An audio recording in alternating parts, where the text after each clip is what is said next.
Fifth Ghost and Sixth Ghost immediately detected the sudden change in Shurfeng, and the two ghosts promptly distanced themselves from their target. As experts of God's domain, their perception of danger was far superior to ordinary players.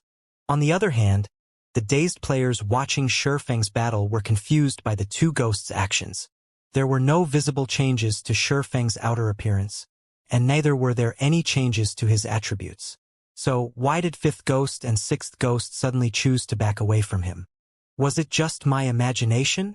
Fifth Ghost somewhat doubted his own senses. He could not understand why Shurfeng would suddenly undergo such a drastic change. Originally, the pressure Fifth Ghost felt from Shurfeng was that of a tiger. However, in the blink of an eye, Shurfeng had transformed into a violent dragon. Moreover, it was a violent dragon with extremely sharp fangs and claws. Let alone them, even ordinary people would know to distance themselves from Shurfeng upon sensing such a radical difference. Since you guys aren't going to take action, then don't mind if I do, Shurfeng said as he revealed a meaningful smile. He then raised his sword and slowly approached his two opponents. The refinement realm could be said to be what differentiated a true top-tier expert from an ordinary expert. As for players who set foot into the refinement realm, not one of them was not an expert who could single-handedly turn the tides of a battle. Once players entered the refinement realm, they would be able to exert the minimum amount of strength to achieve the maximum effect. This was especially notable when players were attacking or dodging. Despite the opponent's speed greatly surpassing their own, players in the refinement realm could easily dodge their opponent's attack using the simplest of movements. Not only could they dodge with greater efficiency, but they could also take the opportunity to better detect their enemy's weaknesses, to give their enemy a fatal blow. Due to this reason, the refinement realm became the dividing line for true experts. Meanwhile, there was an even higher realm above refinement, and that was the flowing water realm. Through detailed observation of the opponent, players could place themselves in their opponent's position in order to understand their opponent's every action. They could then anticipate their opponent's next action, or even multiple subsequent actions, and make the most appropriate response.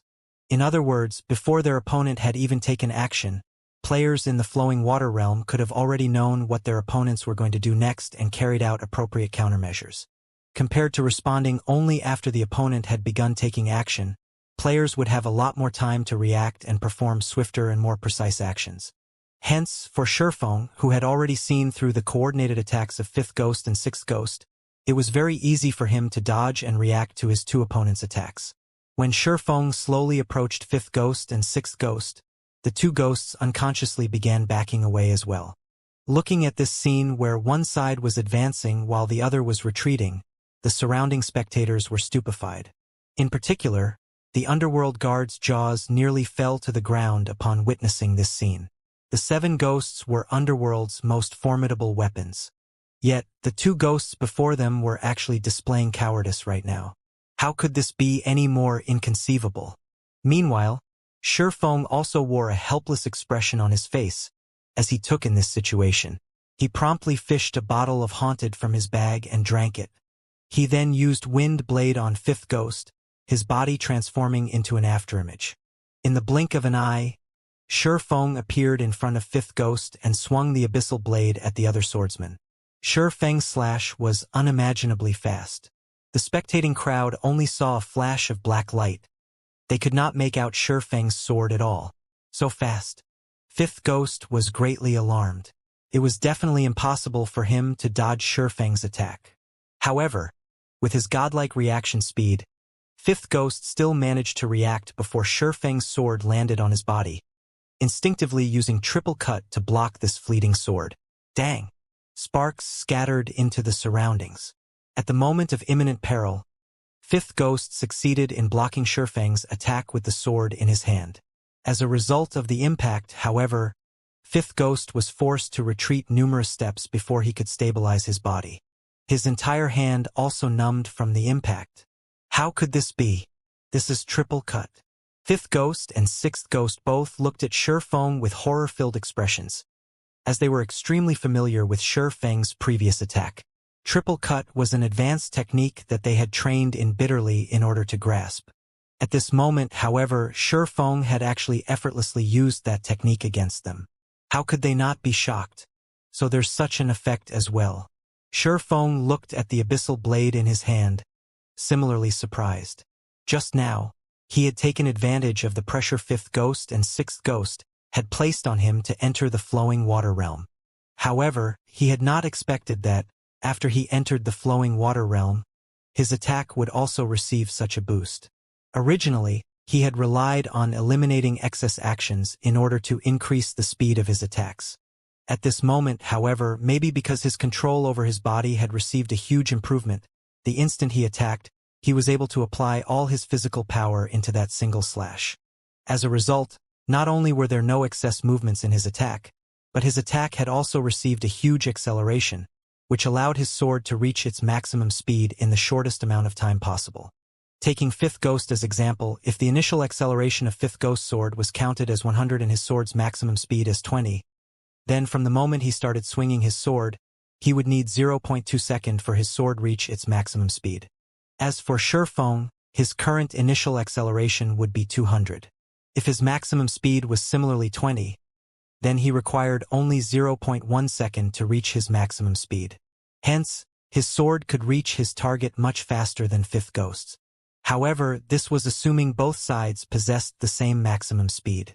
In reality, as Feng's attributes were much higher, his maximum speed was a lot higher than Fifth Ghost's and Sixth Ghost's. Thinking up to this point, Feng could not help but grow excited. Hoping to find the feeling from before, Feng stepped forward and launched a fierce assault on Fifth Ghost once more. Streaks of black light suddenly appeared before promptly disappearing. Fifth Ghost was forced to go all out to defend against the attacks. However, no matter how hard he tried to defend himself, the attacks were simply too overwhelming, forcing him into a constant retreat. Seeing this situation, Sixth Ghost hurriedly charged forward to aid his companion. Immediately, he used triple cut, slashing his saber at Feng's back.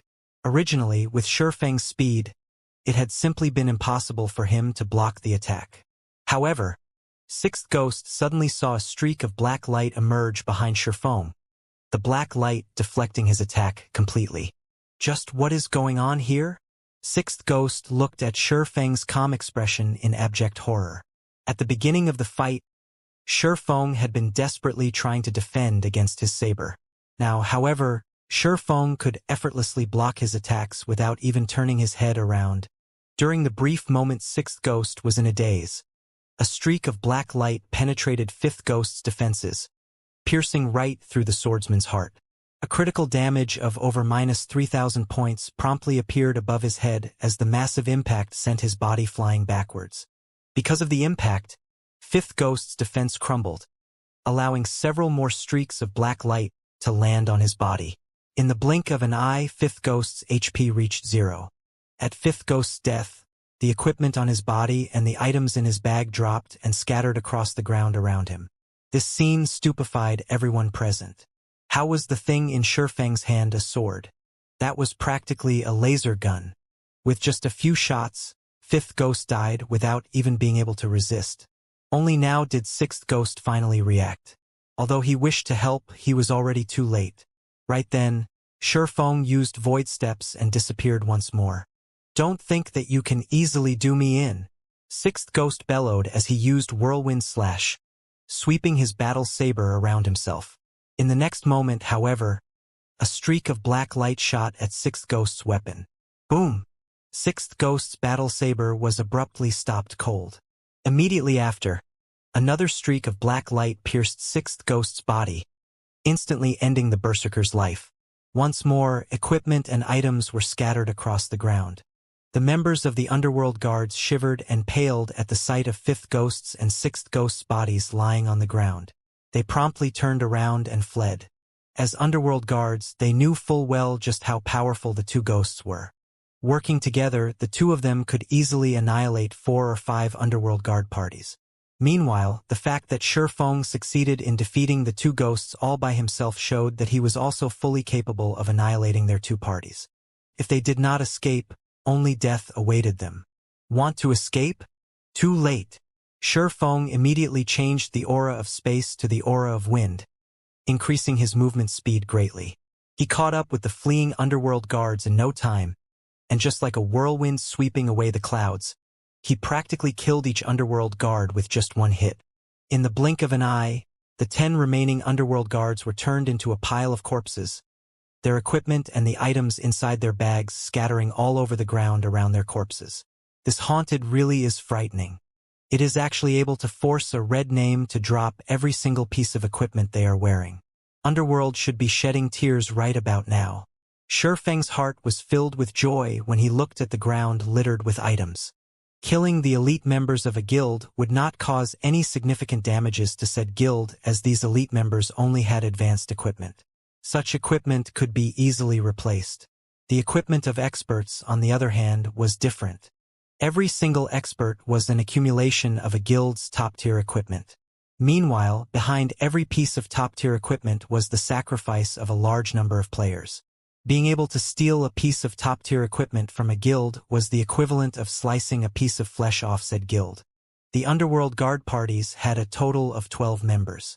Of them, 10 were mostly geared in level 25 secret silver equipment mixed with a few pieces of level 20 fine gold and even dark gold equipment. As for 5th Ghost and 6th Ghost, their equipment was only slightly inferior to that of core members of Zero Wing. The majority of their equipment consisted of level 25 fine gold equipment, and even the most inferior pieces were level 20 dark gold equipment. Now, however, these 12 players were left with not a single piece of equipment on their bodies, thanks to Feng. In addition, the 12 had also dropped plenty of items from their bags. Among them were plenty of haunted potions, as well as the good quality equipment such as level 20 secret silver and fine gold equipment they had harvested from other players. Making a rough estimate, Feng had earned more than 100 gold just from killing these 12 players. Split this advanced equipment among yourselves. Don't forget to leave some for your dead companions. Feng only collected the top-tier equipment and haunted potions for himself, leaving the remainder for the team. He then disappeared into the dense forest in search of other underworld guard parties. So cool. Is that person really our guild leader? A female summoner asked as she watched Feng's departing figure, her gaze carrying a seductive charm. It should be. Before, when that person named him Black Flame, he did not deny it. Moreover, he has even willingly left behind so much good equipment for us. Other than our guild leader, I doubt there would be anybody who would do such a thing. The ranger team leader nodded in reply, his heart filled with an indescribable sense of excitement. It really is great to be a member of Zero Wing. The others could not help but exclaim. Despite the ongoing war between Zero Wing and Overwhelming Smile, as the leader of a guild, Feng had actually taken the initiative to enter such a dangerous location all by himself. He had even rushed to their rescue at the first sign of trouble. With such a guild leader, even if they fell back to level 0 as a result of battling Overwhelming Smile, they would still do so willingly. Although guild leader has left all this good equipment to us, I suggest that after we set aside several pieces for those who died, we should place the remainder in the guild's warehouse. Now that we are waging a war against Overwhelming Smile, the guild's expenditure is very large. We can't take advantage of the guild at such a crucial period, the ranger said. The others promptly nodded in agreement. Currently, Feng was searching for treasure chests in the Watch Cemetery while waiting for Space Movement's cooldown to end and news to appear in the guild channel. Space Movement had a 5-minute cooldown. As he did not wish to waste time during this period, he had started hunting for treasure. Feng could not be more familiar with the Watch Cemetery. He had visited this place many times in search of treasure in his previous life. Moreover, in the past, many treasure chest locations had been published on the official forums. Back then, as treasure chests that had already been found would not reappear at the same location, nobody actually cared about keeping these locations a secret. Instead, they actively publicized and showed off their discoveries. As a result, their actions would now benefit Feng. There were plenty of secrets in God's domain. In reality, Feng had just taken a casual glance at these treasure chest locations back then. He had not paid any particular attention to them. Even if his memory was very good, he could only vaguely remember these locations now. After all, nobody knew that they would reincarnate into their past lives. However, due to the improvement of Shifeng's brain activity, even his memory had received a huge boost. The things he could only vaguely remember before were now as clear as the sun at noon to him. Hence, his search for treasure chests became a very easy task. It was as if he was looking at a treasure map while treasure hunting. After just a brief search, Shifeng had already discovered a bronze treasure chest, obtaining more than 3 silver coins and a level 25 mysterious iron weapon from it. The number of treasure chests in this area is too little while the number of players is too high. Many of the treasure chests should have already been discovered by someone else. It seems that I can only try my luck somewhere else, Shifeng muttered as he collected the items inside the bronze treasure chest. Currently, level 25 mysterious iron weapons were still in high demand. He then took a look at the system map. As I recall, there should be plenty of high-quality treasure chests located in the inner regions of the Watch Cemetery. Following which, Shifeng dashed directly towards the inner region of the Watch Cemetery. For a couple of hours, Shifeng searched for treasure while killing any underworld guard parties that dared show themselves. During this period, Shifeng had opened more than 30 treasure chests. Among them, 14 were bronze treasure chests, 16 were mysterious iron treasure chests, and 6 were secret silver treasure chests. He had also killed 11 underworld guard parties. Overall, he had gained a frightening harvest. Although these underworld guard parties did not have experts like 5th Ghost and 6th Ghost, they still contributed plenty of top-tier equipment to Shifeng's harvest. After all, these underworld guards normally killed many players, so they had accumulated quite a lot of good stuff, both on their bodies and in their bags. Now, however, all these items belonged to Shifeng. In other words, these underworld guards had just carried out free labor for Shifeng. Just the number of top-tier equipment Shifeng obtained exceeded 100 pieces, not to mention advanced equipment. Shifeng's harvest had instantly made up for much of the losses Zero Wing suffered before. Inside the guild residence of Overwhelming Smile, 5th Ghost and 6th Ghost died. How is this possible? Feng Xuanyang's eyes widened in shock upon reading the report he just received. He could not at all accept this matter as real. 5th Ghost and 6th Ghost were Underworld's most formidable weapons. Now, not only had both of them lost all their equipment, but they could not even log back into the game right now. Just how was he supposed to report this incident to the higher-ups? This black flame is simply too vicious.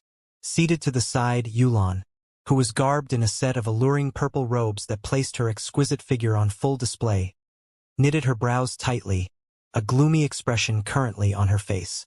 Contrary to expectations, Yulan was not particularly concerned about this piece of news. Compared to 5th Ghost's and 6th Ghost's deaths, she was more concerned about the number of deaths in the Underworld Guard parties. Currently, statistics showed that more than 80 Underworld Guards had already died. As of this time, Underworld had sent over 200 Underworld Guards to Overwhelming Smile, and close to half had died. Practically all the Underworld Guard parties posted at the Watch Cemetery were dead by now. This loss was already well over the limit they could endure. Even if they emptied Overwhelming Smile's entire guild warehouse, they would not be able to make up for the loss in top-tier and advanced equipment. Aside from that, there was also the loss of levels, as well as the fact that all those killed by Shifeng were unable to log back into God's domain for a long period of time. Just how did he manage such a feat? Yulan muttered in confusion. The Underworld Guard parties were clearly scattered far apart from each other, making it extremely difficult to catch them all. Yet, Shifeng had only used a few short hours to wipe out nearly every Underworld Guard party within the Watch Cemetery. While Feng Xuanyang and Yulan were feeling depressed, information regarding Shifeng's feat spread like wildfire throughout White River City. Players who received this piece of news were thoroughly amazed. 1 hit per person. Shifeng had actually managed to suppress a powerful guild all by himself, slaughtering Overwhelming Smile to the point where it had no choice but to recall all its members from the treasured land known as the Watch Cemetery. This was simply too frightening. For a time, Zero Wing was once more the topic of conversation in the entire White River City. Although the fight in Watch Cemetery had not been on a large scale, it had dealt a massive blow to Overwhelming Smile. This was not a matter of winning or losing. Instead, it was because Overwhelming Smile had conceded. This one point proved that Overwhelming Smile was inferior to Zero Wing. In addition, Shifeng's stunning performance had calmed the rush to join Overwhelming Smile. Previously, they all had an optimistic view on Overwhelming Smile, believing that the guild was about to overtake the position of White River City's overlord. Now, however, the situation had taken a 180-degree turn. Needing only one hit per person, Shifeng had wiped out all of Overwhelming Smile's experts within the Watch Cemetery. Without that hindrance, Zero Wing's Tier 1 experts were able to display their strength as they swiftly wiped out the normal members from Overwhelming Smile, forcing the guild to pull back from the treasured land known as the Watch Cemetery. The Watch Cemetery was White River City's most resource-rich level 20 to 30 map. Losing it would undoubtedly be detrimental to Overwhelming Smile's future development. Although Overwhelming Smile was wealthy, that wealth would be meaningless if they could not convert it into leveling resources. The sky slowly darkened as the setting sun gradually disappeared past the horizon. After a day's struggle, many players had begun to return to the city to rest and celebrate their day's harvest. Bars, restaurants, clubs, and many such establishments were already crowded. At this moment, in the rooftop dining room of a high-class restaurant, two female players feasted on delicacies as they enjoyed the view of White River City. Many male players present snuck glances at these two women. Of the two female players, one was petite and lovely, while still sporting stunning curves. The other was even more beautiful. Her face was so pure that it put flowers to shame and outshone the moon. Her snow-white skin looked so delicate that it seemed as if it might break from the gentlest touch. Currently, although she wore a long, aqua-blue mage robe, trimmed in gold, the clothing failed to conceal her graceful body. These two were none other than Blue Bamboo and Thoughtful Rain, the pair that had originally planned to join Overwhelming Smile. Blue, what did I tell you? Look how quickly Zero Wing suppressed Overwhelming Smile, Thoughtful Rain said as she glanced at Blue Bamboo, the gentle smile in her ink-black eyes intensifying. Previously, due to her refusal to join Overwhelming Smile, Blue Bamboo had pestered her ceaselessly, giving her a huge headache. Only now that Zero Wing had forced Overwhelming Smile to submit did the girl finally relent. Overwhelming Smile is truly disappointing. To think that I thought so highly of it, it actually dared to let me down. I don't want to join Overwhelming Smile anymore, either. Blue Bamboo pouted, disappointed. I already told you that Zero Wing is far superior to Overwhelming Smile. After all, it was the first guild to own a guild residence in White River City. Not only that, it claimed the best residence available in White River City. It also has plenty of experts. Currently, the various guilds in White River City barely have any Tier 1 experts in their guilds. Yet, I hear that Zero Wing already has over 50. Zero Wing has long since taken the lead. Furthermore, its guild leader, Black Flame, is a titled expert. Thoughtful Rain's thin lips shifted slightly as she explained, smiling tenderly. Since that's the case, why don't we join Zero Wing? Blue Bamboo could not help but have expectations. Zero Wing's exam is very strict. I might be able to pass it, but I'm afraid that you... Thoughtful Rain shook her head after evaluating Blue Bamboo. Humph. Who says my techniques are bad? I've only recently begun playing virtual reality games. After some time, I'll be more amazing than even Black Flame. Besides, Blue Bamboo's ink-black eyes suddenly shone as she revealed a meaningful smile, saying, Rain, I know that you've encountered one of the higher-ups of Zero Wing before. His name was Yifeng, I think? He gave you a permanent pass to the library. All of my classmates turned green with envy when I told them about that item. Since he gave you such a precious pass, he should be able to admit us into the guild without any issues with his position. I am only acquaintances with him. Blue, stop overthinking things. Thoughtful Rain hurriedly explained. Besides, if he invites you into Zero Wing and you perform badly, what then? Others will question his ability to manage the guild. Are you my best friend or his? You're actually defending him, yet you claim that there is nothing going on between you two? I don't care. In any case, I want to join Zero Wing. I have always wanted a piece of level 25 fine gold equipment. With your felonious body, you just have to say the word, and he'll let me into the guild and smother us with fine gold equipment. Blue Bamboo stated as she swept a glance at Thoughtful Rain's graceful body. Her lips hooked up into a deep, suggestive smile.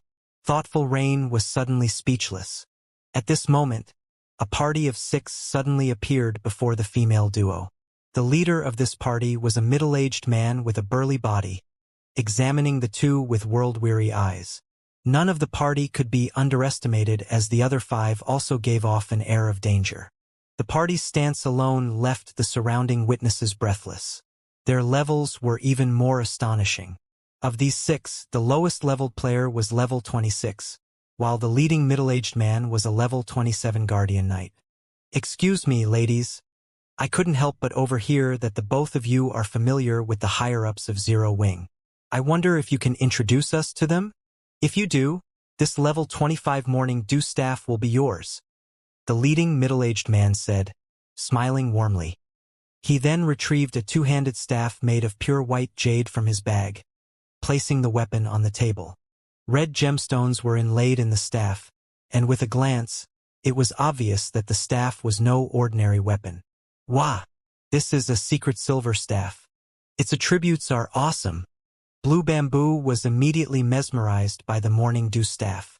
She then turned to Thoughtful Rain, saying, "Rain, we're heading over to Zero Wing anyway, so why don't we take them with us?" "I don't know. Why do you want to meet Zero Wing's higher-ups?"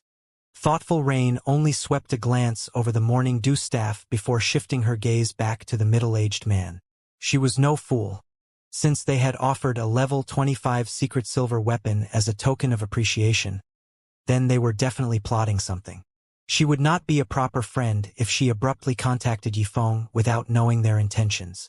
"Miss, please don't misunderstand. My name is Everlasting War. We seek the higher-ups of Zero Wing purely with the intention of conducting trade. This trade will only benefit, not harm, Zero Wing, so you can rest assured. If we really wanted to cause trouble for Zero Wing, we would have already done so. We wouldn't have to go through this much trouble," the middle-aged man explained. "All right, then. I'll contact him for you, but it will be up to him whether or not he meets with you." Thoughtful Rain nodded in agreement, feeling that Everlasting War's words sounded reasonable. Following which, Thoughtful Rain called up her friends list and contacted Yifeng. Currently, Shifeng carefully scoured one of the dark, quiet tombs in Watch Cemetery's core region. While he explored, Shifeng had received news from Aqua Rose about Overwhelming Smile withdrawing from the competition over the Watch Cemetery and shifting its focus to several other level 20 maps with fewer resources. The members of Overwhelming Smile had also begun to keep a low profile. With the threat of Overwhelming Smile gone, Shifeng decided to transverse deep into Watch Cemetery's core. The tomb he currently explored was unique. It was a resting place for royalty. It was also known as a king's tomb. Locating this particular tomb had not been easy, as it had been built to prevent grave robbers from plundering the valuables buried with the dead. This place had been carefully hidden. It had been built inside a cave under a steep cliff. After its construction, the original path used to travel to this place had been destroyed. After several hundred years, vines had covered the cliff, making it even more difficult to notice the cave. In the past, a skilled assassin had accidentally discovered this location. Afterward, that assassin had led a powerful team to the king's tomb and successfully plundered the treasure inside. After claiming the treasure, he sold the item for over 1,000 gold, earning everyone's envy. Even so, in the god's domain of that time, the assassin had still taken a loss when he sold the item. Why had it been a loss? Although the item was utterly worthless to an independent player, to guilds it was priceless. Various large guilds would willingly spend 2,000 or 3,000 gold, much less 1,000. The treasure the assassin had found was a guild residence promotion order. All guild residences started out as a 1-star residence when established. If a guild wished to upgrade it to a 2-star residence, they needed to meet 2 requirements. First, a guild needed a sufficient amount of guild popularity. The second thing they needed was a 2-star guild residence promotion order. If a guild residence reached 2-star status, the guild could establish certain facilities that were unavailable to a one-star residence. More importantly, a guild residence's private rooms would change. Guilds could only establish one-star private rooms in a one-star residence, whereas two-star private rooms could be established in a two-star residence. By resting for 24 hours in a one-star private room, players could store up to 20% of the double EXP buff. In a two-star private room, however, players could store up to 25% after 24 hours. In addition, a guild could establish a smithy inside a two-star residence, allowing members to have their weapons and equipment repaired. Moreover, the repair fees as the guild smithy were 10% cheaper than elsewhere. Repair fees were always expensive. Although there was only a 10% difference, players could still save a significant amount of money.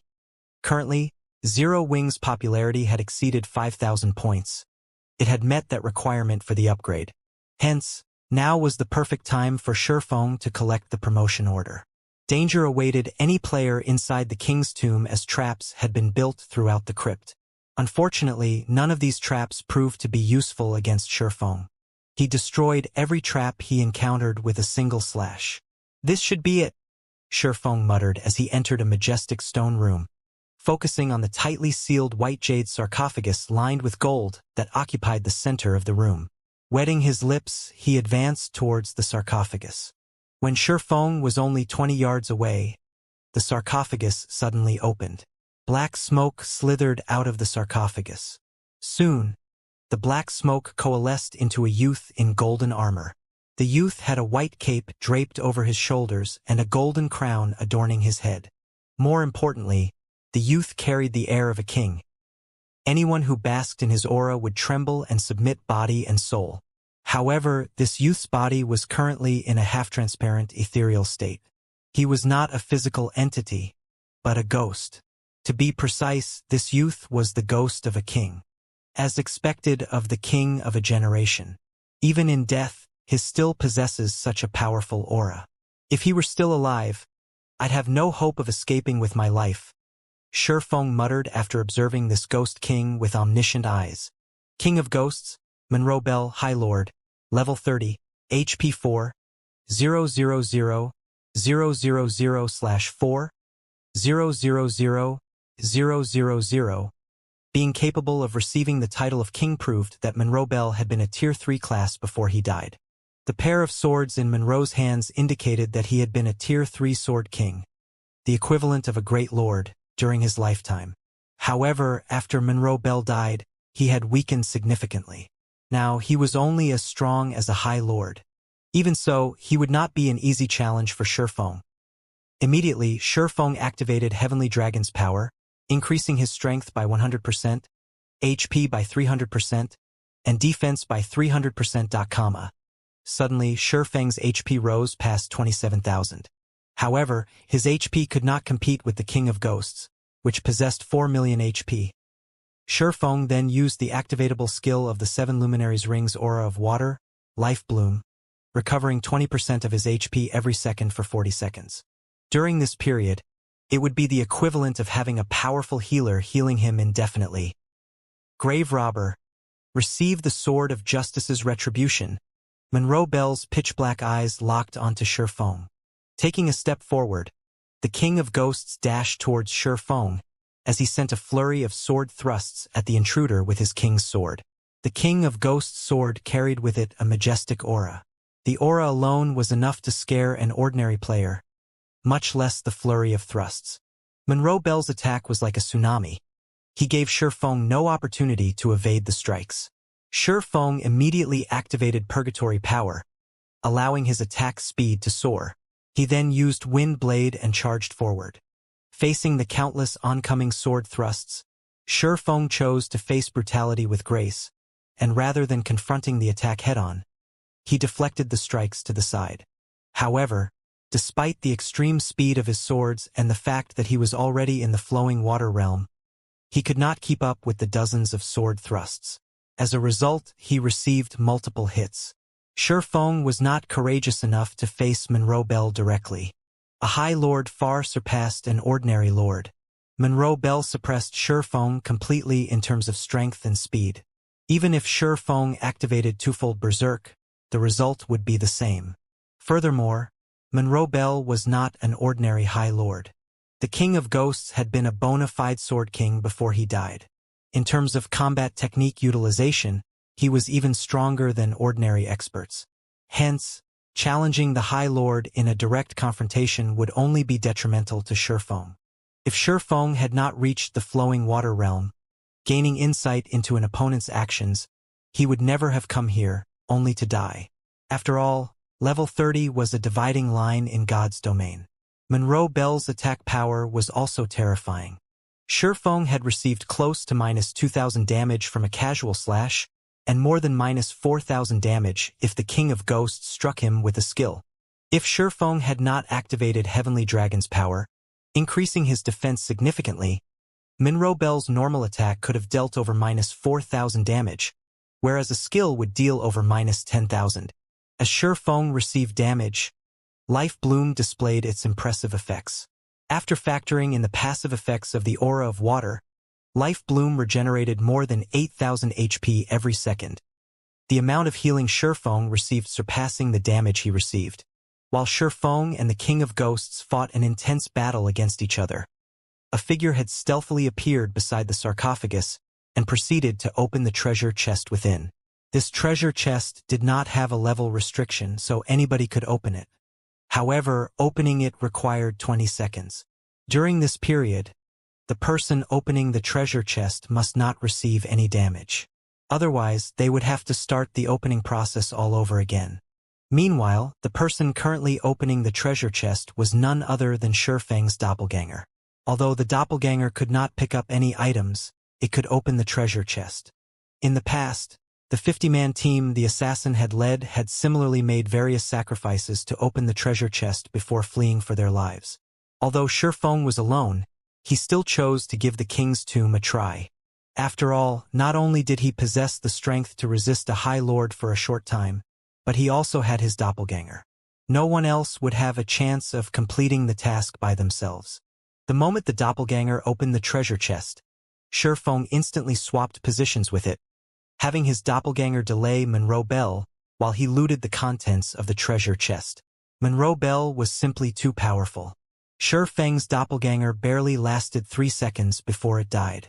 However, during those 3 seconds, Shifeng had emptied the treasure chest.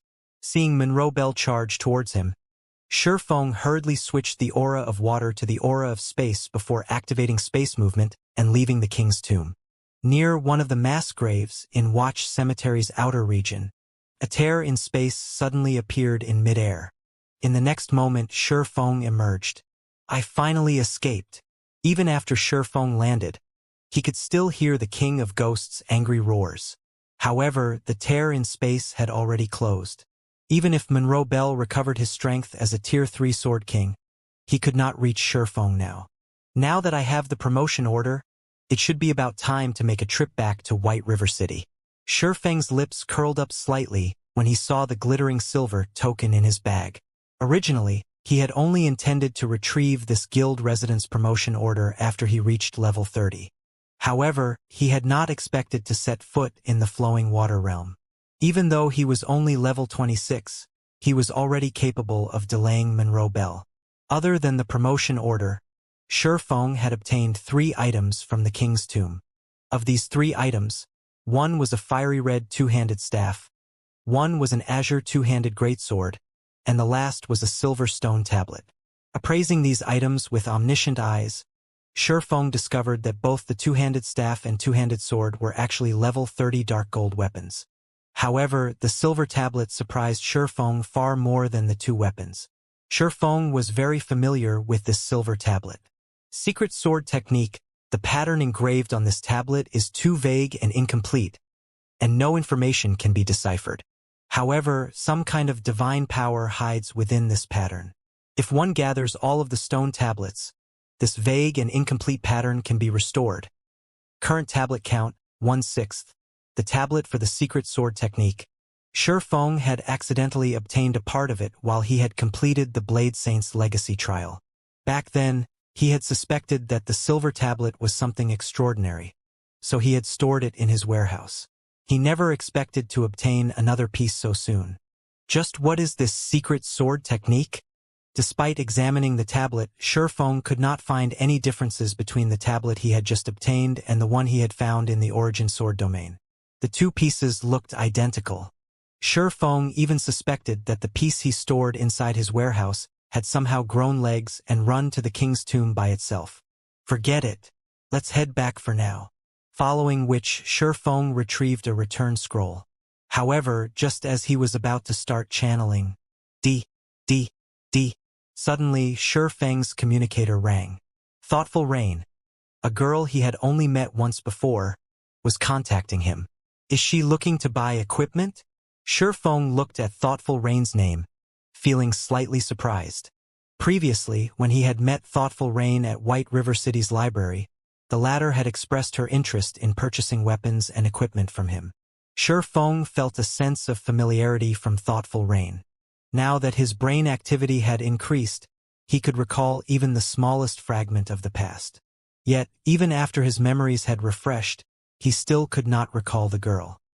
He only felt that she was familiar, but he did not know why.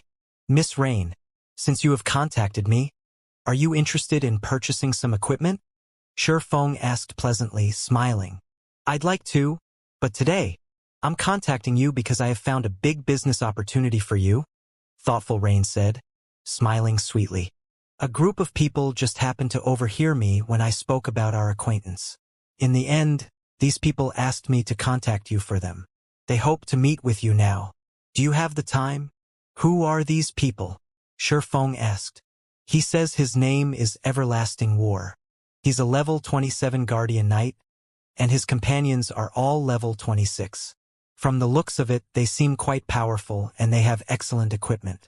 I'm assuming that someone with significant financial power backs them, Thoughtful Rain said. All right, then let's meet at Zero Wing's guild residence. Shurfeng nodded before disconnecting the call. He then activated the return scroll. Shurfeng had heard of Everlasting War before. That person had been a famous character in God's domain, having the title of Everlasting War God. He was also an Apex expert, and his fame was not the slightest bit inferior to Summer Sunshine's. In a direct confrontation, even Summer Sunshine would not be a match for Everlasting War. 20 seconds later, Shurfeng transformed into a streak of white light as he teleported back to White River City. The sky gradually darkened.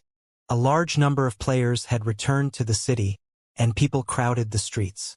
Passing through the lively streets, Shurfeng soon arrived at the bank. He then stored all of the top-tier and advanced equipment he had obtained in the guild's warehouse. He also placed the level 30 Dark Gold Staff, the Roaring Blaze Staff, and the level 30 Dark Gold Greatsword, the Azure Heart, on full display in the guild's warehouse. For a time, the members of Zero Wing went into an uproar. The war between Zero Wing and Overwhelming Smile had significantly depleted the stock of equipment inside the guild's warehouse. Now, however, over 1,000 pieces of equipment had suddenly appeared. Aside from the large amount of advanced equipment, the stock of top-tier equipment had already exceeded 100 pieces. Beyond that, there were actually level 30 Dark Gold weapons inside the guild's warehouse. Currently, the players of various large guilds still struggled to obtain level 25 equipment. Bronze equipment was a challenge to obtain, much less mysterious iron. On the other hand, their guild had level 30 weapons. They were Dark Gold weapons to boot. They were definitely the best weapons in all of God's domain right now.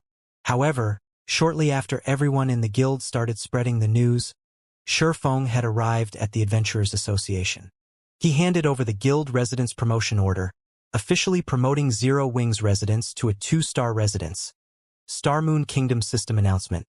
Congratulations to Zero Wing for becoming the first guild in Star Moon Kingdom to own a 2-star guild residence, rewarding 30,000 guild popularity, 500 gold coins to the guild, and 1 guild smithy promotion order. White River City System Announcement. Congratulations to Zero Wing for becoming the first guild in White River City to own a 2-star guild residence, rewarding 10,000 guild popularity and 200 gold coins. The system announcement repeated 3 times, and every player in White River City heard it loud and clear. Damn! What is this crap? Our guild hasn't even obtained a guild residence. Yet, already, Zero Wing has a 2-star guild residence. What's this 2-star residence thingy? Lots and lots of money. Suddenly, Star Moon Kingdom's official forums exploded with activity. Everyone discussed Zero Wing, and the various large guilds had also begun asking around about the benefits of a 2-star guild residence. Also, what was a guild smithy promotion order? However, the activity on Star Moon Kingdom's forums paled in comparison to White River City's. Zero Wing is simply too amazing. Overwhelming Smile has only managed to establish its guild residence after much difficulty. Yet, Zero Wing has already obtained a 2-star guild residence. I've just received news that Zero Wing's warehouse has received an influx of top-tier equipment. There are even level 30 dark gold weapons in there. Now, Zero Wing's guild residence has been promoted to 2 stars. Zero Wing is simply overpowered. It seems that Zero Wing is still the true overlord of White River City. Although Overwhelming Smile is rich, it still cannot compete with Zero Wing. Now, even Overwhelming Smile's financial power in the game is no match for Zero Wing. We will have a better future if we join Zero Wing. That's not all. I've just made some inquiries and found out that guilds can establish a guild smithy inside a 2-star guild residence. The repair fees there are 10% cheaper than elsewhere. Meanwhile, that guild smithy promotion order can be used to promote a 1-star guild smithy into a 2-star guild smithy. The repair fees of a 2-star are even lower, 15% cheaper. You can save so much on repair fees alone.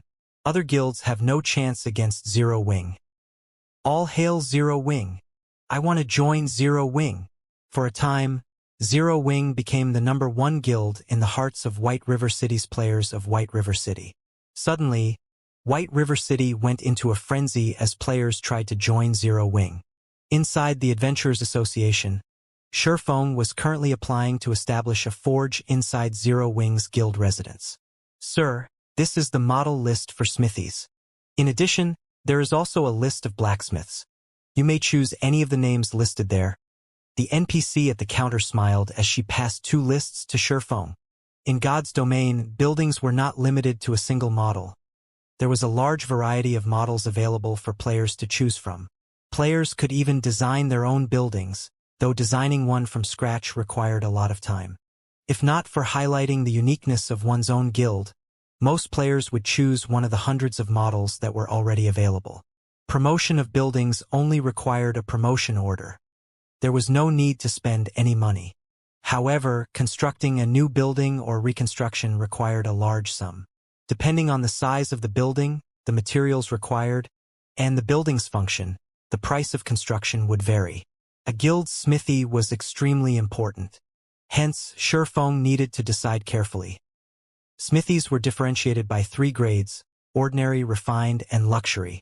Though the price of each smithy was higher than the last, each grade was also more efficient. Ordinary smithies cost between 100 gold and 200 gold. Aside from repairing weapons and equipment, guild members could also sell their unwanted items to the NPCs at the smithy. Refined smithies cost between 300 gold to 500 gold. Aside from having all the functions of an ordinary smithy, refined smithies had a more refined and luxurious appearance. Refined smithies also had a weapon maintenance function. If a player left their weapon in the smithy's care, its durability consumption rate would drastically reduce for a period. At the same time, one could also hire intermediate blacksmiths if they had a refined smithy. One should not underestimate the function of blacksmiths. These blacksmith NPCs all possess different capabilities. For example, some blacksmiths might take less time than others to repair weapons and equipment. Other blacksmiths might produce stronger maintenance effects. Hence, hiring a powerful blacksmith was of utmost importance. Lastly, luxury smithies cost between 800 gold and 1,000 gold. Aside from having all the functions of a refined smithy, luxury smithies had a rest area that allowed guild members to accumulate the double EXP buff. However, 48 hours of rest was required to accumulate 20% of the buff. In addition, luxury smithies contained forging rooms. Moreover, these were advanced forging rooms which were far more effective than those at the Starstreak trading firm. One could also hire advanced blacksmiths. For the guild's future development, we'll get the most benefits from the best option. Let's choose this 1,000 gold model, then. After looking through the model list, Shifeng chose one of the largest luxury smithies available that allowed him to invite up to 10 blacksmiths. After deciding on the model, he began to choose his blacksmiths. Shifeng had received 700 gold from the system reward alone. In addition, he also received over 300 gold for each dragon scale set equipment that sold at the Blackwing auction house. At this point, he had already sold more than 20 sets. Currently, Shifeng had more than 8,000 gold on his person, making him wealthier than any single guild in Starmoon Kingdom. Moreover, gold would continue to fill his bags as more sets of dragon scale set equipment sold. So, he did not mind constructing the best smithy available. Following which, Shifeng chose to hire 10 advanced blacksmiths. These 10 NPCs were the most skilled blacksmiths one could currently find. Their monthly wages ranged between 3 and 5 gold. After Shifeng finished dealing with the smithy, he searched for a secluded location to adjust his appearance back to Yifeng. He then hailed a horse carriage and returned to Zero Wing's guild residence. When Shifeng arrived at the residence, he discovered a sea of players crowding the entrance, creating an extraordinarily lively atmosphere. There were currently 2 berserkers in dragon scale set equipment standing guard and maintaining order at the residence's entrance. The fine gold rank glow from the sets thoroughly awed the players who had come to sign up for the guild. Is that a fine gold set equipment? I've seen it on the forums before. I think it's the dragon scale set equipment. Currently, a single set costs more than 300 gold. Zero Wing is just too rich. They actually bought 2 sets. Not just 2. I hear that Zero Wing's warehouse also has 1 set available for trade.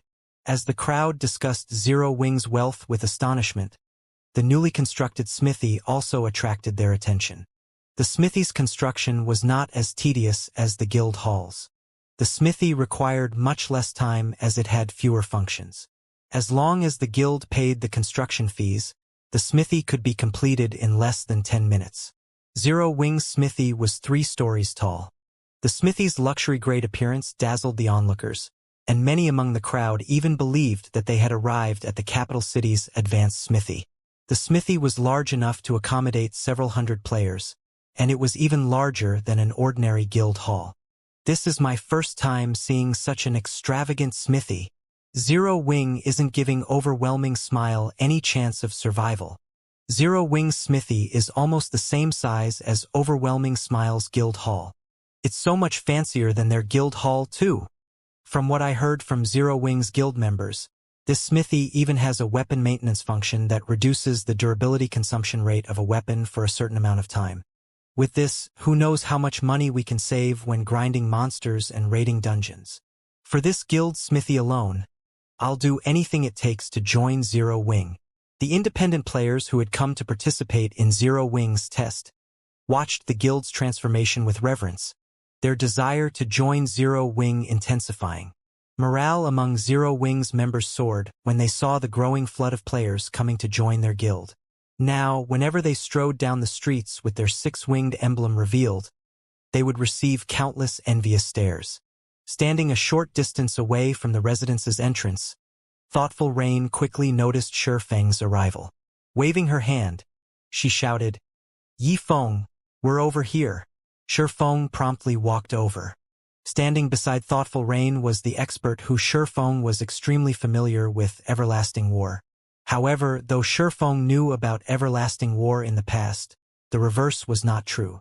The 5 companions by his side were also outstanding experts. In the past, Shifeng had lived in an entirely different world from them. He had failed to reach even the upper ranks of God's domain, much less the pyramid's peak. Yifeng, let me introduce you. This man is Everlasting War. He wishes to discuss business with you. Thoughtful Rain slowly introduced Everlasting War's party to Shifeng. At this moment, Everlasting War was shocked after evaluating Shifeng. The pressure he felt from Shifeng was intense. He had not expected Zero Wing to possess another unfathomable expert besides Black Flame. "Hello, I am Yifeng," Shifeng said, smiling faintly at Everlasting War. "This place isn't suitable for a discussion. Why don't we head inside to chat?"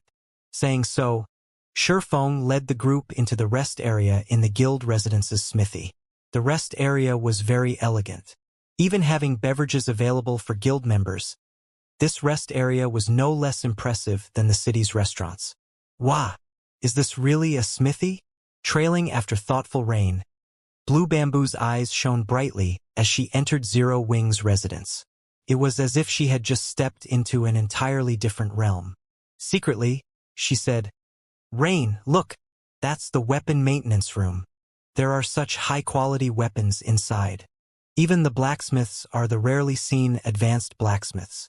Rain, make sure you say something to Yi Feng later. With such awesome guild benefits, it would be a huge shame if we didn't join." Thoughtful Rain glanced at Blue Bamboo's pleading look before examining her elegant surroundings. Indeed, no other guild could compete with Zero Wing, so it would not be a bad choice for them to join this guild. "Ha! I only met Yi Feng by chance. Our relationship isn't what you imagine. I can only try my best. Don't expect too much," Thoughtful Rain replied softly through their private chat. Blue Bamboo nodded vigorously.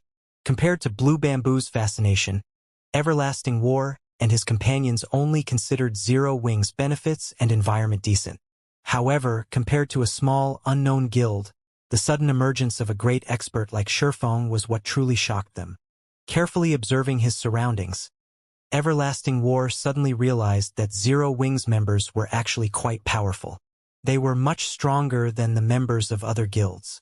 As the rumors had said, Zero Wing was the true overlord of White River City. A moment later, Feng had led the group to one of the small rooms located in the rest area. The environment inside the room was excellent, and the pleasant aroma filling the air soothed everyone's tense spirits. Feng had to admit that the luxury version of the smithy was worthy of the price. He had not spent 1,000 gold for nothing. "What would you like to talk about?" Feng asked casually as he looked at Everlasting War. "Originally, I had hoped to ask Brother Yi Feng to introduce us to your guild leader, Black Flame. However, seeing as Brother Yi Feng possesses such strength and is one of the upper managers of Zero Wing, discussing this matter with you should have the same effect," Everlasting War said leisurely. "Truth be told, we are not players from Star Moon Kingdom. Rather, we are from the Beast Empire, the 8th strongest country in God's domain. As you can see, although we are independent players, our weapons and equipment are not the possessions of ordinary independent players. Indeed, the majority of your party's equipment consists of level 25 fine gold equipment. The level 25 shield and weapon in your hands are even dark gold rank, something extremely rare throughout God's domain. There are not many guilds in Star Moon Kingdom capable of obtaining those items." Feng nodded in agreement. He could not help but admit that there was a massive difference regarding resources between the empires and kingdoms of God's domain, not to mention the difference between Star Moon Kingdom and the current 8th strongest country in God's domain, the Beast Empire. Their weapons and equipment are all level 25 fine gold and dark gold rank? How is this possible? Blue Bamboo looked at Everlasting War's party, her eyes widening with surprise. Blue Bamboo knew that Everlasting War was very powerful. She could tell that just by looking at his level. All this time, however, Blue Bamboo had thought that the fine gold and dark gold rank glow effect surrounding Everlasting War's body originated from level 20 weapons and equipment. She never considered that he had level 25 weapons and equipment. Level 25 fine gold equipment was a luxury to any guild, much less dark gold rank. By the side, Thoughtful Rain was also shocked. Only now did she understand why this party did not mind giving them a level 25 secret silver staff. It turned out that these players were all using level 25 fine gold and dark gold ranked weapons and equipment. Is this the gap between a kingdom and empire? Thoughtful Rain was greatly confused. Upon seeing the shock on Blue Bamboo's and Thoughtful Rain's faces, Everlasting War's companions felt proud, even though they had long since gotten used to the shocked expressions of White River City's players. "You're mistaken. Although there is indeed a gap, it is not as large as you imagine. Moreover, they are no ordinary independent players. Someone has sponsored them," Feng explained. "In God's domain, both players in kingdoms and in empires face similar difficulties when leveling up. However, since empires mirrored the major cities in the real world, claiming the players who lived in said cities upon character creation, empires had far more players within their borders. As a result of the astounding player population of an empire, the competition in an empire was far more intense than in a kingdom. The intense competition, in turn, gave birth to greater motivation, which resulted in empire players improving their techniques faster. Naturally, the levels and equipment of empire players were slightly better than kingdom players. As for Everlasting Wars Party, even in empires they were far above ordinary players. So, how could the ordinary players of White River City possibly hope to compete with them? Shifeng's declaration stunned Everlasting Wars companions, shock coloring their expressions as they stared at Shifeng's calm smile. Shifeng's words were not incorrect in the least. It was as if he had seen through every detail about them. Brother Yifeng is as amazing as expected. Someone has indeed sponsored our weapons and equipment. This is also why we have come in search of guild leader Black Flame. Everlasting War did not deny Shifeng's statement. Slowly, he said, "You might not know this, but a few days after God's Domain launched, the various major corporations around the world began to invest in the game. In order to prevent an overly intense struggle, these corporations began hidden competitions with each other. These competitions take place in the dark arena. The various major corporations send their experts to face each other, taking the chance to probe the opponent's strength. The victors earn large amounts of gold, credits, rare materials, and other benefits that you cannot even begin to imagine. I have come here today with the purpose of inviting guild leader Black Flame to join our battle team. If our battle team wins, it will benefit a guild such as Zero Wing that lacks funding. Not only can you obtain a large sum of credits, but you can also obtain a large sum of gold coins and top-tier equipment that you cannot even imagine exists. Now, however, I want to invite Brother Yifeng to join us instead. What are your thoughts on this?" Although Everlasting War's voice was soft, it was sufficient to shock everyone present. This was a competition between the top 500 corporations around the world. This competition was several times more intense than the competition between first-rate guilds. The experts that were invited to participate were on an entirely different level. "I understand. I can agree to your invite, but I have a request," Shifeng calmly said. He had long since known about this dark arena. It was a gathering place for experts. However, the experts there were far more powerful than the experts one usually saw in the virtual gaming world. Moreover, the financial power these people possess was several times greater than a first-rate guild's. If one could obtain consecutive victories in the dark arena, it was even possible to obtain more credits than what Underworld possessed. Take Everlasting War, for example. Originally, he had not been a professional virtual reality gamer. Before God's Domain came into existence, he had been a top-class professional bodyguard tasked with protecting world-class characters. He had undergone both specialized mental and physical training. Ordinary people could never hope to be a match for him. Only, the price the Dark Arena had offered was very high. It was enough to tempt even Everlasting War to play God's Domain. In the end, Everlasting War had become the Everlasting War God of the Dark Arena, one of the apex existences of God's Domain. In the past, Shifeng had been fortunate enough to witness some of the matches in the Dark Arena. However, he had never even come near to qualifying to participate. As this was a competition between major corporations, only those who were invited were allowed to participate in the Dark Arena. Request. Everlasting War could not help his surprise. He had not expected Shifeng to maintain his composure. However, he decided to ask, "May I know what this request is?" Although Everlasting War had already spoken, his companions had frowned in response to Shifeng's reply. They had never expected that Shifeng would try to negotiate. Countless people yearned to join a competition of such level. Yet, even many of the experts on the God's Domain experts list had been rejected. They were already stooping pretty low by willingly inviting an unknown expert such as Shifeng. Even world-renowned players fought to join the Dark Arena. Participating in the Dark Arena was already a supreme honor in and of itself.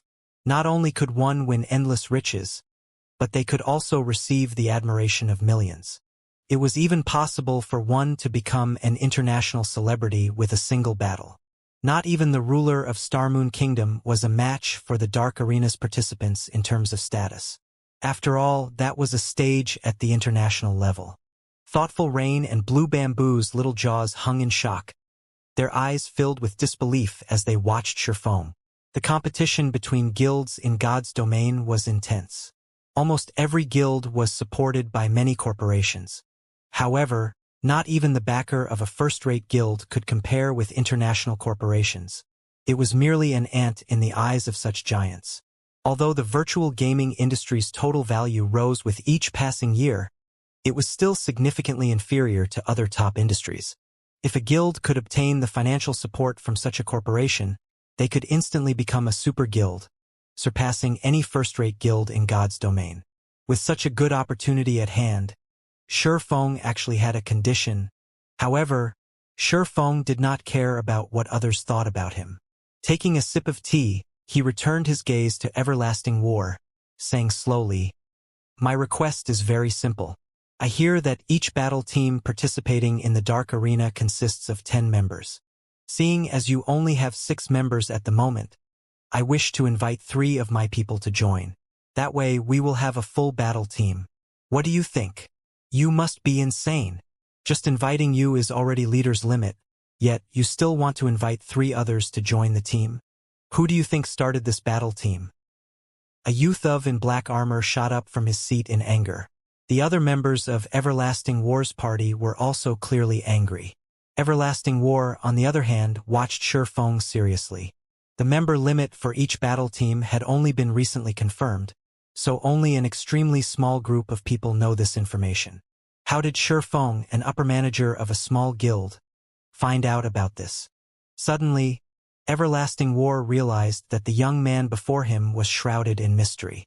The only goal of the corporation sponsoring your battle team is to secure victory. Naturally, the stronger the chosen team members are, the better. I can guarantee that the players I want to include are all very formidable, Sherfong explained. Although Sherfong had not personally participated in the Dark Arena, he had a certain understanding of it. After all, it was the future battlefield for the apex experts of God's domain. He had learned plenty of techniques from the matches held in the Dark Arena.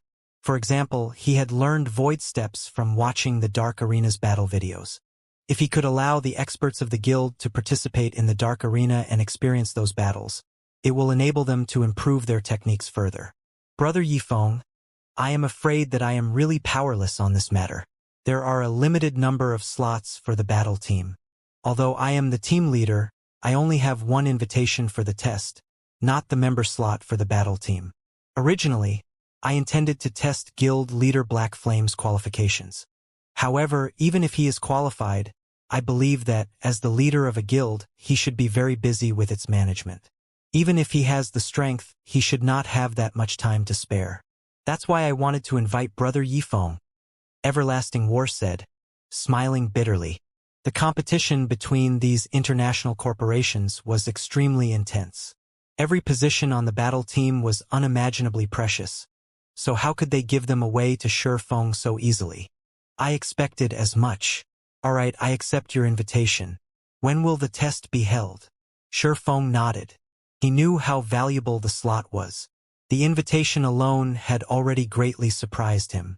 However, he still wanted to know how much power Everlasting War, this battle team's leader, wielded. If he could obtain another slot, he would have truly profited. The unified testing time has yet to be determined. Let's add each other as friends for now. Once those in charge have decided on a time, I will contact Brother Yifeng immediately. Everlasting War promptly sent a friend request to the swordsman before him. After Sherfong added Everlasting War as a friend, they chatted about matters relating to the Dark Arena. Seated by the side, Blue Bamboo was utterly stunned by the two's conversation. She had never imagined that Zero Wing was so amazing. It had actually received an invitation from an international corporation. If the guild received support from such a corporation, its potential would be unimaginable. Blue Bamboo's decision to join Zero Wing solidified. After both sides chatted for another half an hour or so, Everlasting War's group departed. Big Brother Everlasting. There are countless experts in God's domain. Aside from Black Flame, how could you invite Yi Feng so casually? What if he fails to pass the test when the time comes? It won't look good to our superiors. Why don't we head over to Star Moon City and take a look? There might be some other amazing experts there. A beautiful female elementalist wearing crimson robes suggested. I know. Our superiors gave me an invitation slot precisely because they wish to test my judgment and to see whether or not I am suited to lead this team. They will definitely replace me if I fail. Knowing this, I won't act recklessly. However, this Yi Feng is indeed amazing. Based on his appearance, I'm guessing he is only around 20 years old. Yet, when he moves, not a single action reveals a weak point. There were not even any excess actions in his movement. I have already been in the refinement realm for close to 27 years already, so I can tell that he has clearly already set foot into the refinement realm. Moreover, his progression into the realm is also not shallow. This Yi Feng is simply unbelievable.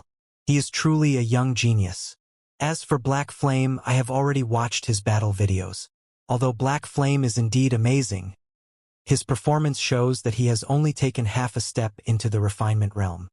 He only displays such overwhelming might due to his equipment and skills. With the power backing me, I can easily obtain things such as top-tier equipment. Otherwise, I would not have chosen Yi Feng. Refinement realm experts are as rare as phoenix feathers in God's domain. We are already very lucky to have encountered one. Even if we went to Star Moon City, it is unlikely that we will find another such expert. Alright, let's return to leveling up for now. His teammates could not help their surprise after listening to Everlasting War's reasoning. They had not realized that Everlasting War had such a high opinion of Shi Feng. However, they also had to admit the scarcity of refinement realm experts. Even the 5 of them had only taken half a step into that realm. After Everlasting War and his party left, Shi Feng turned to thoughtful Rain, thanking her. I am truly grateful for Miss Rain's help today. If not for your introduction, I would not have such a fortuitous opportunity. If Miss Rain wishes to purchase equipment for yourself, I can offer a 50% discount. Really? Thoughtful Rain knew how expensive top-tier equipment was on the market. Moreover, top-tier equipment was not necessarily available. If she could purchase top-tier equipment at a 50% discount, she could save tens of thousands of credits with each item. She could save over 1 million credits if she bought an entire set. In addition, the equipment available on the market was nowhere near as good as Zero Wings equipment. Of course, Shi Feng laughed. Great! I want to buy a set, then. Also, my best friend here, Blue Bamboo, has always been very interested in joining Zero Wing. However, as she has only recently started playing virtual reality games, she's not very strong. Can you perhaps allow her to join? Thoughtful Rain asked meekly. I'm afraid I really cannot help you with that. Not even an upper manager like myself is allowed to bend the guild's rules, Shi Feng said, shaking his head. However, I can allow your friend to join and train herself with our guild's elite parties, having her learn the combat techniques of God's domain. Once she's sufficiently strong, she can then become an official member of Zero Wing. What do you think? I'll do it. I'll go. Originally, Blue Bamboo had been extremely disappointed when she heard Shi Feng's initial refusal. However, being able to improve herself with the elites of Zero Wing was not a bad alternative. Upon hearing Blue Bamboo's agreement, Shi Feng immediately contacted Aqua Rose and had her organize an elite dungeon raiding party. A dungeon was a very good place for players to improve their techniques. Independent parties normally only raided normal mode dungeons. Even ordinary guild parties would only occasionally raid hard mode dungeons. As for elite parties, they raided hard mode dungeons slightly more often. Zero Wing's elite parties, however, were different. When they raided dungeons, hard mode was the lowest difficulty they would choose, though they would often challenge hell mode. To raid a hard mode dungeon, players only needed to meet the minimum requirement for equipment. The requirement for techniques was not very high. However, it was a different story for hell mode. Hell mode had a very high technique requirement. Even if players' equipment was good enough to overwhelm the monsters that waited inside the dungeon, that did not guarantee that they could clear it. Their techniques needed to reach a certain standard before they could raid the dungeon successfully, so it was a very good place to train one's techniques. Zero Wing also had a requirement set for its elite members. Every week, elite members needed to raid Hell Mode dungeons a certain number of times. Although this was a stringent quota, members who fulfilled it would earn plenty of guild points as compensation for the deaths they suffered inside the Hell Mode dungeon. This was also why Zero Wing's elite members were so much more powerful than the elite members of other guilds.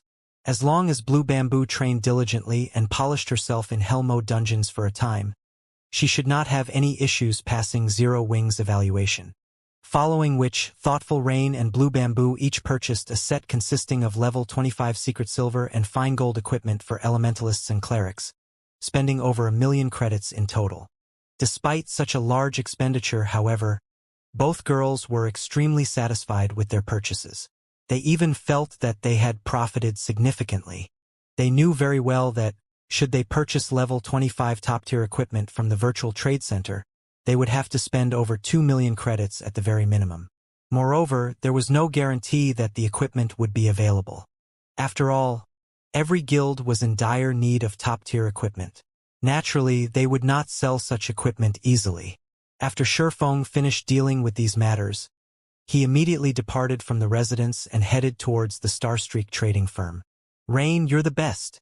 I can't believe you actually know someone like Big Brother Yifeng. Previously, one of my classmates boasted in front of me about how her boyfriend wore several pieces of level 25 fine gold equipment. If she finds out that I now have several pieces of level 25 fine gold equipment, she will definitely turn green with envy. Blue Bamboo laughed as she fiddled with the fine gold equipment in her hands. Honestly though, Big Brother Yifeng really treats you nicely. On the way here, I've researched the forums and found out plenty about Zero Wing's elite members. These elite members normally raid Hell Mode dungeons, and they never offer to carry anyone, not even their own ordinary members. I've always wondered what it feels like to clear a Hell Mode dungeon. Now that Big Brother Yifeng has arranged for us to accompany Zero Wing's elite parties to improve our strengths, it won't be long before we become experts. 2. Seeing as how Big Brother Yifeng is such a young and handsome man, do you think he has a girlfriend? If he doesn't, Rain, this could be a good opportunity for you. Even an international corporation is trying to recruit him to their battle team. Once he becomes famous, who knows how many people will be gunning for him. Your chances with him will decrease significantly if you wait. You little girl. Thoughtful Rain blushed slightly. Snapping, she said, I'm going to ignore you now. Seeing that Thoughtful Rain had turned around and was about to leave, Blue Bamboo hurriedly pulled her friend back, panicking. New White River City, Starstreak trading firm. Smile.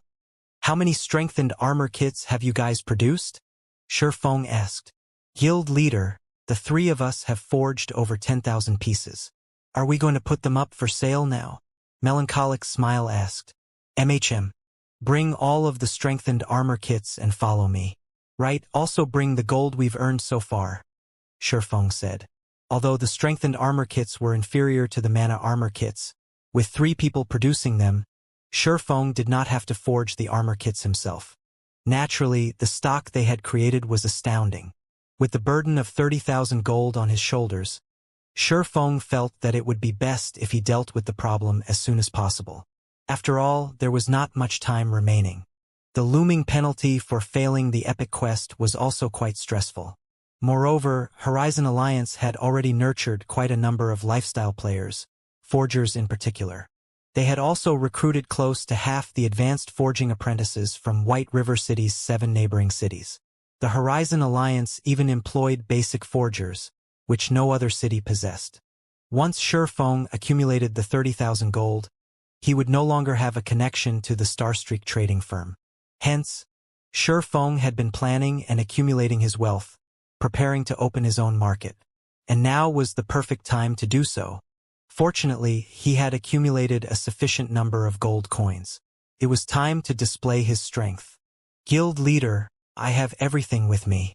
Aside from strengthening scrolls, we also have the 13,000 plus gold that we've accumulated, Melancholic Smile said as she placed the money and the items on the table. This was the first time she had ever seen so much money. There were more than 13,000 gold coins stacked on the table. This was the accumulation of all the money Starstreak trading firm had earned from the 8 cities it occupied, including White River City. There was not a single guild in Star Moon Kingdom that could compete with the Horizon Alliance's wealth. A guild would be quite well off with only 1/10 of the Alliance's fortune. If converted to credits, 13,000 gold was worth hundreds of millions. One had to admit that God's domain's money-making potential was formidable.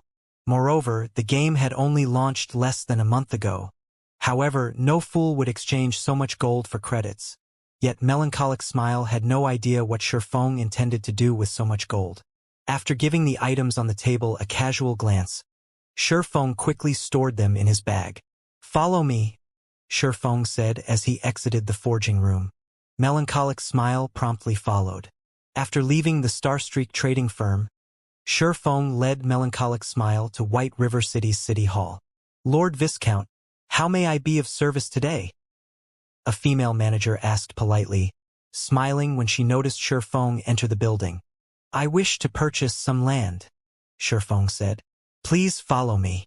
Saying so, the female manager led Shifeng and Melancholic Smile to a VIP meeting room.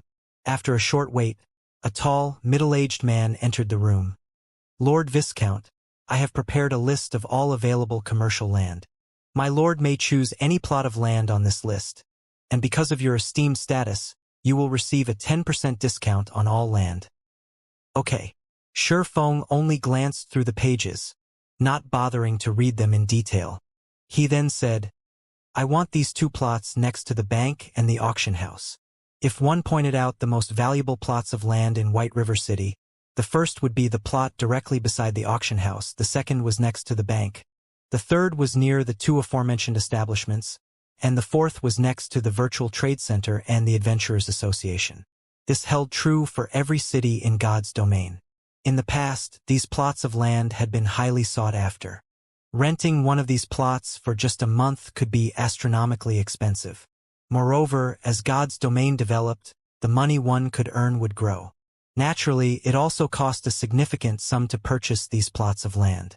Moreover, one must also possess certain status if they wanted to purchase land. Money alone was not enough. As a Viscount, Shifeng could only purchase a limited number of plots. Thus, he chose only 1 plot per location to begin his shop's operation. Without hesitation, Shifeng requested the 2 most popular plots of land in White River City. When Melancholic Smile saw the prices, her little mouth fell wide open. These prices were outrageous. An ordinary plot of land in White River City cost over 1,000 gold. If the land were in the densely populated Central District, it would cost more than 3,000 gold. As for the 2 plots Shifeng had set his sight on, each cost over 8,000 gold. If they converted 8,000 gold to credits, they could establish a relatively large company in the city in reality. However, Shifeng did not consider his choices to be expensive. In the future, these 2 plots would become extremely valuable. In the past, he could not have obtained them even if he wanted to. Players frequented both the auction house and the bank. Hence, the traffic was guaranteed. If not for his need for money right now, Shifeng would have preferred to purchase several more plots of land. By the time White River City became the #1 city in Star Moon Kingdom, the value of the city's land would soar by more than 100-fold. "Lord Viscount, for the 2 plots of commercial land you have chosen, one costs 9,200 gold, while the other costs 8,800 gold, coming to a total of 18,000 gold. After including the 10% discount, your total is 16,200 gold," the male manager said with great excitement. In addition, after purchasing these 2 plots of land, there will be a 15% property tax each month. If taxes aren't paid for in 3 months, these plots will be locked. If the taxes aren't paid for in half a year, the city will reclaim the land. "This is a scam!" Melancholic Smile nearly shouted when she heard the male manager's explanation, flushing with anger. They had already spent so much money to purchase these 2 areas, yet they were still required to pay a 15% property tax every month. In total, they were required to pay 2,700 gold in property taxes for the 2 plots of land. Not even first-rate guilds had that much gold. Most importantly, they had to pay this tax every month. Here is 16,200 gold. Shi Feng handed over the money without hesitation. Shi Feng was very familiar with God's domain's rules, so he had expected this. Moreover, the main god system had implemented this property tax with the purpose of avoiding someone powerful from monopolizing a city's land. Although the property tax seemed absurdly expensive, gold coins would become easier to earn as players leveled, resulting in their depreciation. Gold coins would not remain as valuable as they were now. Hence, paying 2,700 gold each month was no big deal. A short moment later, the manager passed the deed for the 2 plots of land to Shi Feng. With this, Shi Feng could now establish shops on these 2 tracks anytime he wanted to. Moreover, these 2 areas were relatively large. They were in no way inferior to the Starstreak trading firm. At the end of the day, the Starstreak trading firm did not belong to Shi Feng. Even if he managed it well, the firm still belonged to NPCs. However, if he established shops on the plots he had purchased, he could do whatever he wanted to them. It was a lot more convenient. Soon after, Shi Feng chose 2 relatively good building models in the city hall, with both being 3-story buildings. He could use the first floor to sell products and use the second to establish a warehouse, forging rooms, and other necessities. Finally, the 3rd floor could be an office area. However, to construct these 2 shops, Shi Feng had spent another 2,000 gold. After which, he hired over 20 advanced NPCs to conduct daily management and sales in each shop. After spending all this money, little remained of Shi Feng's funds. Fortunately, the dragon scale set equipment sold consistently in the Blackwing auction house, and a large sum of gold coins would fill Shi Feng's pockets every now and then. Smile, I'll leave the management of these 2 plots of land to you for now. I've already given you the authority you need. Begin transferring our members from Starstreak little by little. As for our products, we'll set the strengthened armor kits as our main focus. There is no need to sell them over at Starstreak, Shi Feng said. Guild leader, if we only sell the strengthened armor kits at these 2 locations, it will divert traffic from Starstreak, impacting our business there, Melancholic Smile said, concern filling her voice. That is precisely my intention. I want to lure all of the old customers of Starstreak to the new shops. Just do as I say. As for the price for these strengthened armor kits, set them at 7 silver coins minimum. We can't afford a loss from selling them, Shi Feng laughed. Although the Starstreak trading firm was still somewhat useful to him, its greatest purpose to Shi Feng lay in the initial business. Now that he had accumulated sufficient capital, he had to abandon it, little by little. After all, the moment he earned the 30,000 gold and completed his quest, the Starstreak trading firm would sever all ties with him. If he did not prepare for it now, it would be too late in the future. Guild leader, rest assured.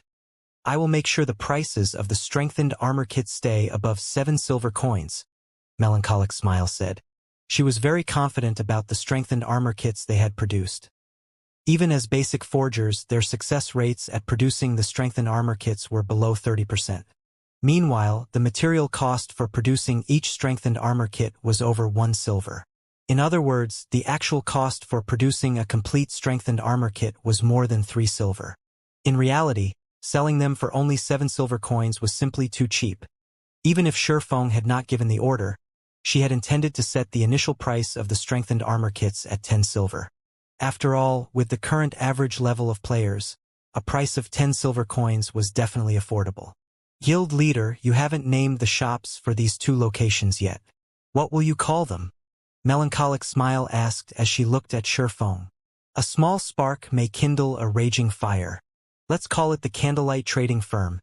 Shi Feng sighed as he looked at the deeds to the 2 golden real estates in his hand. At this moment, he finally had his own capital. With these 2 plots, he had taken a large step ahead of the other guilds. His guild would have a relatively stable source of income in the future, and he wouldn't have to fear becoming any guild's target. Shortly after, both Shi Feng and Melancholic Smile visited to the 2 plots of land they had just purchased. At this moment, however, the buildings were still under reconstruction, so they could not view the shop's full elegance. It would take several more hours before the reconstruction work would be completed. At that time, they could open for business. There sure are a lot of players in White River City right now. Shi Feng examined his surroundings, discovering a sea of players near the auction house. The area was even more crowded than it had been in his previous life. Guild leader, this is a given. Zero Wing and Overwhelming Smile are constantly competing over White River City. Zero Wing is also the first guild to own a guild residence in Starmoon Kingdom. In addition, there are Overwhelming Smile's impressive offers to consider. As a result, many players from other cities were tempted to migrate and develop themselves in White River City. Based on the statistics published the day before yesterday, White River City is currently the second most populous city in Starmoon Kingdom. It is only slightly behind Starmoon City. An ordinary city could not compare with a capital. Even if White River City offered a massive advantage, many players still preferred to mingle in the capital city. Starmoon City? Upon hearing Melancholic Smile's words, Shi Feng suddenly remembered something. He had befriended someone in Starmoon City before and had intended to purchase land through him. Originally, he had planned to direct Zero Wing's development towards Starmoon City. In the end, he had dismissed this notion and focused on making White River City the #1 city in Starmoon Kingdom. After all, unlike in Starmoon City, Zero Wing had an extraordinary background in White River City. Currently, although he no longer intended to develop Zero Wing in Starmoon City, the capital city's population was still very attractive. After all, in God's domain, players were a city's resource. The more powerful a city was, the more powerful the guild controlling said city could become. It seems I need to make a trip to Starmoon City. Shi Feng suddenly thought of a plan that could advance White River City's development further. Just as Shi Feng was about to head towards White River City's teleportation hall, the clear ring of his communicator reached his ears. Aqua, what's wrong? Shi Feng asked after accepting the call. Guild leader, good news. Previously, your feat of killing so many of Overwhelming Smile's experts boosted our guild's morale. Currently, our members are flooding the fields to participate in the war. As Overwhelming Smile's expert parties are no longer appearing on the battlefield, we've gained significant advantages. We have already taken out over 20,000 Overwhelming Smile members. Probably because we're the first guild to kill over 20,000 players in an all-out war. An advanced NPC from the Adventurers Association just visited, issuing an epic guild quest. The quest is called Ancient Battlefield, and only the guild leader of the guild is allowed to accept the quest. Moreover, only 10 guild members can participate in the quest. Unfortunately, we can't learn anymore until we accept the quest. I'm worried that this epic guild quest might disappear if we don't accept it soon, so I contacted you immediately after learning about it. Aqua Rose was extremely excited when she spoke. This was her first time encountering an epic quest. She had only ever heard rumors of them on the forums. Every epic quest represented a massive opportunity. If one could complete it, they could receive extremely bountiful rewards. Based on the information she had gathered, epic quests would reward players with an epic item at the very minimum. If it were a high-difficulty epic quest, one could even obtain 2 or 3 epic items. Meanwhile, the quest the guild had just received was an epic guild quest. It was a lot more difficult than an epic quest meant for individual players. If they could complete it, they would reap a frightening harvest. Ancient Battlefield? Shi Feng was stunned upon hearing Aqua Rose's words, indescribable thrill growing in his heart. Hurriedly, he asked, Aqua, are you sure you read that correctly? The information on the guild's quest board is clear, and I made sure to read it very carefully. I can say with certainty that it is an epic quest. Even I didn't believe it at first when I was told. After verifying it multiple times, I am sure that it is the epic quest Ancient Battlefield. Aqua Rose said, practically glowing with excitement. If they could complete this epic quest and obtain several epic items, it could help them immensely when they raided large-scale team dungeons in the future. Now that Zero Wing waged war against Overwhelming Smile, morale was very important. The news about Shi Feng taking out the underworld guards with one hit had caused Zero Wing to instantly become the publicly acknowledged #1 guild of White River City. This incident had also placed significant psychological pressure on Overwhelming Smile's members. If Zero Wing could take the lead by conquering a large-scale team dungeon, gaining even more top-tier equipment and prestige, Overwhelming Smile would have no hope of competing with Zero Wing in the future. However, Aqua Rose did not know that, in reality, what had shocked Shifeng was not the difficulty of the quest, but the ancient battlefield itself. In the past, the ancient battlefield had been immensely famous in God's domain. It had become so famous because of its alternative name, the Holy Land for Experts.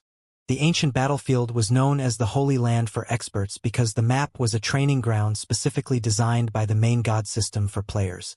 This training ground's purpose was to allow players to gain a better understanding of the combat style of God's domain. In the past, countless noobs and new players had instantly soared to become experts precisely because of the ancient battlefield. Moreover, it wasn't limited to ordinary experts. The ancient battlefield had even given birth to many apex experts. As a result, players called the ancient battlefield the Holy Land for Experts. Countless players had dreamed of visiting and experiencing the wonders it had to offer. Unfortunately, this opportunity was too difficult to encounter. In the past, despite countless guilds and corporations offering astronomical prices for the slots to enter the ancient battlefield, nobody willingly sold the slots they had. Now that Shifeng had suddenly been notified that he had obtained the ancient battlefield quest, how could he contain his excitement? He had always dreamed of visiting the ancient battlefield in the past. Unfortunately, he had never been lucky enough to receive an invitation. Now, however, he had. I understand. The difficulty of an epic quest is not to be taken lightly, so set it aside for now. Don't worry about it disappearing. After a guild quest is issued, it will be available for 3 months or until someone accepts it. Since it has just been issued, leave it there for now, Shifeng said after calming down.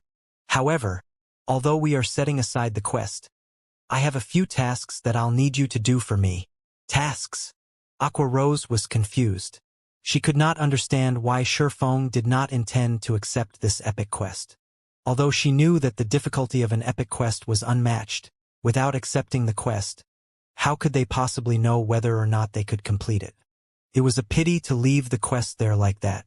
Most importantly, it was so tempting. That's right. In order to complete this epic quest, we will need sufficient combat power.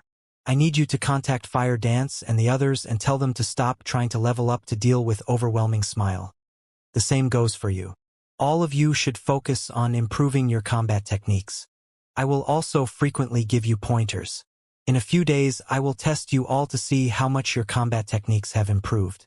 At that time, I will select the top 9 players to participate in this epic quest. Shifeng laughed. What should we do about the team dungeons?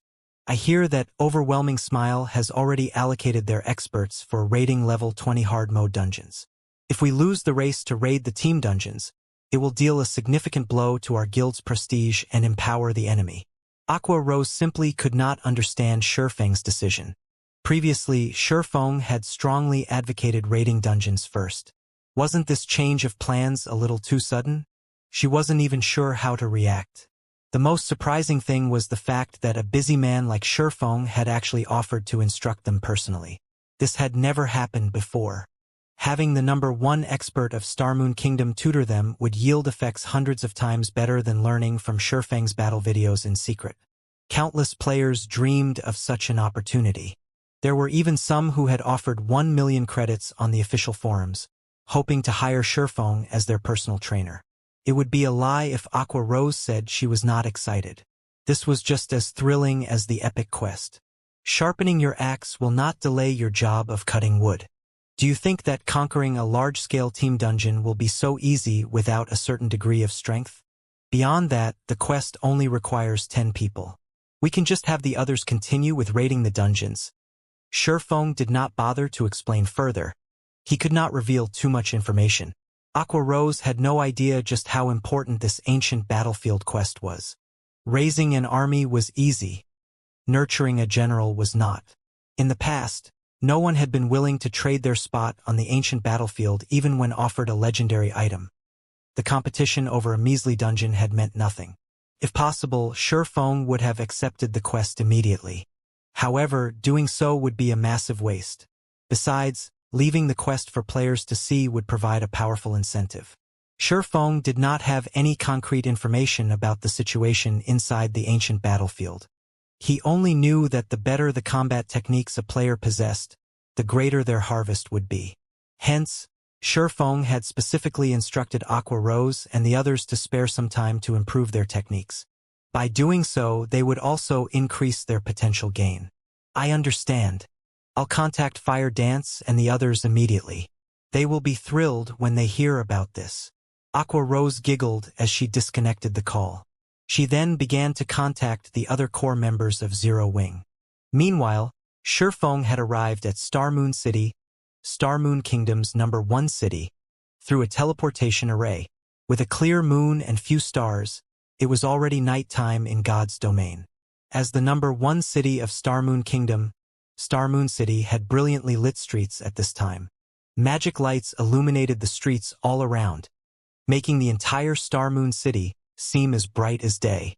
As expected of Star Moon City, the population here is not something a regional capital like White River City could ever hope to match up to. Shifeng could not help but sigh as he waded through the sea of players crowding the streets. Now that players were higher leveled, many could afford the teleportation fee to travel to Star Moon City. At this moment, Star Moon City's player population was nearly 5 million, 2 million more than White River City's. If one could take control of Star Moon City, it would significantly improve a guild's development speed. The impact on a guild would be even better than having control of 4 or 5 smaller cities. In addition, the available resources in the vicinity of Star Moon City were very abundant. Hence, all powers staying within the capital city were a mix of both strong and weak. Other than the 3 first-rate guilds that had set Star Moon Kingdom as their main base of operations, first-rate guilds of other kingdoms and empires also had a presence in Star Moon City. Plenty of second-rate guilds were also taking root and developing themselves here. As a result, the competition at Star Moon City was extremely intense, and in this aspect, White River City was far from comparable. Even the average level of ordinary players here was much higher than at White River City. Before long, Shifeng arrived at Star Moon City's City Hall via horse carriage. When Shifeng got there, a majestic and powerful-looking man was standing outside the entrance of the building. This man was none other than the Ghost Raider, Lifeless Blade. At this moment, Lifeless Blade was already level 26, not one bit inferior to Shifeng. Initially, Lifeless Blade was stunned upon seeing Shifeng, but he soon revealed a bitter smile. Although Shifeng's outward appearance had not changed by much since the last time they met, inwardly, however, the gap was like the distance between heaven and earth. The last time he met Shifeng, the latter gave the impression of being very ordinary, that there was nothing special about him at all. On the other hand, Shifeng's every action right now had an indescribable sense of naturalness. The pressure Shifeng radiated made Lifeless Blade feel as if he was facing a Lord-ranked monster right now. The last time Lifeless Blade met Shifeng, he had learned a lot from the discussion he had with Shifeng on combat techniques. Moreover, the latter had even provided him with plenty of quests that raised one's reputation, allowing his reputation to swiftly reach the status of a noble, which afforded many conveniences for his team's development. Lifeless Blade was only where he was right now due to Shifeng's help. Hence, he felt immense gratitude towards Shifeng. During this period, Lifeless Blade had raided plenty of team dungeons. He had even raided Hell Mode team dungeons. There were also countless instances where he participated in field PvPs. If he were to speak for himself, he would say that his strength had improved plenty since his last meeting with Shifeng. However, compared to Shifeng, his improvements paled significantly. Brother Yifeng, I've already completed the task you requested, Lifeless Blade stated when he saw Shifeng approaching. In a somewhat worried tone, he continued, but, Brother Yifeng, that plot of land you want is simply too far away from the high-traffic areas of the city. You will only make a loss by purchasing the land there. With the same amount of money, you can easily purchase a plot of land in the high-traffic areas of the city. This is really not a profitable purchase. No worries. I prefer a place that is somewhat peaceful. Shifeng laughed. Star Moon City was extremely large. There was also quite a lot of land available inside the city. However, the prices of the land here were not one bit cheaper than in White River City at all. Even an ordinary plot of land had a minimum price of 2,000 gold.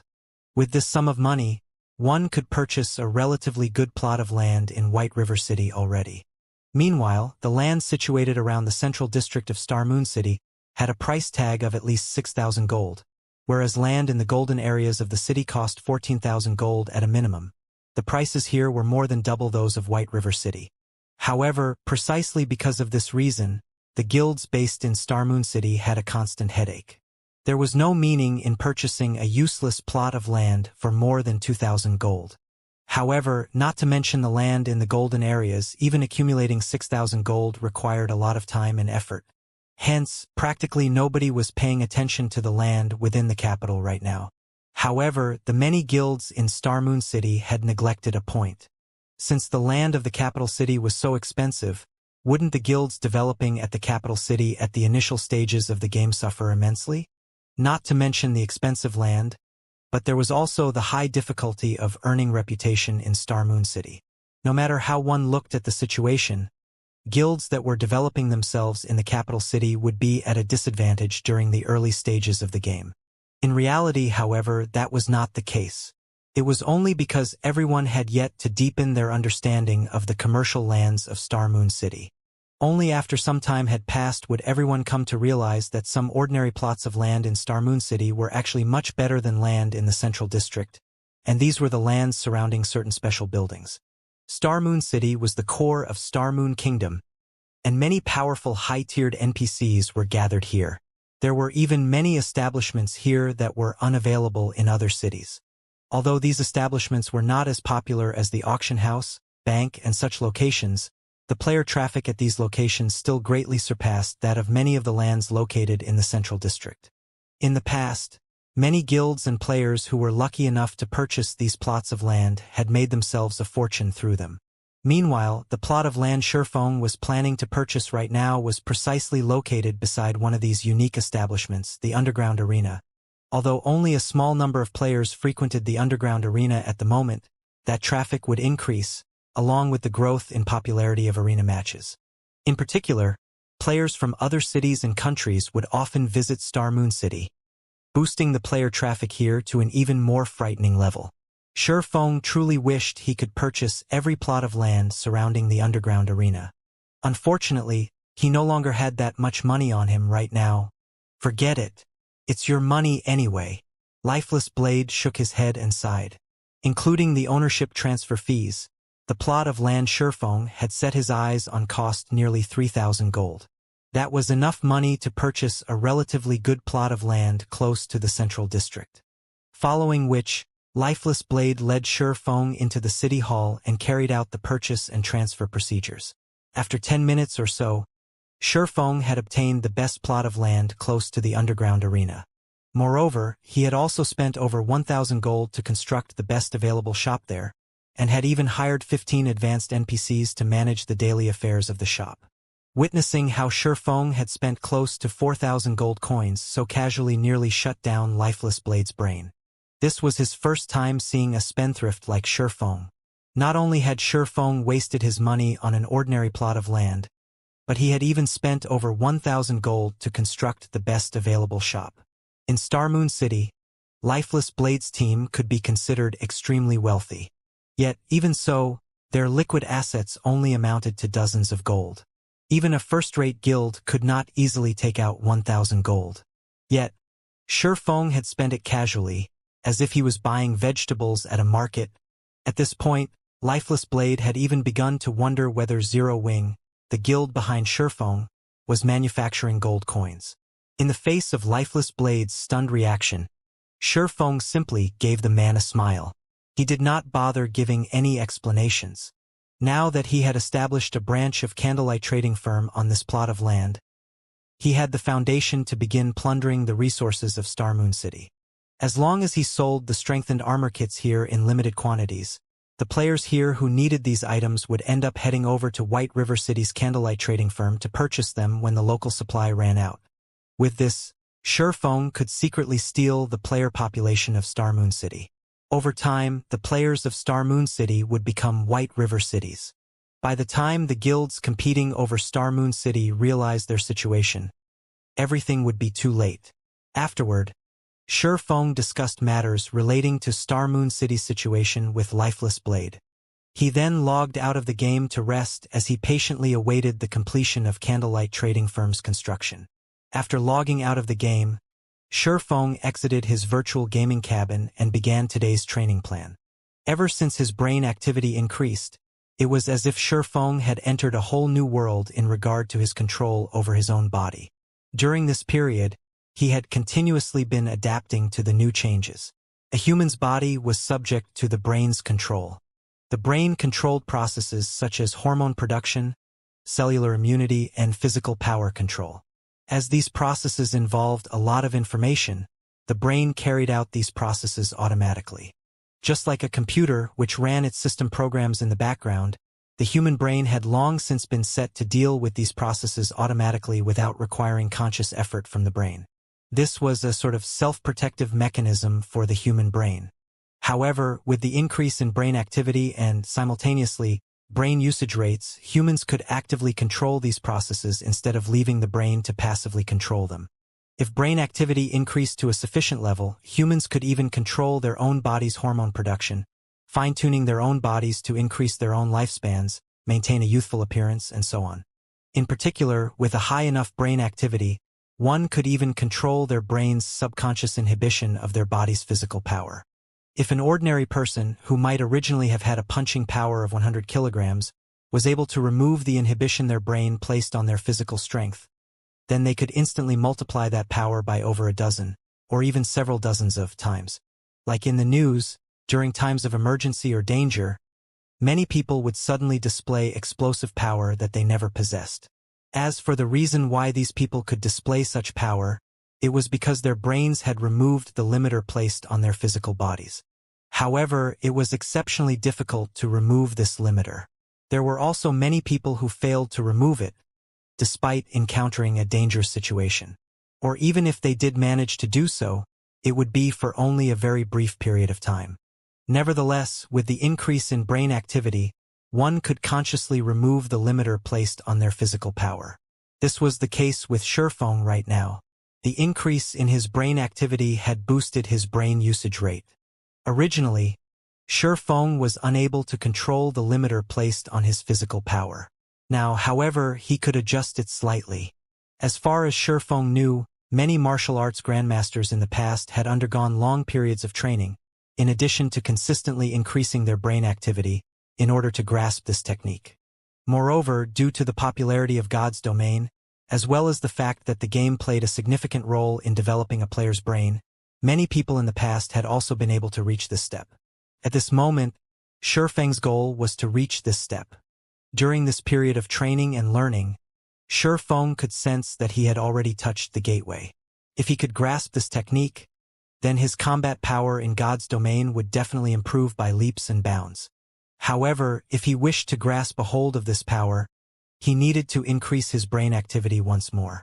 It was just that breaking through his own mental limit placed a heavy demand on his brain cells and required a large amount of energy. Meanwhile, only with S-rank nutrient fluids could he solve these problems. Although Feng had the money, he could not purchase any S-rank nutrient fluids by himself. Feng really wished to have a sufficient number of virtual gaming cabins and S-rank nutrient fluids in order to immediately nurture Aqua Rose, Fire Dance, Cola, and Violet Cloud into true top-tier experts and have them set foot into the refinement realm. At that time, Zero Wing's strength would definitely soar, and it would no longer be an impossible task to capture the several cities surrounding White River City. Just when Feng had completed his morning training and was about to have his lunch, the quantum watch on his wrist rang. Mr. Feng, I am Mr. Xiao Yu's assistant. Your competition today is scheduled at 5 p.m. I have come to pick you up in advance. The car is already waiting downstairs. The young and beautiful woman who appeared in the video call said, smiling. All right, I'll be there in a moment, Feng replied before disconnecting the call. Meanwhile, on the ground floor of Feng's apartment, a maglev limousine was currently parked outside the building. A man and a woman stood quietly beside the car, waiting. The woman wore a black dress. She had fine black eyelashes and a glamorous face with skin as white as snow. Her long hair was draped over her shoulders. Overall, she had a bright and beautiful appearance. As for the man, he was tall and ferocious. Wearing a black suit and a pair of sunglasses, he was like a ferocious beast, his entire body radiating a hostile aura that made others consciously distance themselves from him out of fear. When the residents of the community saw this scene, they thought that a big shot had come visiting. This guy sure knows how to take his time. The female assistant, Liang Jing, looked at her quantum watch. In an impatient tone, she grumbled, "Just what does Chairman Xiao see in him to actually have us come fetch him?" She was the head assistant for Big Dipper Training Center's chairman. Yet now she was actually sent to escort a youth. The man standing beside her right now was also no ordinary character. He was called Lu Jihong, and he was the personal bodyguard of Chairman Xiao. Lu Jihong's strength was simply amazing. He could easily deal with 7 or 8 ordinary people simultaneously. Even if he participated in the city's fighting competition, he would have no problem obtaining a good ranking. At the moment, the company lacks the support of a martial arts master. Chairman Xiao is naturally trying to create a grander scene. Lu Jihong replied indifferently. He's just slightly over 20. How could he possibly be a martial arts master? Liang Jing had noted Shifeng's appearance through the video call just now. No matter how she looked at it, she could not relate Shifeng to those 30 to 40-year-old masters. I hear that his opponent this time is quite amazing. Even Master Chen Wu has referred to that person as a fighting genius. That person has even defeated several martial arts masters before. I really cannot understand why Chairman Xiao still insisted on holding the competition this time around. The result of this competition is so obvious. He could clearly just choose that person instead. She had personally seen martial arts masters before.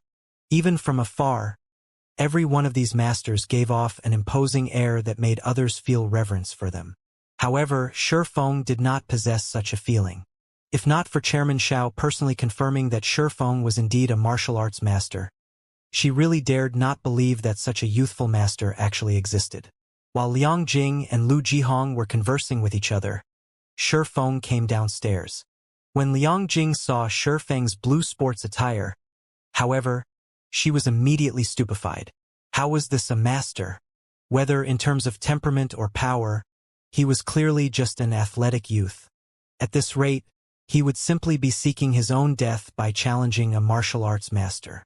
Contrary to Liang Jing's reaction, however, the bodyguard standing beside her revealed a completely different expression. Despite the faint smile Shifeng had on his face, Lu Jihong felt as if he was staring at a dormant beast. Lu Jihong could not sense anything from Shifeng's every action. That was right. He could not sense anything at all. For a seasoned bodyguard like himself, there was nothing more dangerous than being unable to pick up anything from someone's action. It was as if someone were pointing a gun at his head, and he still thought the other person was joking. If Shifeng were to take action, Lu Jihong felt that Shifeng could easily defeat him in just a few moves. Before the female assistant could even speak, the previously silent Lu Jihong hurriedly opened the car door, respectfully saying, "Master Shifeng, please, get in. We will take you to the venue immediately." "Thanks." Shifeng smiled as he entered the car. However, the female assistant, Liang Jing, was stupefied. What was this situation? She had never seen Lu Jihong act so respectfully to anyone before. Not even Chairman Xiao received such a treatment. Big Dipper's Central Assembly Hall. Although the sun was blazing, an endless stream of guests entered the hall. At the bright red carpet, well-known upper-class personages descended from luxury cars, one after another, and slowly walked into the assembly hall. Big Dipper's assembly hall was very lively today. It was even livelier than when the city's fighting competition was held. Quite a small number of people. Seated inside the limousine, Shifeng swept a glance at the assembly hall's surroundings, noticing that the people who came to watch the competition were all well-known characters in Jinhai City. There was not a single commoner present at all. Logically speaking, by holding the competition this time, Big Dipper should be promoting itself to increase its popularity. In order to recover from its downward spiral, it would definitely want to widely publicize the competition this time around. Internal force experts were rare, and exchanges between internal force experts were even rarer. Countless people wished to feast their eyes on such a fight. However, when Shifeng looked at the scene before him, it did not seem as if Big Dipper had done any promotion at all. Otherwise, the venue would have been completely swamped with people. Mr. Shifeng, it is like this. The other master wishes to hold this competition in private. He does not wish it to be known by everyone in the world. Hence, the company has not made any attempt to promote the competition, and has only invited a few well-known figures. But even so, that master was not happy about it. If Chairman Xiao had not offered sufficient compensation, the number of people attending this match might be less than half the current head count, Liang Jing said as she looked at Shifeng. Her lips curled up in a mesmerizing smile. Charmingly, she continued, if Mr. Shifeng thinks that this event is too small, after this competition is over, we can definitely arrange for your name to be known by all in Jinhai City. As the head assistant of Big Dipper's chairman, observing another person's every mood was Liang Jing's specialty. After seeing Lu Jihong's respectful performance before, even if she was a fool, she would have realized that Shifeng was not as simple as he appeared to be. With such a great achievement at such a young age, Shifeng would definitely become a dragon among men. If she could narrow the distance in their relationship slightly, the familiarity would be of tremendous help to her future. Naturally, she could not pass up this opportunity sitting before her right now. That person sure likes to keep a low profile, but it's fine. I don't like being watched by too many people, either. Shifeng laughed. Originally, Shifeng had no intention of making himself famous. He wanted to develop himself while maintaining a low profile. If not for the 15 bottles of S-rank nutrient fluids and 5 virtual gaming cabins, he really would not participate in this competition. Soon, Shifeng followed Liang Jing to the backstage of the assembly hall to rest there as he quietly awaited the start of the competition. At this moment, the competition hall inside Big Dipper's assembly hall was already packed with people. Every one of these attendees held considerable status in Jinhai City. Plenty of well-known figures from other cities had also turned up this time around. Meanwhile, seated inside the VIP room on the second floor were the few titans of Jinhai City. At this moment, Xiao Yu was entertaining these VIPs. If Shifeng were present in this room, he would definitely discover a lot of people he was familiar with here. Seated in the center of the room was none other than Jinhai University's headmaster and chairman, Su Wenqing. Seated beside him were Zhao Jianhua of the Zhao Group, Master Chan Wu of Jinhai City's No. 1 dojo, and many more high-profile characters of Jinhai City. Little Xiao, you've surely given me a big surprise this time. You were actually able to invite 2 martial arts masters to conduct a competition with each other. This is a first for our Jinhai City, Su Wenqing said as he stroked his white beard. A little excited, he said, I wonder if you can introduce me to the 2 masters you've invited this time around? The other VIPs promptly nodded their heads at Su Wenqing's words. In this day and age, fighting competitions were the most popular event in the world. The status of martial arts masters was naturally extraordinary, more so that of internal force experts. Normally, one could not see such experts in an ordinary city like Jinhai City. Even high-profile characters like the VIPs present would not be able to easily meet such experts. Old man Su, you must be joking. How could I possibly be able to invite 2 masters to conduct a competition with each other? The 2 of them just happened to want to compare notes with each other, so they allowed me to arrange this competition, Xiao Yu said, laughing. Currently, his heart was filled with an indescribable sense of joy. The 2 masters are currently resting and preparing for the competition later. It would not be convenient to invite them over right now, but I'll definitely arrange for a meeting afterwards. I hear that the 2 masters competing this time are very young. Is that true? Su Wenqing asked curiously. Yes, the 2 of them are indeed very young. Both haven't even reached the age of 30 yet. Xiao Yu nodded, then added proudly. In particular, Master Chun Wu has also met the master that we've specially invited this time. Although he is only 27 years old, his strength is very frightening. He has already defeated several well-known masters. During this period, I heard that he is planning to join the qualifiers for an international fighting competition, and that he has a high chance of obtaining a good result. Indeed, that Master Lei Bao is really a prodigy. I've compared notes with him before. Unfortunately, I was easily subdued in just a few moves. Now that Master Lei Bao has undergone over a year of intense training, his current strength should be even more frightening. When I met him before, I even felt chills running through my body. Chun Wu nodded as he sighed in admiration. Lei Bao was definitely the most powerful internal force expert he had met. A martial arts prodigy. In the future, it was highly possible that Lei Bao would become a martial arts grandmaster. At that time, Lei Bao would probably be able to defeat him easily even without using internal force. If Lei Bao used internal force instead of just losing the match, he might even lose his life in a single move. Everyone found it inconceivable when they heard that Jinhai City's famous fighting champion, Chun Wu, had been easily defeated, and that this had happened over a year ago. Not a single person present did not know who Chun Wu was. He was a character known by all in Jinhai City. In his early days, Chun Wu had fought many martial arts masters.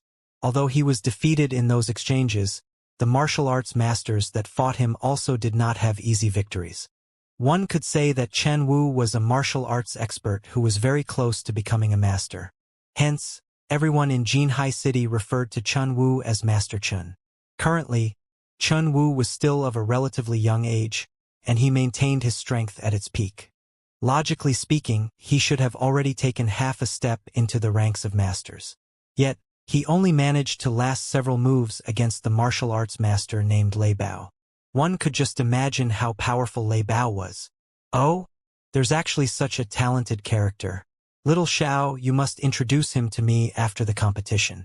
Although this decrepit old man has spectated international fighting competitions before, never once have I had the opportunity to chat with such a master.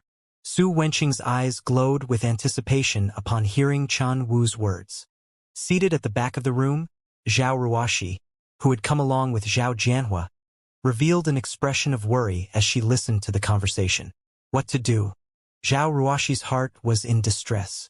Although she believed that Shifeng was very amazing as well, compared to the martial arts prodigy Lei Bao that everyone was talking about, whether it was in terms of strength or experience, Shifeng should be quite inferior to Lei Bao. If Lei Bao did not hold back during the competition, it would definitely end in tragedy. Time passed little by little. Very quickly, the arranged time for the competition arrived, and the excitement inside the assembly hall reached the boiling point. This was the first time a competition between martial arts masters would be held in Jinhai City. Usually, such competitions could only be seen on the international stage. Meanwhile, the majority of the people present here today had only ever watched an international competition through TV broadcasts. They never had the chance to personally witness such competitions. Just as the crowd was wondering what kind of people the two masters were, white smoke started emerging from the two passages leading to the arena. Meanwhile, the two people who had walked out from the white smoke were none other than the two protagonists of today's event, Lei Bao and Shifeng. When the audience personally saw the true appearance of the two masters, every single one of them was rendered speechless. They never expected the two masters to be so young. In particular, when the spectators inside the VIP room saw Shifeng, they were all shocked. Shifeng? Why is he here? Su Wenqing rubbed his eyes. For a second there, he even thought his eyes had gone blurry. Su Wenqing's memory of Shifeng was still fresh in his mind. Previously, not only had Shifeng defeated the university's #1 fighter, Zhang Luowei, but he had also earned high praise from Chen Wu. Su Wenqing had not expected Shifeng to actually appear at this place right now. It can't be, right? Chun Wu was similarly stunned upon seeing Shifeng. As he recalled, Shifeng was very amazing but had yet to reach the level of using internal force. At this moment, however, Shifeng was actually participating in this competition. It was truly shocking. When both sides stood in the arena, Lei Bao and Shifeng contrasted sharply. Lei Bao wore a black vest that placed his bronze muscles on full display. His muscles were not bloated, but instead were sleek like a cheetah's, giving others the feeling that his muscles were packed full of power. His disheveled hair coupled with his bestial aura and aquiline gaze made him seem exactly like a wild, ferocious beast. People would not dare to get even half a step closer to him. On the other hand, Shifeng looked just like your average university student. He possessed neither a sharp, sword-like aura nor a tall, robust body. He gave others the impression that he was completely harmless to both humans and animals, that there was no need for even the slightest bit of vigilance towards him. The battle between the two was a competition without any suspense. It was just like a fight between a ferocious lion and a cute little rabbit. There was absolutely no point to this battle at all. Suddenly, it was as if cold water was poured over the hot passion of the audience members. Wasn't this a match between two masters?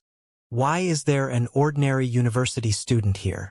That's right, even if Big Dipper is trying to promote Master Lei Bao, can't they at least invite a slightly decent expert? What's the point of inviting a youth that hasn't even grown all his hair yet? Even I can take care of that little brat with ease. The audience promptly burst into a heated discussion. They all felt that Big Dipper's chairman, Xiao Yu, was lacking sincerity. However, seated at a corner of the spectator stands, Zhang Luowei and Lan Hailong were both stunned when they saw this scene. How could he be a martial arts master? Zhang Luowei looked with eyes full of disbelief at Shifeng standing in the arena. Even until now, he still took to heart the defeat Shifeng had dealt him. During this period, he had trained constantly and had even sought meticulous guidance from Chen Wu, all in order to have his revenge on Shifeng. Yet, now that Shifeng had appeared before him once again, the man had actually become a martial arts master already. However, when Zhang Luowei looked at Shifeng's opponent, Lei Bao, a smile appeared on his face. He had heard plenty about Lei Bao's deeds from Chen Wu. Lei Bao was a fierce man who did not know how to show mercy. All those who had met with him in official matches had suffered heavy injuries at the very minimum, and some were even crippled. Hence, nobody was willing to compete with Lei Bao. When those in the world of martial arts heard the name of Lei Bao, even top-tier masters would try to avoid him as much as possible. Nobody wished to destroy their own future by competing with Lei Bao. Originally, Zhang Luowei had thought it was some daring expert who had come to compete with Lei Bao this time around. Now, however, it would seem that Shifeng was just a hot-headed youth after all. Yet, before anyone could voice out their complaints, the host of the competition immediately hyped up the audience. Ladies and gentlemen, before the start of this competition, the two masters will do a small warm-up, allowing everyone to clearly see just how powerful the two masters are. Now, let's welcome our two masters to showcase their strengths. As the host was saying so, some staff members pushed out a punching power testing machine into the arena. The punching machine was the latest model, and it was intended to test Lei Bao's and Shifeng's punching power. The first to take the test was Shifeng. Shifeng was very interested in regard to this test. He wanted to know just how much he had improved during this period of time. Standing before the punching machine, Shifeng took a proper stance before abruptly sending a punch forward. After piercing through the air, his fist made a loud boom when it landed on the target. The punching machine shook from the impact. Immediately, the numbers on the punching machine began rising madly. In just a moment, the numbers had broken past the 200 kilograms mark. A short moment later, the numbers rose to 320 kilograms. This value was already within the standard of professional fighters. In the end, the punching machine displayed a value of 401 kilograms. This result was almost comparable to those of well-known fighters of Jinhai City. However, it was still significantly lower than that of the city's top professional fighter, Chen Wu. This Shifeng is amazing. With this kind of punching power, it is no wonder Zhang Luowei was not his match. Su Wenqing laughed with satisfaction as he stroked his white beard. If he already possesses such strength at such a young age, he might be able to catch up to you, Master Chen Wu, in just a few more years. Chen Wu's punching power record could be said to be the record for the entire Jinhai City. Chen Wu's punching power was 453 kilograms, a value that made ordinary people stare in admiration. With just a single punch, Chen Wu could bend even a thick metal board. Let alone the fleshy human body, Chun Wu could even turn a durable maglev car into a pile of scrap metal in a short amount of time. Meanwhile, Shifeng was just in his early 20s, so he still had great potential for growth. He would have no problem surpassing Chun Wu's punching power record. Old man Su, you jest. This is but the result little brother Shifeng has achieved using only his physical strength. If he used internal force, he would have surpassed my record. Moreover, I have also heard that little brother Shifeng has long since beaten my record. It seems the newest record right now is 576 kilograms. Chun Wu laughed bitterly. Yes, that's right. This record was indeed set by Master Shifeng. Xiao Yu nodded.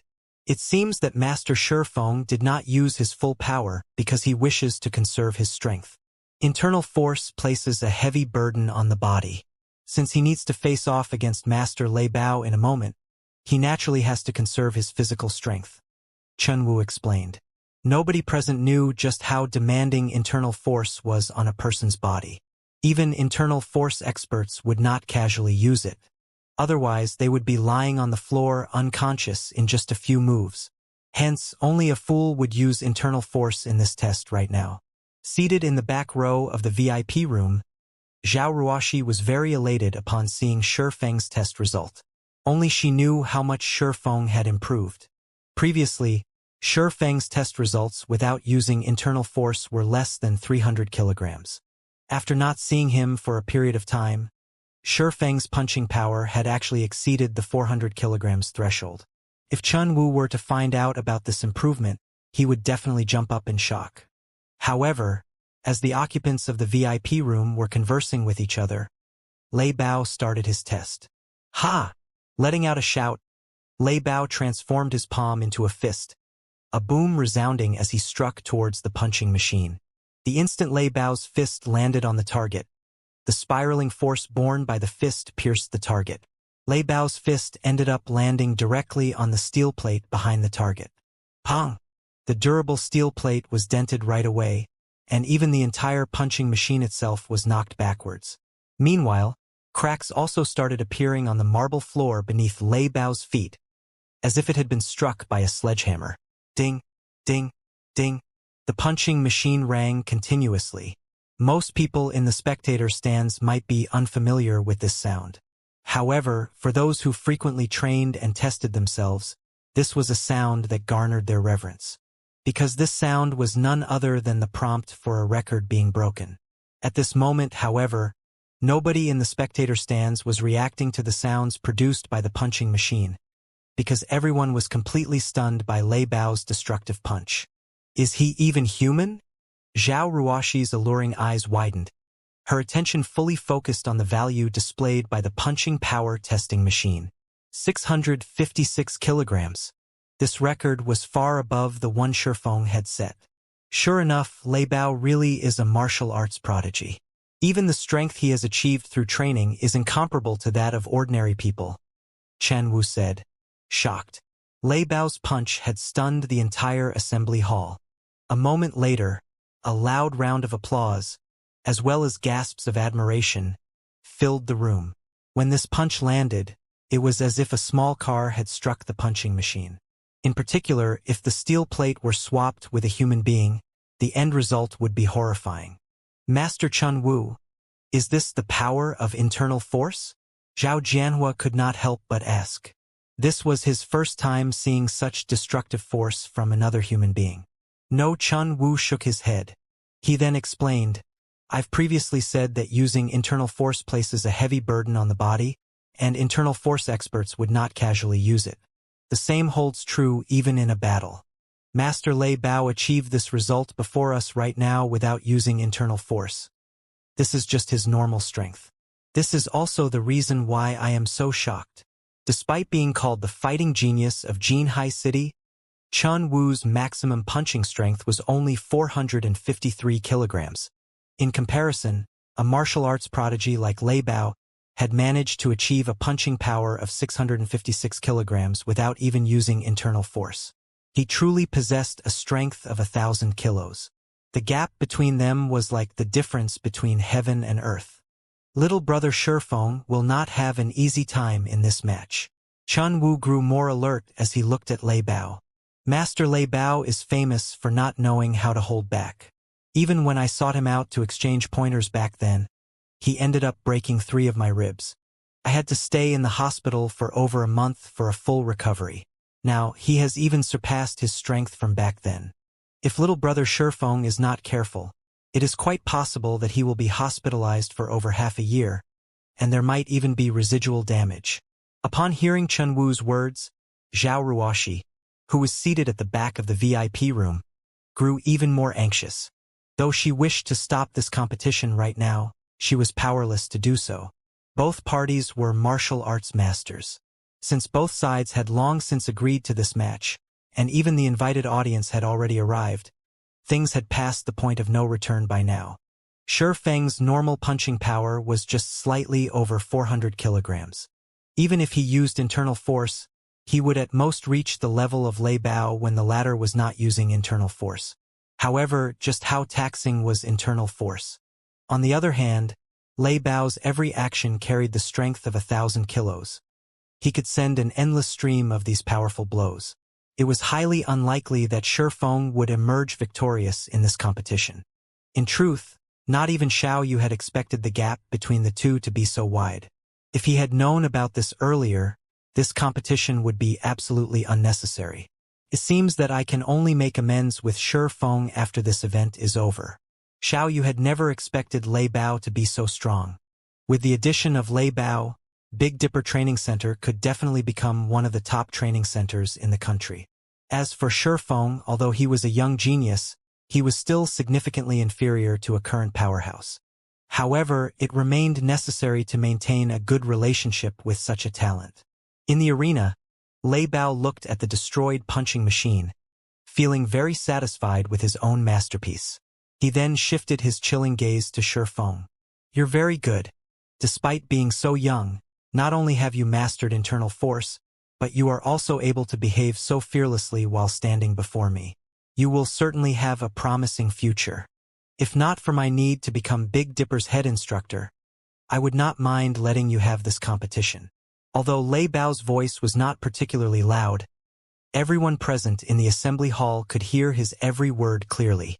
The arrogance in his tone was also unwavering, and one could not help but want to submit to him, heart and soul. "I have always looked fondly upon martial arts geniuses. I won't try to bully you in this match. If you can last 10 moves against me, this match will be considered your victory."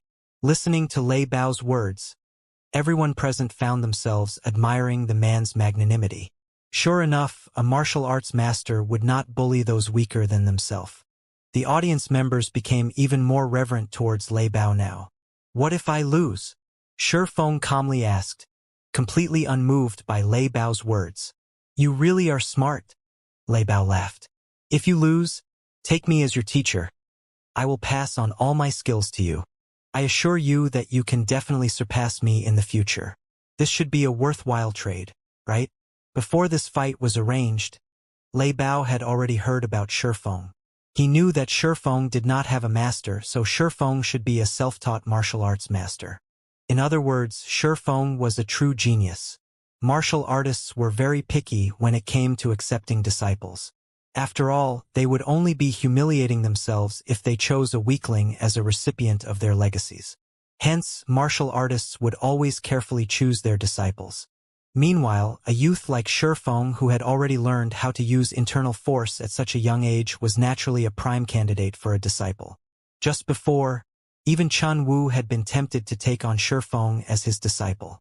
Unfortunately, Shifeng's current strength was no longer beneath him, so he had to dismiss this idea altogether. Lei Bao, however, was different. He was significantly more powerful than Shifeng, so he naturally had the qualifications to become Shifeng's master. Everyone was stunned upon hearing Lei Bao's words. Master Lei Bao was trying to solicit a personal disciple. Many in the spectator stands immediately turned to look at Shifeng in envy. A single glance was all it took to tell that Lei Bao was a top-tier martial arts master. It even was highly possible for him to become a martial arts grandmaster in the future.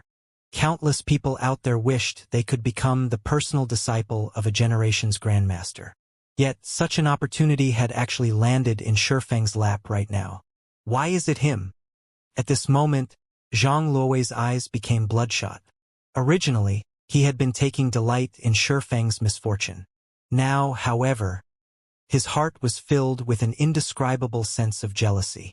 With a generation's grandmaster carefully tutoring and nurturing him, Shifeng would definitely soar to become a dragon among men.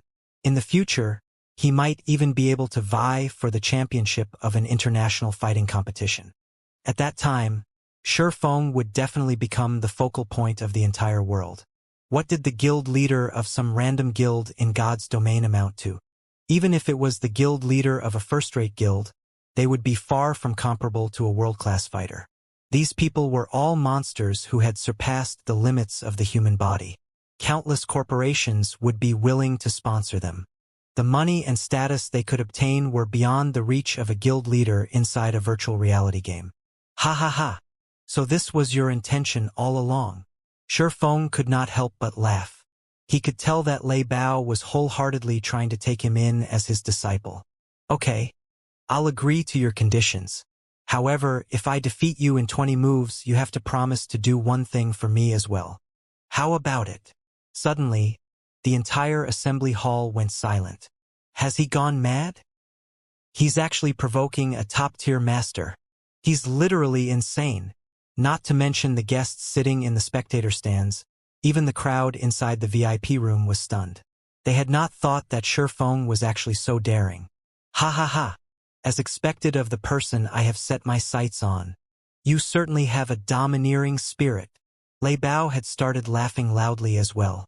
The more he looked at Shifeng, the more he liked the young man. Ever since his debut into the world of martial arts, nobody had dared speak to him so arrogantly. Now that he was 28 years old, he was only a hair away from reaching the rank of Grandmaster.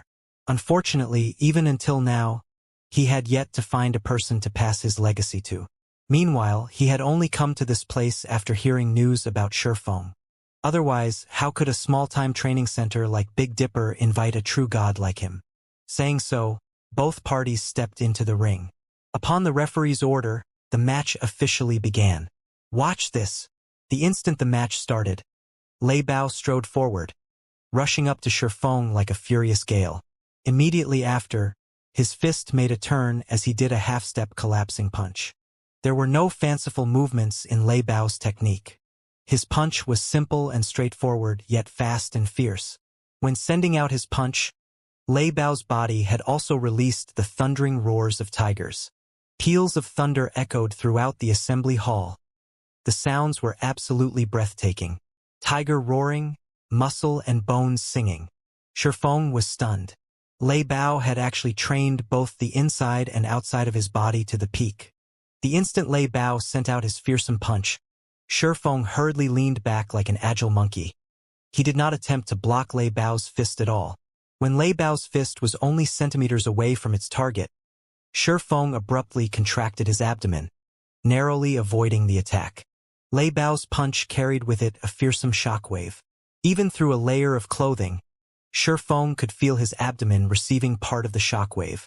If that violent force landed directly on his body, the consequences would be unimaginable. The members of the audience were stupefied once again. Tiger roaring? How is this possible? Seated in the VIP room on the second floor, Chan Wu saw Lei Bao's punch, and his eyes glowed brightly and his heart thumped madly.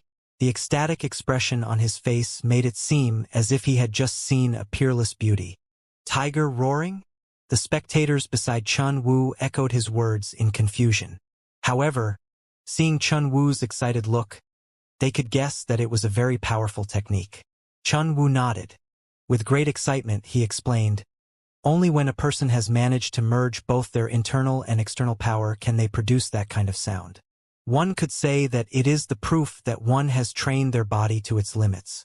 Normally, only experts at the Grandmaster level are capable of such a feat. I never imagined that Master Lei Bao had actually managed to achieve it so soon. With this, it won't be long before Master Lei Bao breaks through his limits and becomes a generation's Grandmaster." Countless martial arts masters had trained themselves desperately, yet still failed at combining their internal and external forces. On the other hand, before even reaching the age of 30, Lei Bao had already succeeded in pushing his body to its limits.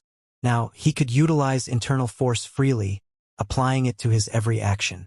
He fit the term martial arts prodigy to a T.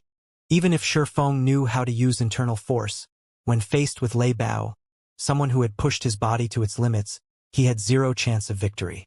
While Chun Wu explained, the roars of tigers filled the arena.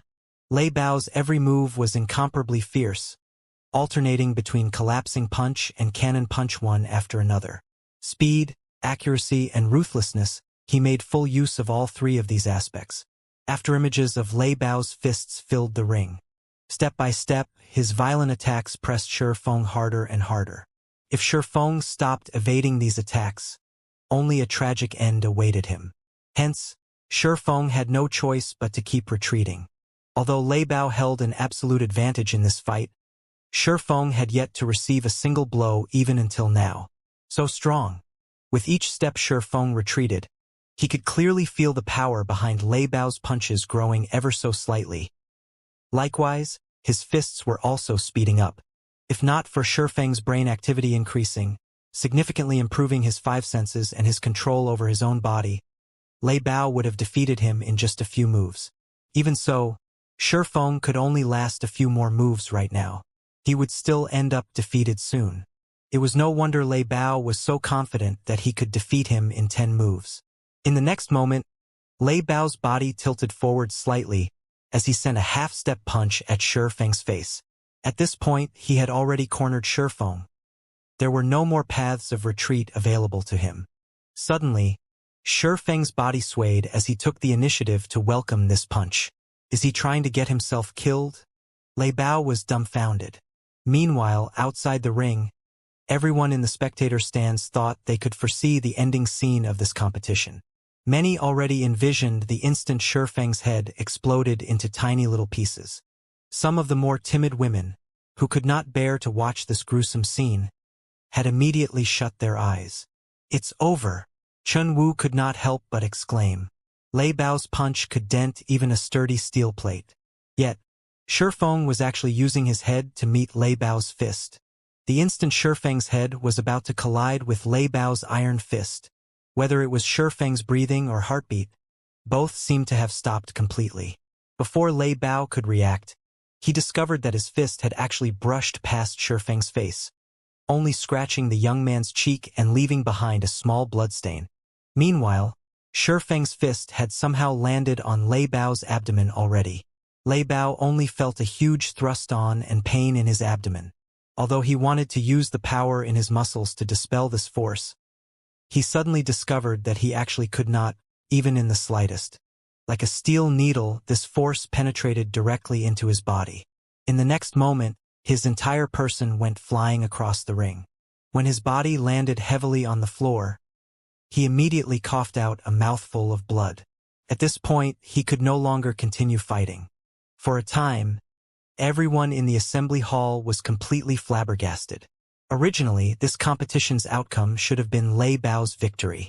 Yet, such a sudden reversal had actually happened. Nobody in the audience had even managed to get a clear view of what had happened. They had only seen Lei Bao's fist penetrating Shi Feng's head. In the next moment, Shi Feng's fist was already on Lei Bao's abdomen. And in the end, Shi Feng was the victor of this competition. Master Chun Wu, you are an expert yourself. Can you tell us what exactly happened just now? Su Wenqing was extremely curious about this situation. Everyone else seated near Chun Wu promptly turned to look at the martial arts master as well, hoping to obtain an answer from him. After some time passed, I have no idea, either, Chun Wu said as he shook his head. The two's exchange had simply been too fast. Their speeds were already beyond what he could respond to. Hence, not even he knew what Shi Feng had done exactly. He only knew that Lei Bao's lethal punch had not landed on Shi Feng. However, who was Lei Bao? Back then, the situation had already reached the point of no return. Even if Lei Bao did not wish to kill Shi Feng, he could do nothing to change the sudden development. Yet, Shi Feng had actually managed to evade Lei Bao's punch. Even more inconceivably, Chun Wu had not even seen when Shi Feng punched. Even Lei Bao had failed to react to the attack in time. You? At this moment, Lei Bao managed to pull himself back to his feet, and his eyes were filled with disbelief as he looked at Shifeng, who was currently standing proudly and calmly in the ring. Others might not have seen what had happened before, but when Lei Bao carefully tried recalling it, he immediately came to a realization. However, Lei Bao simply could not bring himself to believe that a student barely in his 20s had actually broken past his body's limits and taken that first step ahead of him. Although it was only for an instant, Lei Bao had seen it very clearly. Midway through Shifeng's charge, Shifeng's body had actually accelerated once more. At the moment of life and death, Shifeng had actually managed to evade his fist and, in turn, landed a punch on him. While the audience had their heads in the clouds, trying to recall the scene where Shifeng defeated Lei Bao, Zhang Luowei and Lan Hailong, seated in the spectator stands, were both frozen with fear. Their hearts were also filled with immense regret. For a moment, they looked like they had aged more than a dozen years. After this battle, everybody would know about Shifeng. His future would also be limitless. As of this moment, he was already a big shot of Jinhai City. Meanwhile, Zhang Luowei, as Shifeng's fellow student, had actually tried to take action against Shifeng. Looking back at his past actions, he had simply been seeking his own death. As for Lan Hailong, if he had known before that Shifeng was actually so powerful, he would have long since given his all to recruit Shifeng. He definitely would not have feuded with Shifeng over a measly Ling Feilong. At this point, both Zhang Luowei and Lan Hailong entertained thoughts of getting rid of Ling Feilong. If not for that damnable Ling Feilong's little tricks, they would have long since climbed onto Shifeng's massive boat and ridden along his waves of success, instead of being enemies with Shifeng as they were right now. Luowei, tomorrow you and I will both go and meet with Shifeng. If we do not dispel the rage in his heart, our future will be grim. Lan Hailong whispered helplessly. Indeed. Fortunately, we only have a minor dispute with Shifeng. The main problem is Ling Feilong. After we return, we must make a clean break with him. It would be best if we taught Ling Feilong a lesson as well. Perhaps this might even make Shifeng forget about all the earlier unpleasantries. Although Zhang Luowei was extremely reluctant, he still nodded his head heavily in reply to Lan Hailong's words. Although the competition only lasted a moment, none of the spectators had been disappointed by the show. On the contrary, the stands exploded with excitement. He defeated Master Lei Bao at such a young age. His future will definitely be limitless. We really didn't waste the trip. Get Master Shifeng's address. Rearrange my schedule as well. We must pay Master Shifeng a visit. The audience was not comprised of your average citizens. Every one of them was a reputable member of society. Now that Shifeng had defeated a top-tier master like Lei Bao, his future was limitless. A small stage like Jinhai City would not hold Shifeng. He could only shine brightest on the world stage. If they did not try to befriend Shifeng now, they would never qualify to do so in the future. However, compared to these guests, the chairman of Big Dipper, Xiao Yu, was so happy that he had nearly failed to contain his grin. He had originally thought that Lei Bao's willingness to become the training center's head instructor had been Big Dipper's greatest fortune. Xiao Yu had never expected Shifeng to be so powerful, even capable of defeating a top-tier master like Lei Bao. This was a top-tier master. Even throughout the whole country, such mighty individuals were as rare as phoenix feathers. If Big Dipper Training Center employed such a martial arts master, its popularity and business would undoubtedly skyrocket. Uncle Xiao, how do you plan to thank me? After all, it was I who introduced Shifeng to Big Dipper. Zhao Ruoshi grinned, her eyes flashing with pride and excitement. She felt as if Shifeng's victory were her own, and she basked in the success. Of course, we can't forget about you.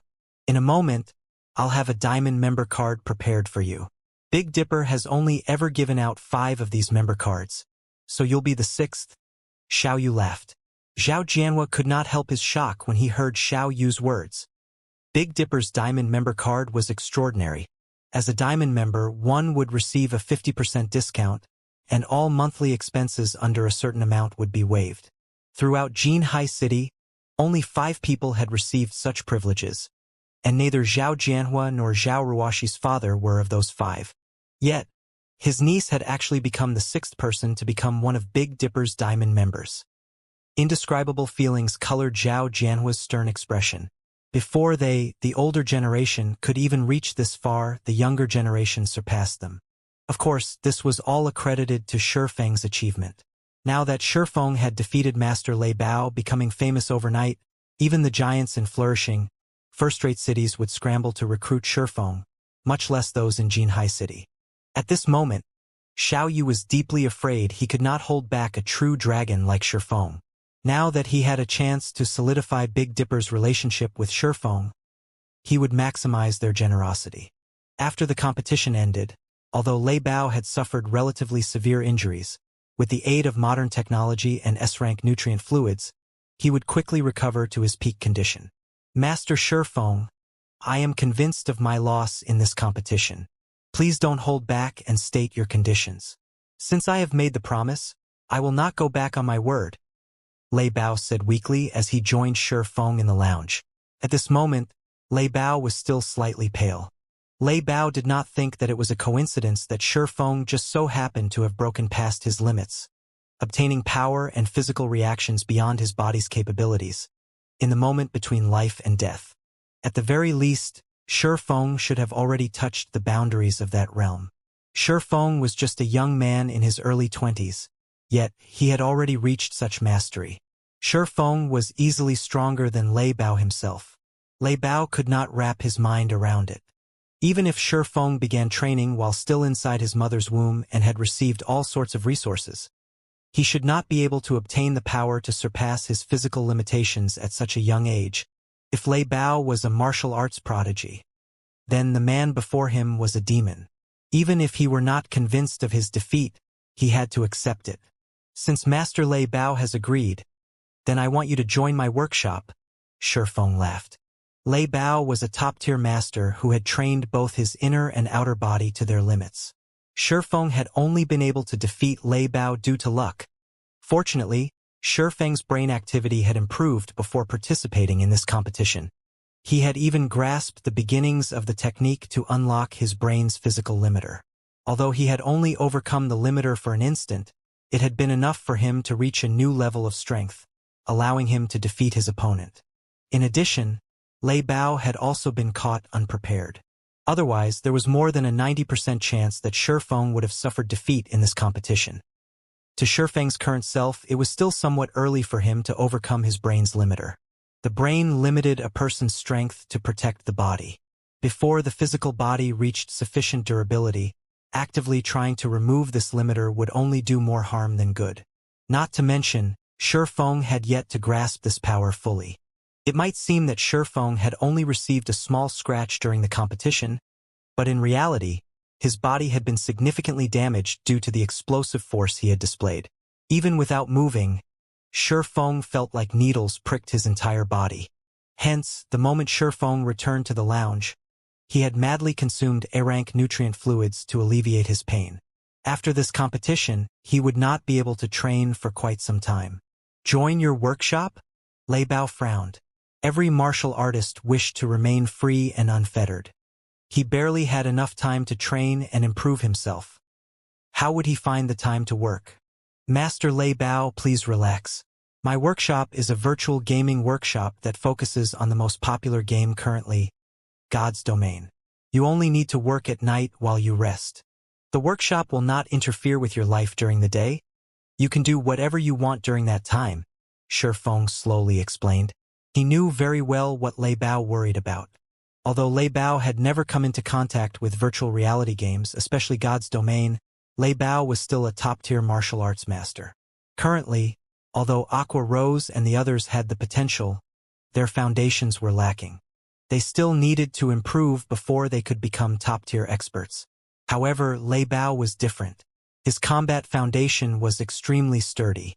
If he familiarized himself with his body in God's Domain and integrated the techniques he had learned in real life, he could very quickly become one of Zero Wing's top combatants. Okay, I'm relieved to hear that. Lei Bao nodded. He then left the lounge. Lei Bao's addition to Zero Wing would undoubtedly give the guild another fierce general. While Shifeng rested, 3 others entered the lounge. Lifting his head, Feng noticed that one of the new arrivals was none other than Big Dipper's chairman, Xiaoyu, with Liang Jing and Zhao Ruoxi following closely behind. At this moment, Zhao Ruoxi wore a blue one-piece that looked both light and elegant. Her inky hair scattered around her waist like a waterfall, adding a few hints of elegance to her originally innocent temperament. Upon entering the room, Zhao Ruoxi beamed at Feng, both worry and joy filling her eyes. Now that Feng had become famous overnight, the originally silent and unknown boy from school was no more. Now he had become Jinhai City's focal point. Even old man Su wished to have a proper chat with Feng. In the lounge, both Liang Jing and Xiaoyu approached Feng with far more caution and respect than in the previous meetings. Only Zhao Ruoxi behaved as usual, smiling and laughing as she conversed with Feng. There did not seem to be any signs of a barrier between them. Master Feng, based on our previous arrangements, from today onwards, you will be Big Dipper's head instructor. At the same time, you will also become one of Big Dipper's directors. And as you requested, Big Dipper will also come up with an area that will be under your sole management. Saying so, Xiaoyu took out a half-transparent card from his suit's pocket, handing it to Feng. This is Big Dipper's Diamond Member Card. The card's information has already been updated. In the future, all of your expenses at Big Dipper will be free of charge. Moreover, Big Dipper will also specially reserve a special training room for your use at any given time. When Zhao Ruoxi heard Xiaoyu's words, even she could not help her shock. The usual training rooms only contained some fitness and testing equipment. However, Big Dipper's special training rooms were different. Big Dipper spared no expense when they had constructed these training rooms. Every item inside was state-of-the-art. The entire room was also controlled by a quantum computer. These rooms were usually only provided to professional fighters. Normally, these rooms contained a dedicated combat robot. Special training rooms also came with full virtual combat videos and combat systems that stored beneficial data, which users could reference and learn from. There was even a gravity control device that allowed one to adjust the gravity in the room in order to produce better results. Furthermore, each room had a health cabin that could help its users alleviate physical fatigue, accelerate physical recovery, and maintain the best quality of sleep each day. Hence, many of Jinhai City's professional fighters loved come to Big Dipper. The training rooms in Big Dipper were categorized into 4 different ranks: basic, intermediate, advanced, and special. While the cost of each room increased with rank, the benefits also increased. It was especially true for the gravity settings. In the basic training room, one could adjust the room's gravity by 2G. The intermediate training room's gravity could be adjusted by 3G. In advanced training rooms, one could change the gravity by 4G. In special training rooms, one could increase or decrease the gravity by 6G. It was impossible for ordinary people to train in such an environment. Even moving one's fingers would be difficult. As for the rental fees, ordinary people could not even afford a basic training room. It cost 3,000 credits to rent a basic training room for a day. That was almost a typical person's monthly salary. Of course, your average citizen didn't even qualify to become a member of Big Dipper to begin with. To professional fighters, however, this was easily affordable. The intermediate training rooms cost 5,000 credits per day. A majority of the city's professional fighters usually preferred to rent intermediate training rooms. Unfortunately, there was not many available. Big Dipper only had 20 advanced training rooms, and they cost 10,000 credits to rent per day. This was practically the average price of renting a room at a 7-star hotel. As for special training rooms, there were only 5 in the Big Dipper Training Center, or better yet, in all of Jinhai City. The rental for these rooms was 30,000 credits per day. However, one would be lucky if they even had the chance to rent one of these rooms. Yet now, Big Dipper had specifically reserved one of these rooms for Feng. Countless people would definitely turn green with envy if they found out. I'll have to trouble Chairman Xiao then. Feng did not hold back as he accepted the Diamond Member Card. With the special training room's gravity enhancement, his future training would yield far better results. Master Feng, there is also the matter of the 15 bottles of S-rank nutrient fluids and 5 virtual gaming cabins that we previously agreed to. Our board of directors has unanimously agreed to increase the count to 30 bottles and 10 virtual gaming cabins. We will have the items delivered to you in a few days, Xiao Yu said with a smile. Also, I will have my head assistant, Liang Jing, follow you. She is always very efficient. If you have any matters in Big Dipper you need to deal with, please let her take care of them for you. All right. Shi Feng did not refuse Xiao Yu's offer. He had no reason to refuse to begin with. Aside from how important S-rank nutrient fluids were to him, just the 10 virtual gaming cabins could raise Zero Wing's workshop to a whole new level. It would no longer be just your average workshop. As for the assistant named Liang Jing, Shi Feng did not know much about Big Dipper. If he wanted Big Dipper to take care of some matters for him, such as training the members of his workshop, an assistant like Liang Jing would definitely come in handy. She could save him a lot of trouble. Regardless of the other's optimistic view of his development in the fighting world, Shi Feng had no intention of changing career paths. He only had one goal in his heart: God's domain. After all, God's domain held the world's future. After Shi Feng chatted with Xiao Yu and the others for a while, he returned to his apartment. Before he left, Xiao Yu had Liang Jing prepare 5 bottles of S-rank nutrient fluids for him, which would help him quickly recover from the injuries he had suffered during the match with Lei Bao.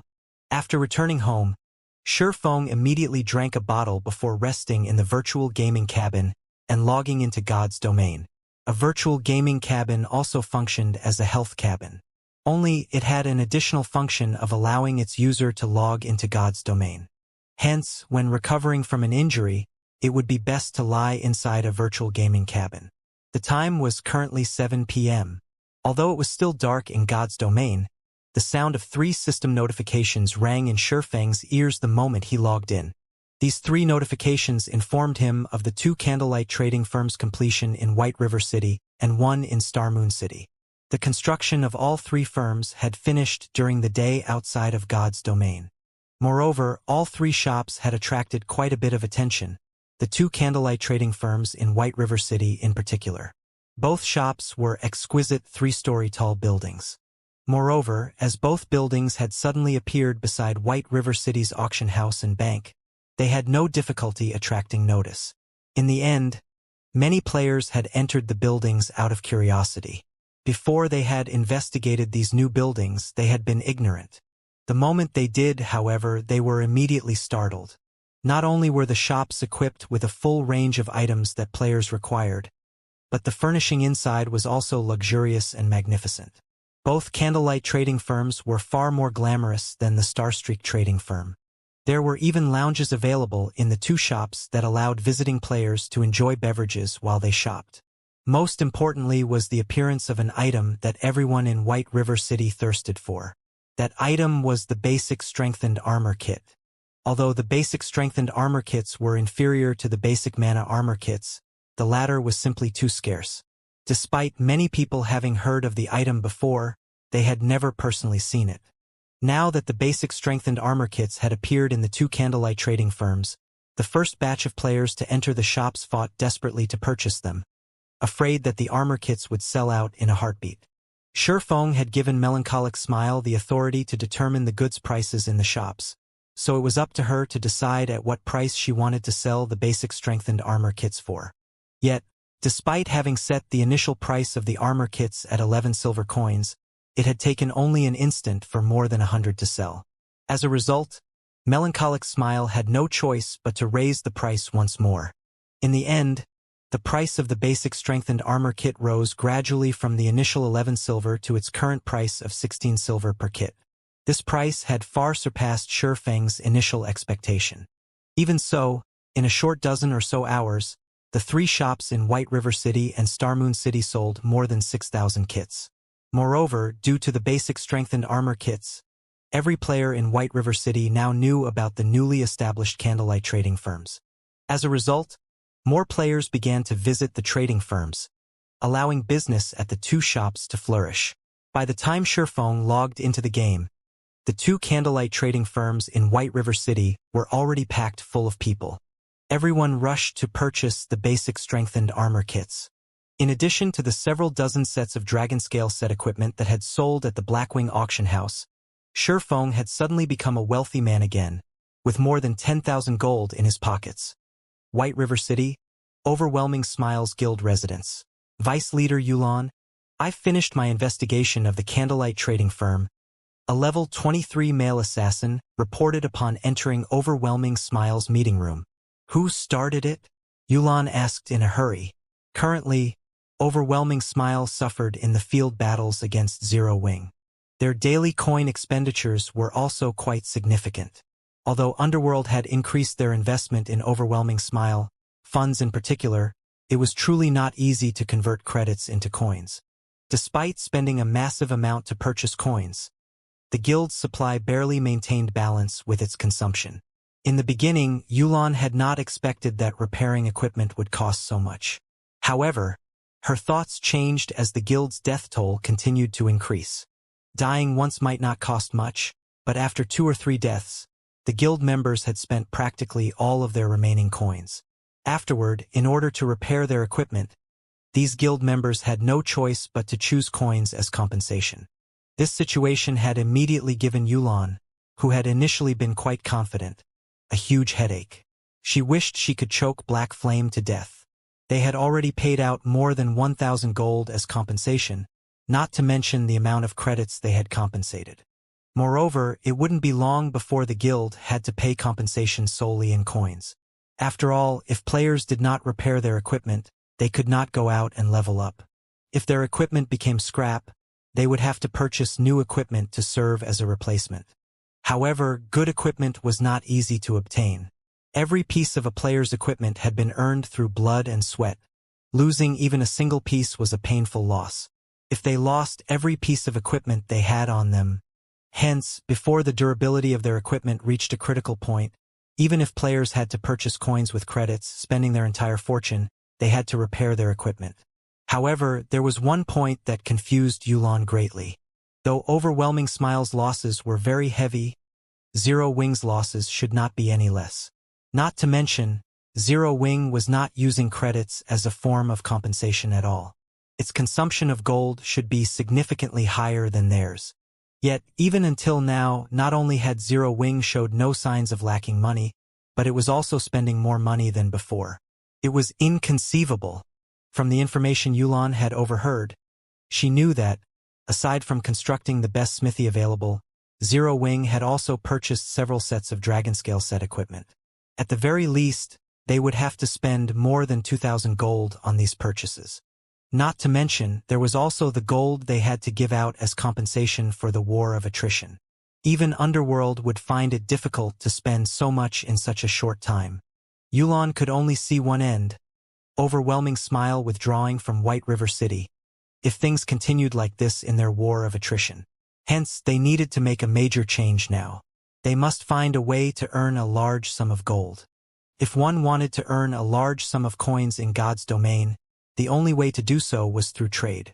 Although the guild quests published in the guild residence were a large source of income, that potential was nothing compared to the money one could earn through trade. Although the various large guilds of God's domain possessed a lot of gold, compared to the countless players in God's domain, this sum was insignificant. Even if Overwhelming Smile only earned 1 silver from each of the millions of players in White River City, the total would be several tens of thousands of gold. At that time, they could easily afford a war with several other large guilds simultaneously, much less afford to deal with a single Zero Wing. In White River City, the most powerful trading firm was currently the Starstreak trading firm. Not only did the firm occupy a strategic location, but it also possessed land in the 7 cities surrounding White River City, allowing it to sell items to players in 8 cities and earn tons of gold daily. The amount the firm earned each day was enough to make one drool. Unfortunately, the Starstreak trading firm was an NPC's property, not a player's. Despite exhausting all of their means, the various large guilds in White River City were unable to form a cooperative relationship with the Starstreak trading firm. In the end, they could only give up on their endeavors and try to open up their own shops. However, White River City's ordinary lands were not particularly valuable. Currently, the various guilds had all set their sights on the golden lands of the city and were consistently accumulating money and raising their reputation to achieve that goal. Now, however, the candlelight trading firm had appeared and purchased 2 golden lands ahead of the other guilds. Although the candlelight trading firm was not a match for the Starstreak trading firm, with the basic strengthened armor kits and the full range of products, it, too, stood among White River City's top trading firms. Over time, if the candlelight trading firm introduced several other items that players direly needed, it would definitely surpass the Starstreak trading firm and become the #1 trading firm in White River City. Moreover, unlike the Starstreak trading firm, a player had established and owned the candlelight trading firm. That signified the possibility of cooperation. Thus, Yulan had sent her subordinate to investigate the firm. I heard that the manager there is a young woman named Melancholic Smile. Moreover, she is a forger, and was once a forger employed by the Starstreak trading firm, the male assassin said slowly. In addition, aside from that woman, 2 other Starstreak forgers seemed to have defected to Candlelight as well. The 3 of them produced the basic strengthening armor kits. Good, you've done well. Yulan smiled. Melancholic Smile. This is my first time hearing this name. There really are a lot of capable people in White River City. It seems that I'll need to make a personal visit to the candlelight trading firm to have a chat. Overwhelming Smile wasn't the only guild with such thoughts. Several other large guilds also began to eye the candlelight trading firm. Such a thriving trading firm was no different from a large gold mine that could provide their guilds with various resources. If they could obtain the trading firm, they could instantly raise their guild's strength by leaps and bounds. Meanwhile, Shurfeng once again had over 10,000 gold in his pockets, and he began to reconsider the plots of land in Star Moon City again. Currently, as the underground arena was not particularly popular, the candlelight trading firm's business there was only passable. Attracting the attention of Star Moon City's players would be far easier if he set up a shop in the city's central district. Unfortunately, as Lifeless Blade was only an ordinary noble in Star Moon City, he could only purchase ordinary land. He did not qualify to purchase the lands in the central district and golden areas of Star Moon City. I need to think of a better way to raise my reputation. Shurfeng tried to recall information relating to Star Moon City's resources. After he pondered for some time, Shurfeng's eyes suddenly shone. Immediately, he hailed a horse carriage and hurried to the palace. Star Moon City was Star Moon Kingdom's core, so it was not easy to raise one's reputation here. If players relied on reputation quests, it would take them ages before they could become a Baron of Star Moon City. For this reason, many players had given up on the notion of doing business in Star Moon City and had shifted their aim towards other cities instead. However, there were many players in Star Moon City. There was bound to be a few amazing characters amongst the millions of players. In the past, there were several independent players who had taken the lead and managed to become barons, even viscounts, before the various large guilds. In the end, these independent players had claimed a few good lands for themselves, taking the opportunity to make a fortune. The monthly rental they received was enough to allow them to live in luxury for the rest of their days. Despite being independent players, these few individuals were not ordinary characters. They were not penniless individuals. Instead, they were relatively wealthy individuals. They had been relatively famous in several other virtual reality games and had earned large sums of money during their time playing those games. Meanwhile, through a special method, these people had managed to grind large amounts of reputation points in a relatively short amount of time, quickly becoming barons. After this incident was revealed, these players had become the envy of every player in Star Moon City. That method was very simple. Players needed to purchase some supplies with coins, then contribute these supplies to a certain Grand Duke to receive reputation points for Star Moon City. Unfortunately, the conversion ratio of coins to reputation points would make any ordinary player curse the system. However, Shurfeng did not lack money right now, he only lacked time.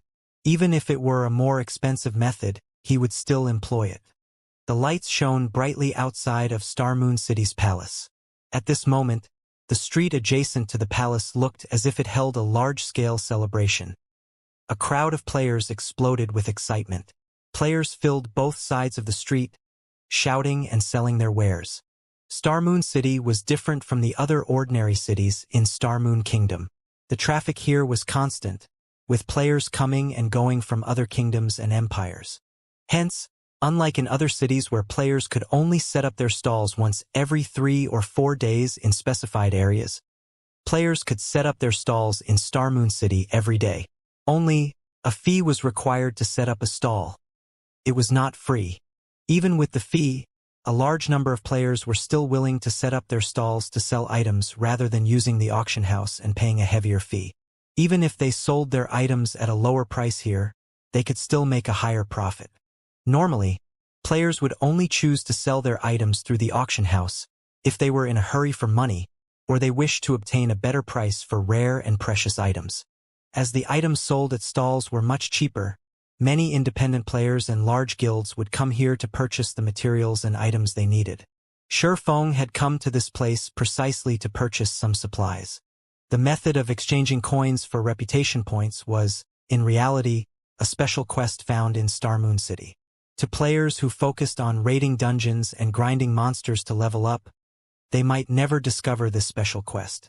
However, to players who leveled up slowly and focused more on enjoying the game itself, it was not particularly difficult to find the quest. As long as they listened for information in the capital city, they could obtain some clues leading to the quest. Meanwhile, this clue was that Grand Duke Hartfield's daughter had fallen ill and was in urgent need of a large amount of herbs. The quest only required 1 stack of ordinary herbs. Upon completing this quest, players would receive a certain amount of money and EXP. Meanwhile, players could accept this quest indefinitely. Unfortunately, the amount of money and EXP wasn't quite worth the value of the herbs. In the past, wealthy players who wished to level up quickly had spent money to increase their EXP through such quests. Even so, they did not invest a lot of money in this method of leveling. After all, coins were very valuable during the initial stages of the game. Nobody would spend them foolishly. In the past, as everyone had been convinced that this special quest was merely a method that allowed one to exchange money for EXP, a few insane individuals who had not wanted to level up in the fields began to purchase herbs in bulk, turning them in to complete the special quest. In such a way, these individuals each traded in 1,500 stacks of herbs, reaching a critical point of this quest. When a player traded in 1,500 stacks of herbs, Grand Duke Hartfield would no longer reward said player with money and EXP. Instead, the Grand Duke rewarded the player with a thank you gift. One could obtain a variety of items from this gift. Among them, there was a 10% chance to obtain a reputation book.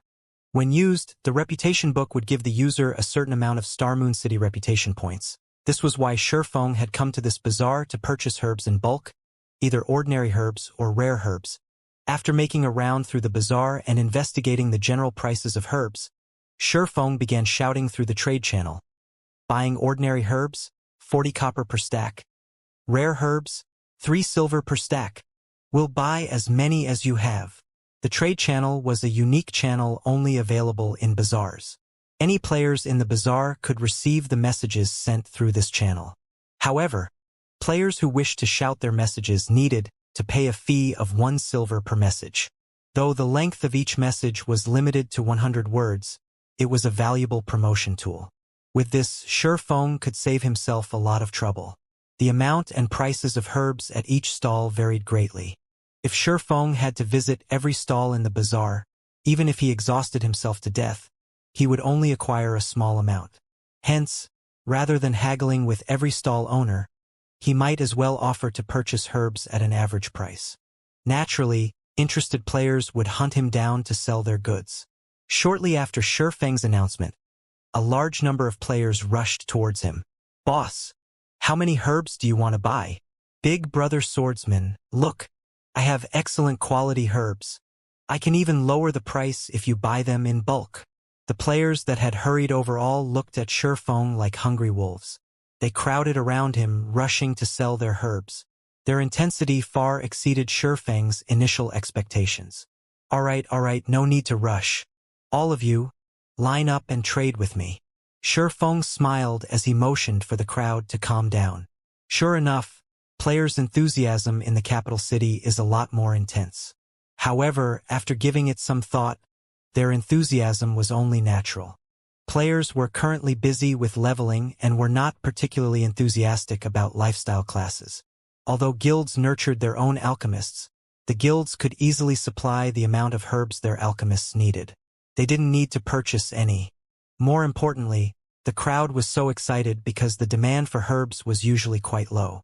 As useful potion recipes were extremely rare, demand for herbs had dropped even further. In addition, Starmoon Kingdom was not a herb-poor kingdom, resulting in the prices of herbs remaining relatively low. Despite there being 20 herbs in each stack, ordinary herbs only sold for 40 copper per stack. Even rare herbs only sold for 3 silver per stack. One could imagine just how worthless herbs were. Yet, even with such low prices, few people were willing to purchase herbs, which explained why everyone was so excited to see Sherfong. Players would frequently encounter herbs while adventuring, and they would usually collect these herbs to sell in bulk at a later time. Now, these players' actions benefited Sherfong. In a short moment, Sherfong had purchased 2,000 stacks of ordinary herbs and 200 stacks of rare herbs, spending 14 gold in total. To other players, this might be an astronomical sum, but to Sherfong, this was only a drop in the bucket. Sorry, but my bag's full. Everyone, please wait here for a while. I'll come back to purchase more in just a moment. Sherfong hurriedly turned and ran towards the Grand Duke's mansion. Reluctance filled the crowd's eyes as they watched Sherfang's departing figure. However, when they heard that he would return to purchase more later, they all chose to remain there, quietly awaiting his return. At this time of year, there were simply too few players willing to purchase herbs. Now that one such player had emerged, how could they easily give up on this opportunity? They would wait a few hours if they had to, not to mention a few minutes. The Grand Duke's mansion was only a short distance from the palace. The journey there only took Sherfong a dozen minutes or so. After entering the Grand Duke's mansion, after the level 150 Great Steward's introduction, Sherfong arrived before the level 200 Grand Duke Hartfield. After a brief conversation, Grand Duke Hartfield began telling Sherfong the problem burdening his daughter, after which Sherfong received the special quest to acquire herbs. He then retrieved the herbs from his bag, one stack after another. For every stack of herbs Sherfong turned in, he received 20 copper and 2,000 EXP in return. Though Sherfong took a loss of 20 copper with each exchange, he did not pay it any mind. Compared to forging, his leveling speed from handing in the herbs was several times faster. As soon as he gave the Grand Duke the herbs, he immediately received EXP. The process was very fast and convenient. In mere moments, Sherfong had turned in 1,500 stacks of ordinary herbs, earning a total of 3 gold coins and 3 million EXP. In less than half an hour, Sherfang's experience bar rose significantly. Earning 3 million EXP in half an hour was an incredibly efficient way to level up. Unfortunately, after turning in the 1,500 stack of herbs, he only received a thank you gift for every subsequent stack of herbs he turned in. As there were still a large number of players waiting for him to purchase their goods, Sherfong wasted no time as he turned in all of the herbs in his possession. Unlike ordinary herbs, he would receive 10 thank you gifts for each stack of rare herbs. In terms of money, it was much more worthwhile to trade rare herbs for the gifts instead. Unfortunately, rare herbs were too scarce. Sherfong traded all of his ordinary herbs and rare herbs for thank you gifts in one fell swoop. Suddenly, Sherfong noticed that Grand Duke Hartfield's gaze had changed slightly. The Grand Duke's originally stern expression seemed to have softened significantly. Was I just imagining things? After Sherfang's brain activity had improved, his 5 senses and intuition had become extraordinarily sharp. Advanced NPCs of God's domain possessed very high intelligence. It was even higher than ordinary players. It was especially true for a level 200 Tier 3 NPC like Grand Duke Hartfield. Although Hartfield might not be as strong as Magistrate Weissman, not even Weissman dared to offend the Grand Duke. Hartfield was the only Grand Duke throughout Starmoon Kingdom, while the others were just dukes. In Starmoon Kingdom, his position was only below that of the king and equal to that of the kingdom's Grand Marshal, Adolf Serret. Working with the Grand Marshal, they protected the kingdom from both inside and outside threats. If Sherfong could form a relationship with Grand Duke Hartfield, it would greatly benefit his future development in Starmoon Kingdom. Forget it. It's best to just focus on raising my reputation. Feng shook his head to clear his mind.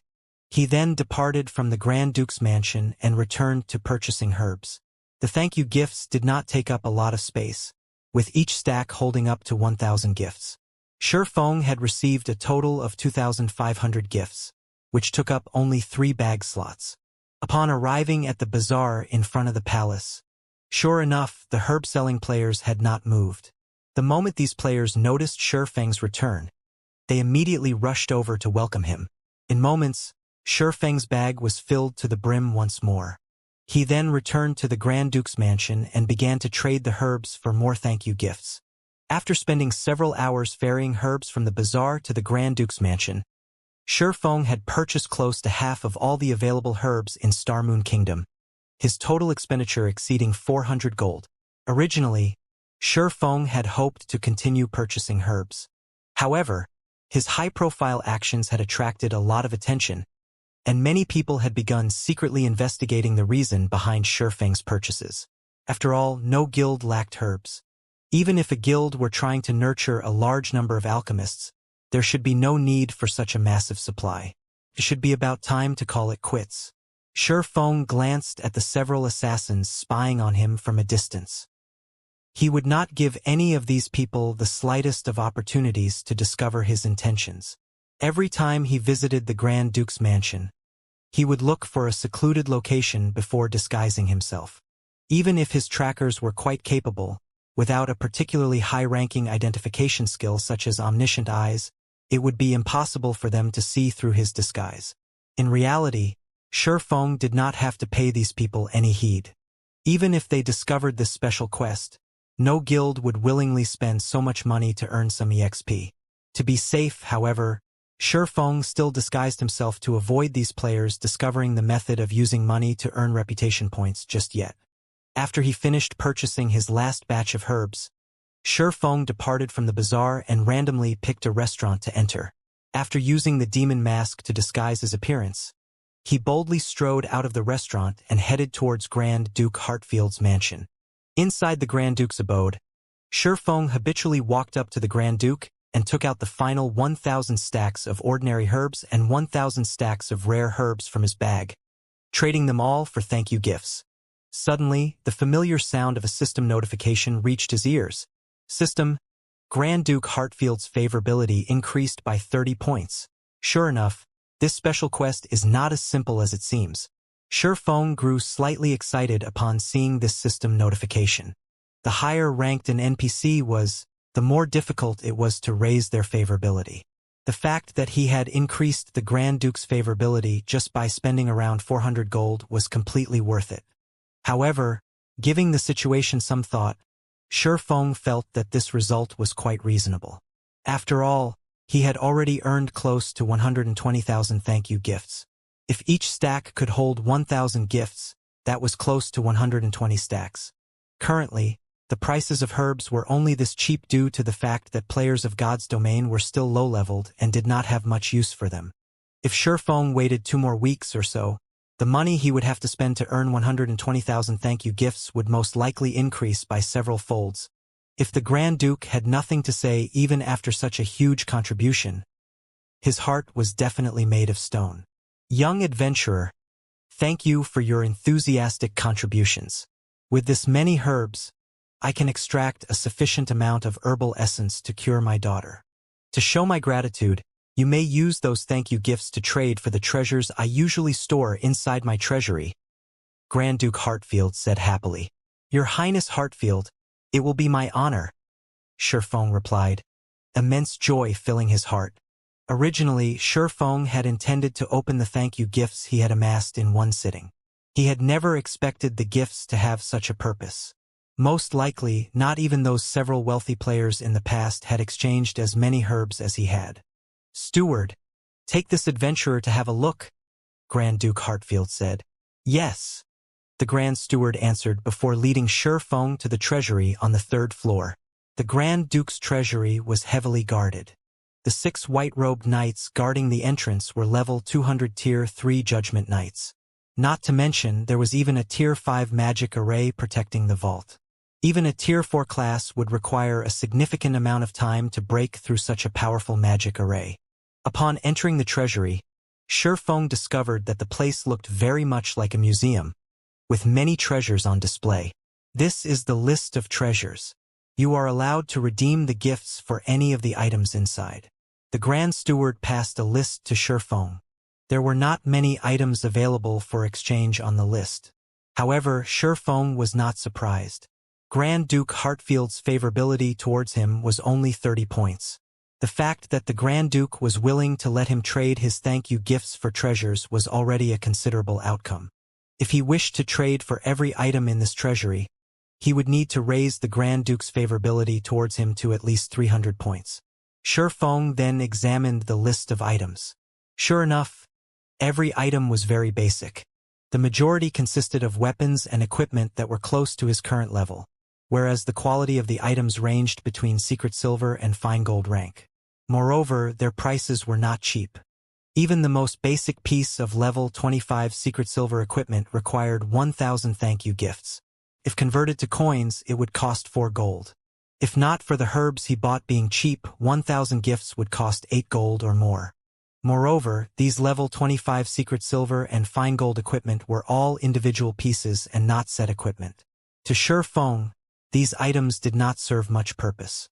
Just as Shifeng felt that he had nothing to gain here, he suddenly discovered the name of a very familiar item at the bottom of the list. Isn't this the Twilight Treasure Chest? The Twilight Treasure Chest had been very famous in God's domain. It was also referred to as both the Treasure Chest of Luck and the Indiscriminate Treasure Chest. Only elite monsters that were level 30 and above had a very low chance to drop the Twilight Treasure Chest. As for why it was called the Indiscriminate Treasure Chest, the items one could obtain from it were extremely random. One might only receive 2 or 3 copper and some trash items. One might also receive epic or even fragmented legendary items. In general, the items one could get from the Twilight Treasure Chest relied heavily on luck. In the past, the majority of the players who had obtained this item would promptly toss it onto the auction house, selling it for around 1 gold rather than opening it themselves. On the other hand, each Twilight Treasure Chest only required 100 thank you gifts to redeem. In other words, each Twilight Treasure Chest would cost Shifeng 40 silver, which was significantly cheaper than its price in his past life. Luck! When Shifeng looked at the Twilight Treasure Chest, he suddenly recalled the Icarus's heart around his neck. This was a godly tool that could instantly raise his luck by 25 points. Shifeng looked at the Twilight Treasure Chest and pondered his situation carefully. Currently, he had nearly 120,000 thank you gifts on him. They were definitely enough to raise his reputation to a sufficient level. The luck attribute could be applied in various aspects. Aside from monster drops, luck also played a significant role in opening treasure chests and gift boxes, though the effects were not as prominent as they were with drops. However, Icarus's heart only gave Shifeng 5 points of luck under normal circumstances. That amount was too little to make a significant difference when opening treasure chests. Based on Shifeng's understanding of the luck statistic, 5 points would not even double his drop rate when opening a treasure chest. Meanwhile, the Twilight Treasure Chest was famed for being a miser of good items. Only by activating Divine Providence and boosting his luck to 25 points would his chances significantly improve when opening a treasure chest. However, Divine Providence only had a duration of 30 seconds, whereas its cooldown lasted 1 hour. Let's decide after I raise my reputation. Saying so, Shifeng began opening the thank you gifts. Each thank you gift only required 1 second to open. Shifeng opened 10 gifts in a row. Aside from obtaining some copper coins, he also obtained 2 reputation books, the gifts yielding far more than he had expected. Each reputation book could raise the user's Star Moon City reputation by 1 point. Unfortunately, the book could not be traded. Otherwise, Shifeng really would sell them to the public. However, these reputation books' effects weakened as a player's reputation grew. Below 100 points, the book would raise a player's reputation by 1 point with a 100% success rate. After reaching 100 points, there was only a 60% chance. At 200 points, that success rate fell further to 30%, 20% at 300 points, and 10% at 400 points. When a player's reputation reached 500 points, there was only a 3% chance to increase their reputation by 1 point when using the reputation book. To become a baron, players required 500 reputation points. To become a viscount, players required 1,000 reputation points. If Shurfeng hoped to become a viscount by relying on the reputation books, he would have to expend a staggering number. As for becoming a count, which was one rank above a viscount, that was practically impossible. That was because a player needed 3,000 reputation points to become a count. The effects of just having 5 points of luck is really quite good. I wonder if it will be possible to obtain the mastery book. Shurfeng grinned. With 5 points of luck, his chance of obtaining reputation books from the thank you gifts was indeed higher than other players. However, other than copper coins and reputation books, there was also an extremely small chance for players to obtain mastery books. Mastery was something very important to any player in God's domain. Taking Shurfeng for example, as his mastery was very high, his basic attacks dealt more damage compared to other players. If he could raise his one-handed sword mastery's rank to a basic sword master, he could increase his basic sword attack damage by 30%. That was 10% more than an advanced swordsman. With a 10% difference in basic attacks, the skill damage difference was even higher. Meanwhile, Shurfeng was only dozens of points away from becoming a basic sword master. If he could obtain mastery books, he could advance his combat power further. By the time he went to the ancient battlefield to sharpen his techniques, he would also obtain better effects. Shurfeng then began to open the thank you gifts frantically. 100, 300, 500, 1,000. After spending several hours, Shurfeng opened more than 10,000 thank you gifts and obtained a total of 2,000 reputation books. In addition, he had also luckily obtained 8 mastery books. Each mastery book could give him 1 mastery point with 100% certainty. Will divine providence have an effect on the increase in reputation? When Shurfeng thought about how, after his reputation reached 100 points, the reputation books no longer gave him 1 reputation point with 100% certainty, then meant that luck was involved. Since luck was involved, then it was definitely related to the luck attribute. Shurfeng grinned slightly as he activated divine providence. Suddenly, a faint golden glow covered Shurfeng's body, as if he had received a blessing from heaven, as he became the absolute focal point inside the entire treasury. Immediately, Shurfeng began to activate the 2,000 reputation books. The activation process of a reputation book was very fast. The book would activate with a single click. Shurfeng could gain many reputation books in just 30 seconds. In the next moment, Shurfeng's finger transformed into an afterimage. With Shurfeng's speed, he could click dozens of times every second. Following which, Shurfeng heard the ringing of a continuous stream of system notifications. System, congratulations! You have gained 1 Star Moon City reputation point. System, congratulations! You have gained 1 Star Moon City reputation point. System, congratulations! You have gained 1 Star Moon City reputation point. 30 seconds later, of the 2,000 reputation books Shurfeng obtained, only a little more than 700 remained. Meanwhile, Shurfeng's reputation in Star Moon City had also risen to 436 points. He was only 64 points away from becoming a baron.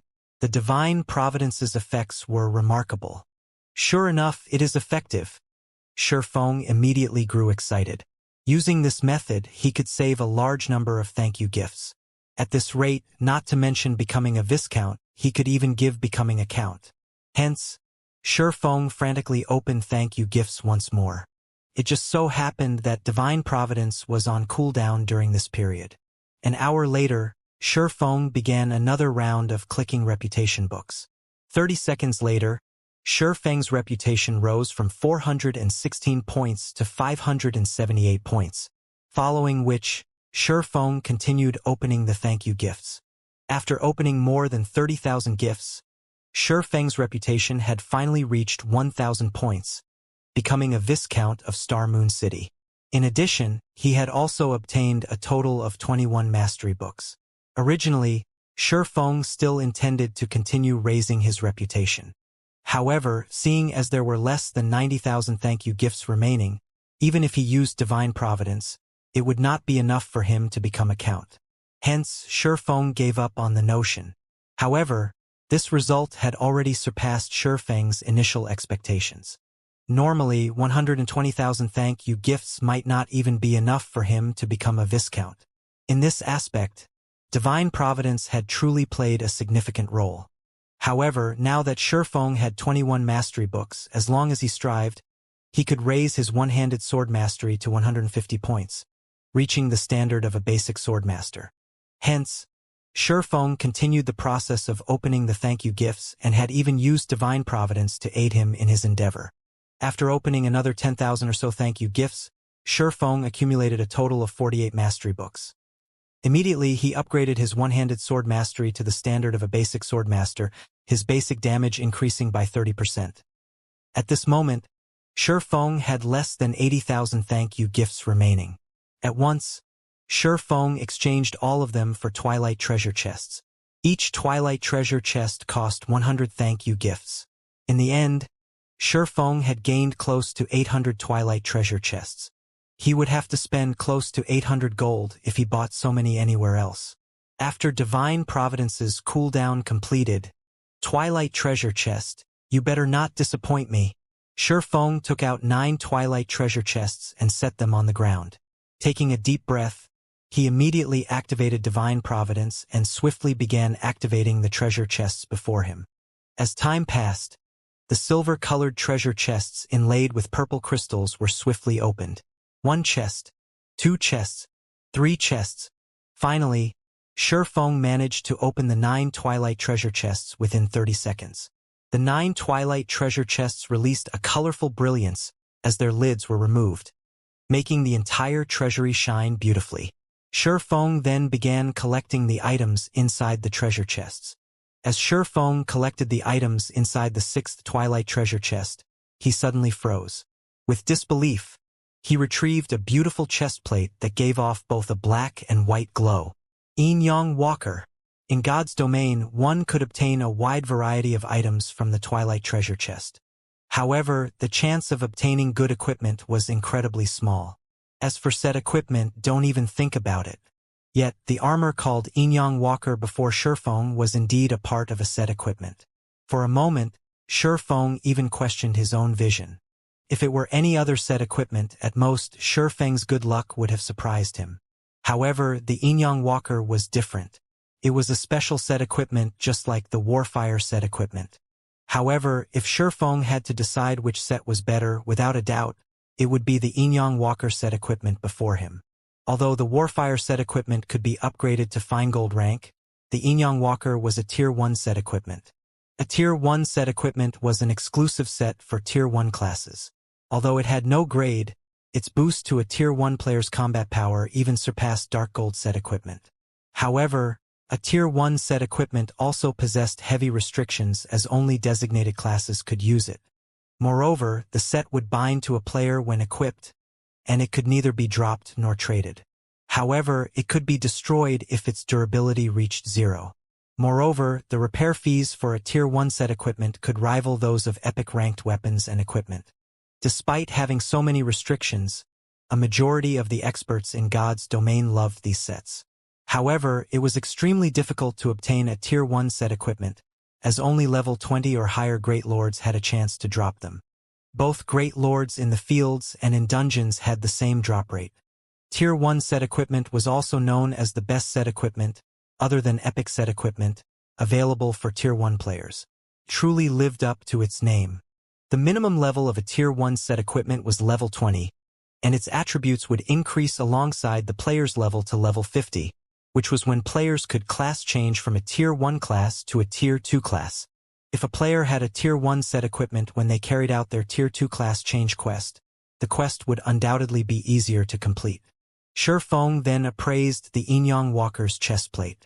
Yin-Yang Walker set equipment, level 20 level 50. Equipment requirement, Tier 1 Guardian Knight. Set consists of 5 parts: head, chest, hands, legs, and feet. Binds when equipped. Set effect, 2-piece effect. Defense skill increased by 3 levels. Defense increased by 10%. Damage received reduced by 15%. And healing received increased by 15%. 4-piece effect. Endurance increased by 15%. and strength increased by 10%. Obtain Yin-Yang Shield skill. Cast a magic shield on yourself, reducing all magic damage received by 60% and gaining immunity to all control effects for 15 seconds. Cooldown 2 minutes. 5-piece effect. Receive 1 stack of Yin-Yang energy every time damage is received. After 30 stacks, Yin-Yang power skill can be activated. Hatred increased by 100%. All attacks deal holy damage. All Guardian Knight skill effects increased by 50%. And all attributes increased by 15% for 24 seconds. Cooldown 5 minutes. If I can gather the complete set and give it to a Tier 1 Guardian Knight, tanking bosses in large-scale team dungeons will be a breeze. Shi Feng inwardly sighed as he read the Yin-Yang Walker's set effects. Obtaining even a single piece from the Twilight treasure chest was already nearly impossible. Trying to obtain the complete set would be a miracle. The effect of having 25 luck is better than I expected. Shi Feng was utterly satisfied. He then looked at the large number of Twilight treasure chests in his bag, chuckling. With so many Twilight treasure chests, I refuse to believe that Divine Providence won't net me any other good items. Shi Feng had already decided. As soon as the cooldown of Divine Providence completed, he would use it to open the treasure chests. With more than 700 Twilight treasure chests, even if he could not earn back the cost of all the herbs he had bought, he would not suffer too huge of a loss either. Soon, Shi Feng collected the remaining items from the treasure chests and stored them in his bag. Other than the Yin-Yang Walker, the 9 Twilight treasure chests only yielded ordinary items. Shi Feng had only obtained a few silver coins and some rare materials, as well as a forging design to create the light stone. Although it was a forging design, it wasn't very valuable. It was not worth even 30 silver. This was because the light stone forging design was quite common. It had a chance to drop from any level 40 or above maps. However, God's Domain's current players were very much in need of light stones. The light stone was a consumable item that could illuminate a certain area as if it were daytime. In the darkness of night, any monsters caught within the light stone's radius would lose their nighttime advantages. The item allowed players to grind monsters freely and level up during the night. To players who wished to level up quickly, even the darkest night was a time to level up. Light stones were practically necessary for players out in the fields, hence why the drop rate for the item's forging design was relatively high. Only players would find it very difficult to obtain the forging design at their current levels. Light stone. A light flashed in Shi Feng's eyes. He felt that this was a good opportunity to make a fortune. As long as he sold them, the light stones would be well received. Currently, the Candlelight trading firm relied on the strengthened armor kits to draw customers from the Starstreak trading firm.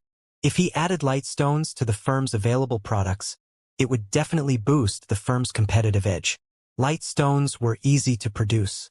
Moreover, the materials it required consisted of cheap and common items such as advanced stones and magic essences. Hence, light stones were easily affordable by the majority of the players, unlike the expensive strengthened armor kits that only a small number of players could afford. In addition, there were only 3 people producing the strengthened armor kits right now, and their success rates were only at 30%. It was not enough to satisfy the demand of so many players. As for light stones, even an advanced forging apprentice's success rate would be higher than 30%. Only, the light stone forging design was not something players below level 30 could obtain. If Shi Feng could acquire a large number of light stone forging designs, the Candlelight trading firm could take Star Moon Kingdom's entire market by storm. The Candlelight trading firm had plenty of advanced forging apprentices. As long as they had a sufficient number of forging designs, they could mass-produce the light stones.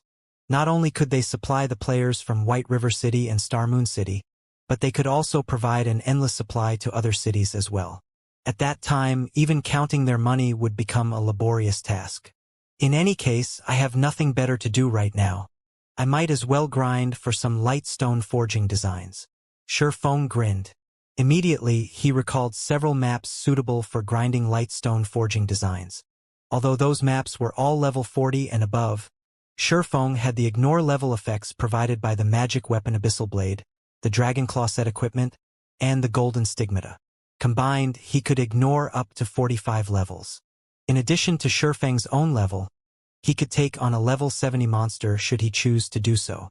Only, the attributes of a level 70 monster were a bit too powerful. Even if Shifeng could damage these monsters, they could kill him with a single slap. However, against monsters below level 50, he could definitely make an attempt as long as they were not chieftains or lords. Shifeng then headed to Star Moon City's City Hall to purchase a valuable golden land. While Shifeng had focused on raising his reputation, the dragon scale set equipment he had placed in the Blackwing auction house had finally sold out. In addition to the money Shifeng had earned through the candlelight trading firms, he now had over 20,000 gold in his pockets. Thus, Shifeng decided to buy one of the plots of land beside the Star Moon Bank for 16,000 gold. However, as Shifeng was a Viscount, he received a 10% discount on his purchase. Even after constructing a new branch of the candlelight trading firm, he had not even spent a total of 16,000 gold. After he had finished his business in the city hall, Shifeng took a horse carriage to the teleportation hall and teleported to the Twin Tower Highlands, a level 45 map with the highest drop rate for light stone forging designs. White River City, inside one of candlelight trading firm's forging rooms, Melancholic Smile was currently busy forging basic strengthened armor kits. There were simply too many players in White River City. With just the 3 of them producing the basic strengthened armor kits, it was impossible to satisfy the demand of so many players. Had they not produced a large number of the kits early on, their supply would have long since depleted. Sister Smile. There are 2 people on the first floor looking to discuss business with you. I understand. Like the others, have them wait in the reception room for now. I'll head over once I finish my work. But one of them is claiming to be Overwhelming Smile's guild leader. Overwhelming Smile's guild leader? Melancholic Smile could not help but pause. As one of the tyrannical guilds in White River City, it was far ahead of other guilds. Their funds and member count were also plain for all to see. A lifestyle guild's direction of development was completely different than combat guilds. In other words, there should not be any conflicts of interest between the two. However, a lifestyle guild did not possess any combat capabilities. When producing certain items, plenty of rare materials were required. Meanwhile, many of these materials dropped from dungeons. Hence, lifestyle guilds would usually cooperate with some combat guilds. In such a relationship, the combat guild in question would be responsible for supplying the rare materials, while the lifestyle guild would offer some discounts and give priority on sales of certain items to said combat guild. Ha ha ha! Just in time, Melancholic Smile said. I'll head over there now. Saying so, Melancholic Smile tidied up the materials on the table and headed downstairs. In the reception room on the first floor, many of White River City's guilds had sent representatives to the candlelight trading firm to discuss potential cooperation. However, when a man and a woman entered, the entire reception room's atmosphere sank. Everyone in the room immediately focused their attention on this pair of new arrivals, the woman in particular. Practically every guild in White River City knew who she was. This woman was none other than the guild leader of Overwhelming Smile's White River City branch, Yulan. The candlelight trading firm sure knows how to treat its guests, to actually make us wait here with other guilds. Feng Xinyang swept a glance at the reception room, frowning slightly with discontent at the firm's arrangements. Yulan did not comment on Feng Xinyang's statement. Instead, she only sat down and waited quietly. Although Overwhelming Smile was a powerful guild with ample funds, the candlelight trading firm was no ordinary existence, either. The fact that it had been able to purchase 2 of White River City's golden lands in such a short time displayed the firm's powerful backing. A short moment later, Melancholic Smile entered the reception room. Immediately, the atmosphere in the room relaxed significantly as the occupants promptly stood to welcome her.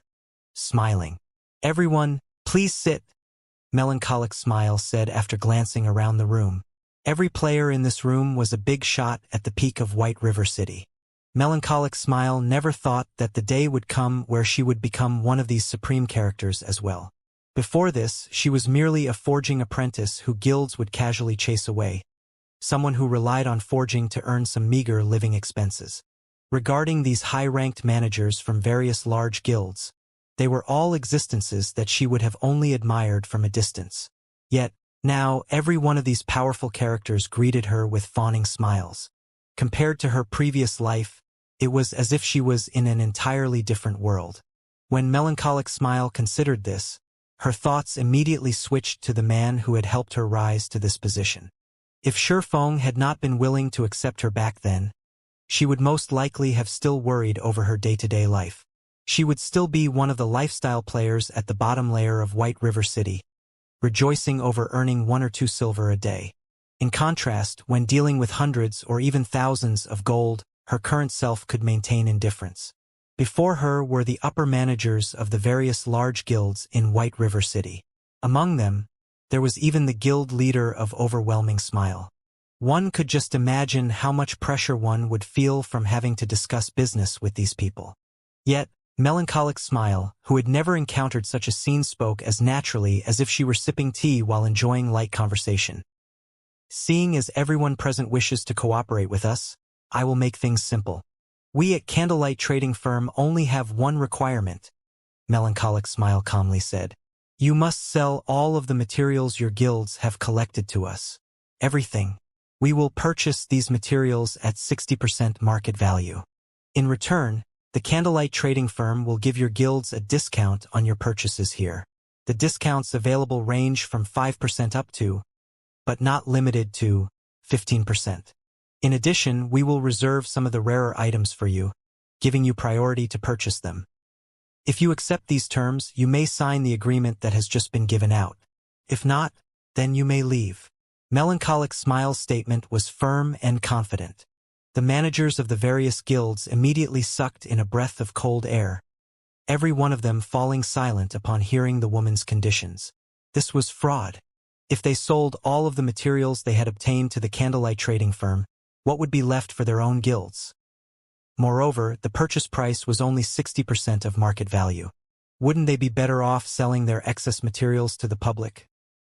Most importantly, they could only receive meager discounts of 5% to 15%. Their guilds wouldn't gain much benefit from such a small discount. In the end, wasn't the Candlelight Trading Firm getting the better end of this deal? I've already said my piece. You can take your time to think it over. However, note that I will take back the contracts in 30 minutes.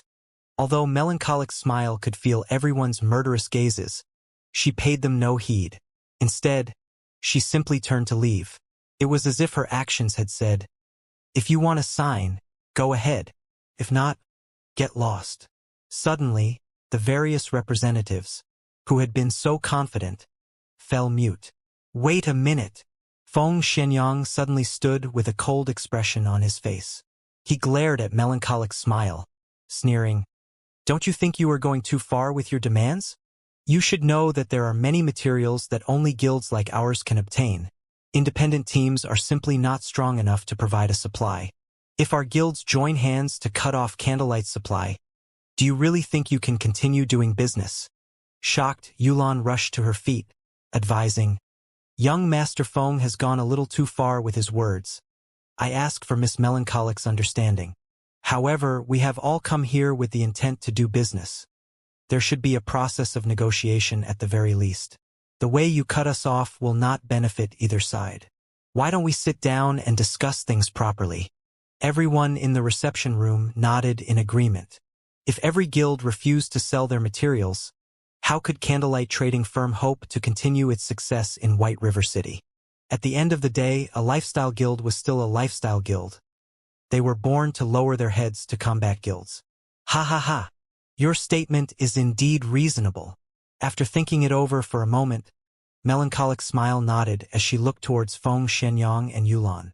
Smiling sweetly, she said, Although what you've said is logical, I stand by my decision. Moreover, from this point onward, I retract Overwhelming Smile's contract. You two may leave now. You! Feng Xuanyang's eyes immediately became bloodshot as he nearly spat blood in rage. If not for the fact that they were still in the Candlelight Trading Firm, with the owner of the firm having absolute control over and being an invincible existence inside this place, he definitely would have killed Melancholic Smile by now. Yulan was similarly stunned by Melancholic Smile's words. Meanwhile, the upper managers of the various large guilds were also stupefied by this situation, In White River City, Overwhelming Smile was only second to Zero Wing. Yet, Melancholic Smile had dismissed them with just a few words, showing no pretenses at all. This was simply too domineering. After Melancholic Smile finished speaking, after a few moments, everyone in the reception room came back to their senses. However, they still stared at Melancholic Smile with surprise. Yulon had never expected things to develop in such a way. Melancholic Smile's performance had completely surpassed Yulon's expectations. Her firm rejection was even more unusual. "Miss Melancholic, I believe we have a misunderstanding," Yulon said after calming down. "Overwhelming Smile is not here to seek cooperation, but to invest. I believe that Miss Melancholic knows about Overwhelming Smile's financial prowess. With our help, the Candlelight trading firm will have no issues obtaining materials or funding. At the end of the day, Candlelight is not a combat guild, so its development is limited. It is restricted by the city. Candlelight might become White River City's #1 trading firm, but you can't just remain in one city and not branch out to others, right? After all, White River City's player population is not infinite, and you can only earn so much. I admit that Candlelight is very wealthy. However, purchasing golden lands in other cities requires sufficient reputation points there. Meanwhile, how can Candlelight hope to compete with the guilds that have been developing in said cities since the very beginning? By the time Candlelight's personnel gains sufficient reputation in other cities, other guilds will have long since purchased the best plots of land available. However, after we invest in Candlelight, the trading firm will not face such a restriction. Overwhelming Smile has plenty of personnel in other major cities, including the several cities neighboring White River City. As long as we have enough gold, we can purchase the most valuable land in every city throughout Starmoon Kingdom and establish the Candlelight trading firm all over the kingdom, saving you a lot of time and manpower. Is Miss Melancholic really not interested in such an opportunity? Yulon spoke confidently as she offered the attractive conditions. She had also hit the nail on the head by pointing out the Candlelight trading firm's weakness. Meanwhile, the fact that Yulon was able to make such a statement so confidently was all because of Overwhelming Smile's backer, Underworld. This was a feat that no other guild could ever accomplish, even first-rate guilds. Yulon's offer sorely tempted the other managers of the guilds in the reception room. Only, they were somewhat disappointed that the Candlelight trading firm would no longer be theirs. They could already imagine the Candlelight trading firm's flourishing future. One side had the advantage of manpower and resources, while the other had coins and popular shops. The cooperation between the two was practically a match made in heaven. Yulon really is amazing. It's as expected of someone fancied by Underworld's elders. Feng Xianyang, who had initially been overwhelmed by his rage, silently praised Yulon as he listened to the woman. He snuck a peek at Melancholic Smile from the corner of his eyes, his heart filled with joy when he saw her silence. To a trading firm, particularly a trading firm with hot-selling commodities, what they needed the most was not materials but a market to sell those commodities. Meanwhile, Overwhelming Smile just so happened to be capable of providing that market. This method of persuasion was far more effective than any threat. At this moment, Melancholic Smile opened her mouth and spoke. "Your conditions are tempting, but you may leave now. Everyone else, you have 30 minutes left to consider our offer. If you do not wish to cooperate, you may leave. I have other matters to attend to, so I won't accompany you any longer." Saying so, Melancholic Smile left the reception room, never once turning back. From the moment she had entered the room, she had acted as if she did not care about any of the representatives. Is she really not tempted? Yulon was stunned. With such huge potential profits, no sane trading firm would reject their offer. Even if Melancholic Smile rejected them eventually, it should be based on too harsh conditions. Yet, before they could even state their conditions, she had turned them away. Just what sort of situation was this? Before Yulon could make sense of the situation, the upper managers of the other guilds began signing their contracts, having already thrown their cooperation conditions out the window. Watching this, Yulon suddenly came to a realization. Melancholic Smile had displayed her might, killing the chicken to scare the monkeys. They just so happened to be that chicken. Feng Xianyang had also realized their situation. This had all been due to him voicing his rejection, becoming Melancholic Smile's target as a result. Despite this revelation angering him greatly, regret filled his heart. Just why had he been so eager to shoot off his mouth? As for encouraging Overwhelming Smile to face off against the Candlelight trading firm, that was simply impossible. Lifestyle players did not leave the city at all. If they remained in the city, who could do anything to them? Lifestyle players were unlike combat players, who relied heavily on their levels and equipment. Even if lifestyle players were killed until they fell back to level 0, so long as their lifestyle skills remained, they would feel no effect whatsoever. It seems that we can only hasten our own firm's establishment, Yulan sighed. Things were becoming much more troublesome than she had initially expected. However, the Candlelight trading firm had also given her a reminder. I have heard that Maple City's branch almost has enough reputation. We might as well develop our trade in Maple City. Moreover, the lands there are much cheaper. If we form an alliance with the other cities to target the Candlelight trading firm, sooner or later, we can defeat it as well. Okay. Leave that to me. At this moment, murderous intent filled Feng Xuanyang's eyes. Watching Melancholic Smile's departing figure, he revealed a sinister smile as he said, "Though the trading firm itself is unwilling to cooperate, I refuse to believe that every worker is of the same opinion. I'll poach every single one of Candlelight's forgers. We'll see how long Candlelight lasts, then. If a trading firm did not have a supply of goods, customers naturally would not visit it. It would be useless even if the trading firm occupied one of the city's golden lands." The fact that the Candlelight trading firm had become White River City's #1 trading firm so quickly was completely due to the basic strengthened armor kits. Otherwise, how could it possibly surpass the Starstreak trading firm? While Feng Xianyang plotted ways to poach lifestyle players from the Candlelight trading firm, Feng had arrived at the Twin Tower Highlands. The Twin Tower Highlands was a level 45 to level 50 map. It could be considered a country within a country. Unlike the monsters in low-level maps, the monsters here were mostly intelligent orcs that fought and lived in tribes. If players were not careful, rather than hunting their prey, they very well might become prey themselves. To God's Domain's current players, the Twin Tower Highlands was definitely a forbidden land. Aside from the level suppression, the difference in attributes was already quite vast. However, Feng did not care about any of that. His own attributes had long since surpassed the standards of the current players. It was especially true after he had equipped the fragmented legendary ranked Heavenly Dragon's Breath. In terms of attributes, he could easily match level 40 ordinary players. Without level suppression, a 5-level difference in attributes was nothing to Feng. Fortunately, Feng was very familiar with the Twin Tower Highlands. He had arrived at the core area of the Twin Tower Highlands, the Towers of Death, without so much as encountering a single monster. Dark clouds hid the tops of the 2 tall towers, preventing one from seeing them with a single glance. A thick layer of death also surrounded the towers as cold wind billowed around them. Tall ramparts surrounded the massive Towers of Death. An army of orcs patrolled the walls. Overall, the Towers of Death looked like an impregnable fortress.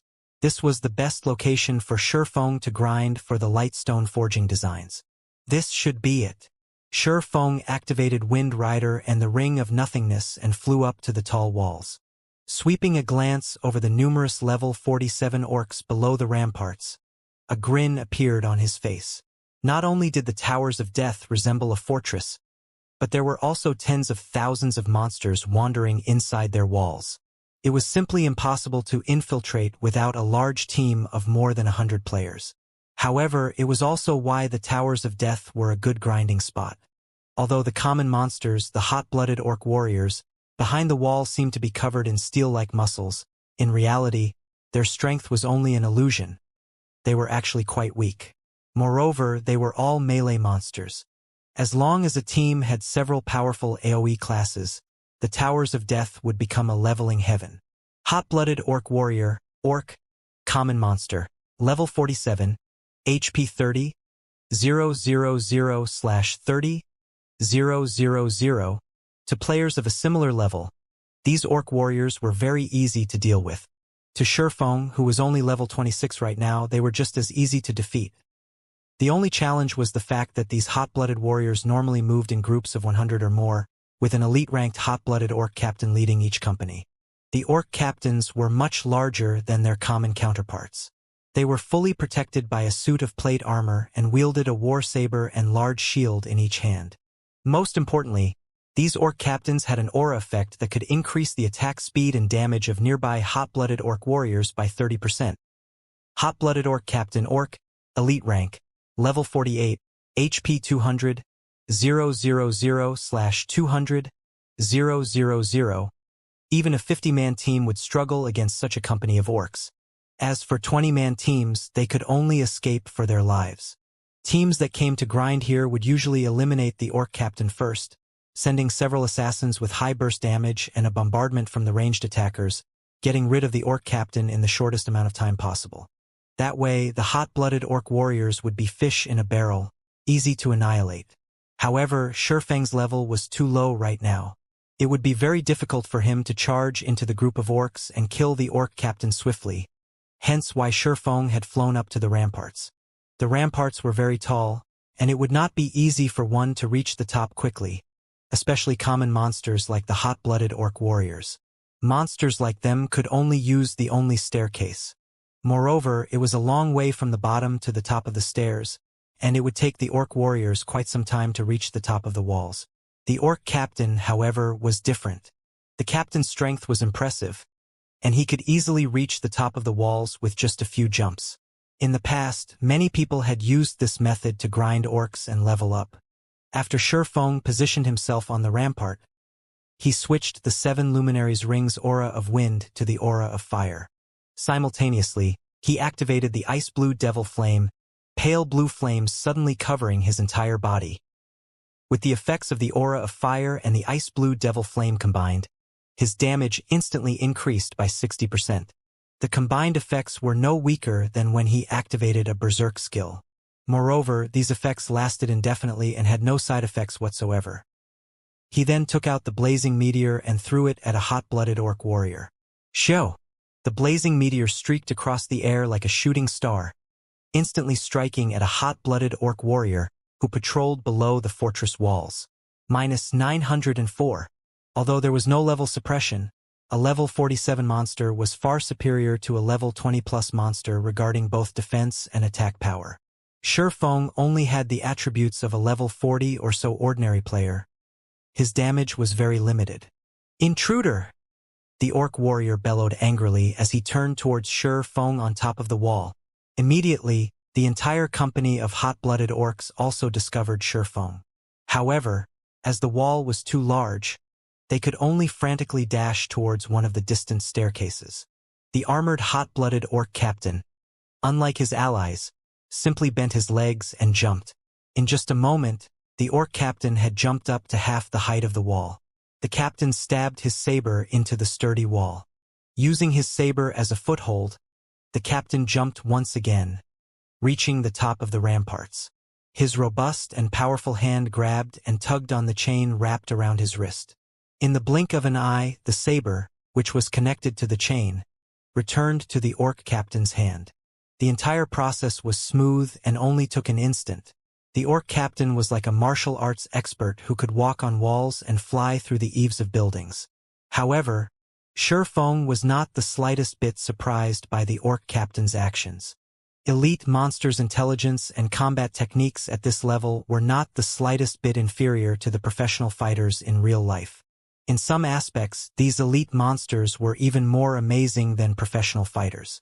The hot-blooded orc captain looked at Shifeng, who was 10 yards away, with a bloodthirsty fury in his crimson eyes. Raising his shield, he used charge and dashed towards Shifeng. The orc captain was over 2 meters tall. With his mass and speed, he was like a small car rushing towards Shifeng. One could just imagine the consequences of such a collision. Without hesitation, Shifeng activated Purgatory Power, raising his damage by another 30% and attack speed by 100%. He then dashed forward to meet the orc captain's charge head-on. Just as the orc captain was about to send Shifeng into a fainted state, at the moment between life and death, Shifeng used silent steps. Not only had Shifeng avoided the fainted effect of the orc captain's charge, but he also managed to appear behind the orc captain. Die! Shifeng shouted. In the next moment, the abyssal blade and the purgatory's shadow in Shifeng's hands released a powerful blinding light. The crimson flames that covered both swords caused the surrounding temperatures to soar. Flame burst. Dazzling streaks of light shot out from Shifeng's hands, piercing the hot-blooded orc captain's armor. The orc captain's armor could stop neither the scorching heat of the flames nor the sharp edges of the swords. The blazing abyssal blade easily penetrated the sturdy armor, stabbing the orc captain's vital point.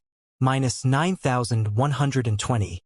Minus 18,160. Minus 9,234. Minus 27,548. Frightening damages appeared above the hot-blooded orc captain's head, one after another. In the blink of an eye, the orc captain had lost close to half of his HP. The orc captain bellowed at the damage he received. Responding quickly, the orc captain used War Stomp, causing all enemies within a range of 6 yards to enter a fainted state for 3 seconds. However, Shifeng, who had already grasped the flowing water realm, had long since seen the orc captain's intentions. The instant the orc captain lifted his leg, Shifeng swung his sword. Abyssal Bind. When the orc captain's feet were only several centimeters from the ground, 9 pitch-black chains emerged from the ground and bound the captain, restricting all of his movements.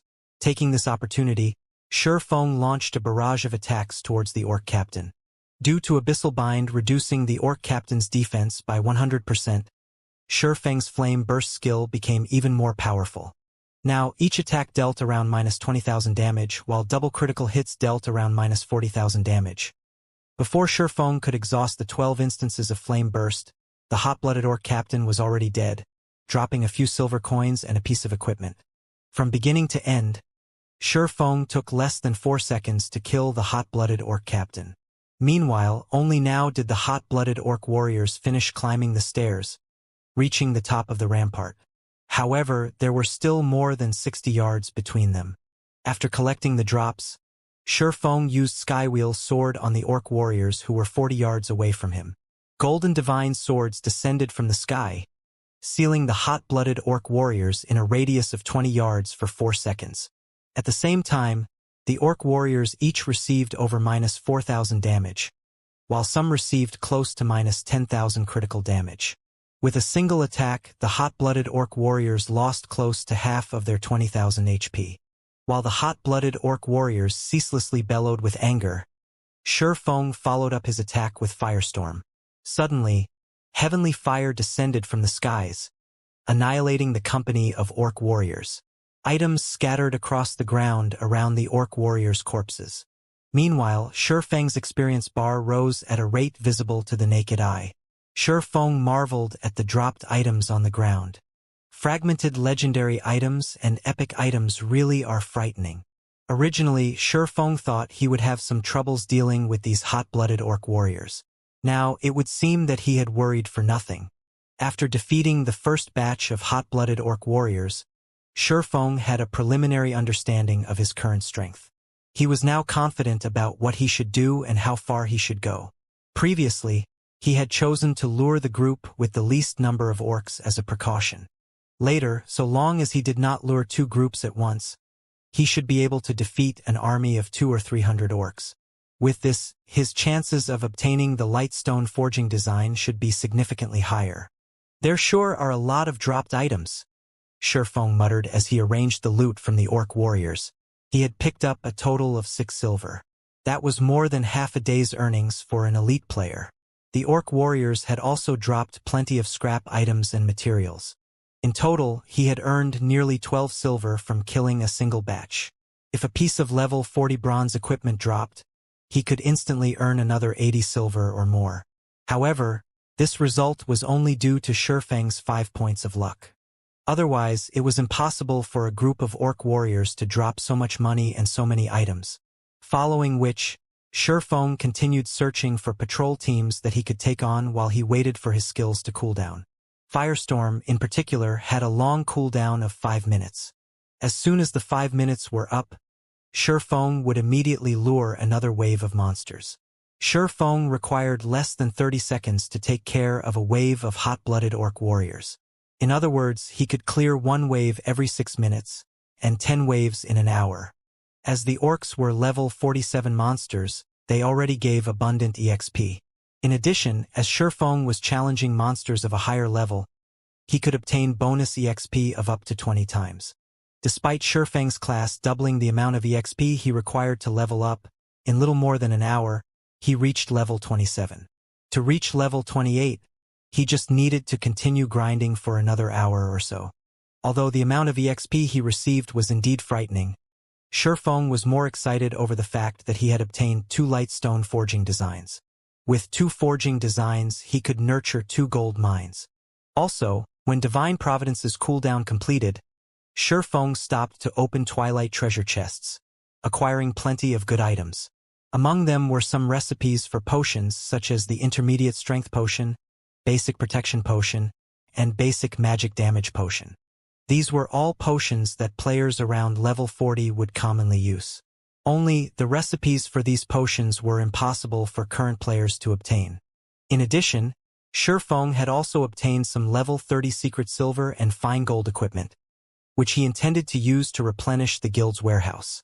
While Shurfeng enjoyed his grind, Melancholic Smile suddenly contacted him.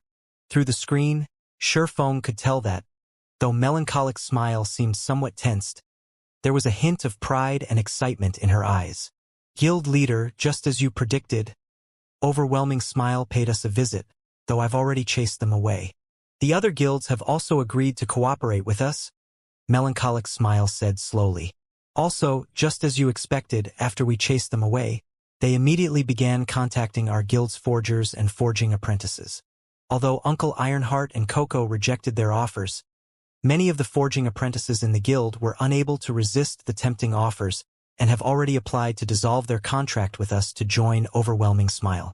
From what I learned from those forging apprentices, it seems that they are heading to Maple City to develop themselves. Although Melancholic Smile had tried to dissuade those who intended to leave, there were bound to be some who could not resist Overwhelming Smile's astronomical offer. Melancholic Smile could not force these people to stay. Fortunately, Shurfeng had long since prepared for such a situation. All lifestyle players who joined the Horizon Alliance were required to sign a contract. Under this contract, the Horizon Alliance would provide all materials, forging designs, forging rooms, and other necessities for the lifestyle player. The lifestyle player could also obtain a certain amount of commission from the items they made. This commission would be determined according to the lifestyle player's skill level. The more skilled they were, the higher their commission would be, with the highest possible being 20% of profit. However, these generous benefits came with a condition. Any lifestyle player wishing to dissolve their contracts was required to erase all the lifestyle classes they had taken on. In other words, upon leaving the Horizon Alliance, these lifestyle players would have to start all over again. That way, it would be impossible for these poached players to benefit other guilds in a short amount of time. Only, due to their past experiences, it would cost less for other guilds to nurture these players.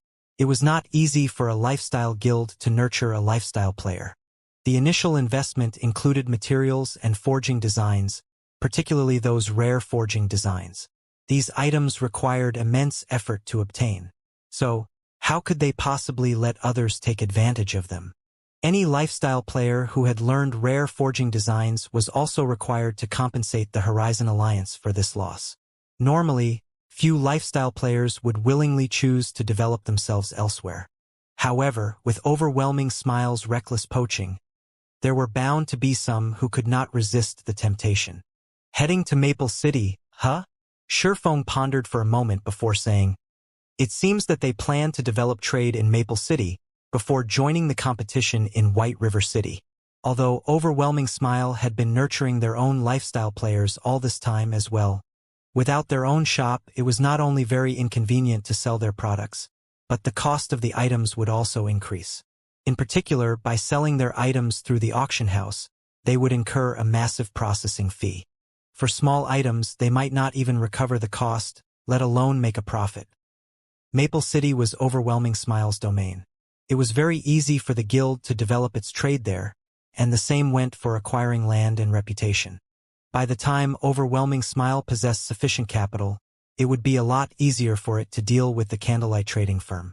At the very least, both sides would be on equal footing. Afterward, Overwhelming Smile could just use the simplest way to deal with the candlelight trading firm: wage a price war. They want another war of attrition? Feng could not help but laugh. Unfortunately, Overwhelming Smile no longer possessed such an opportunity.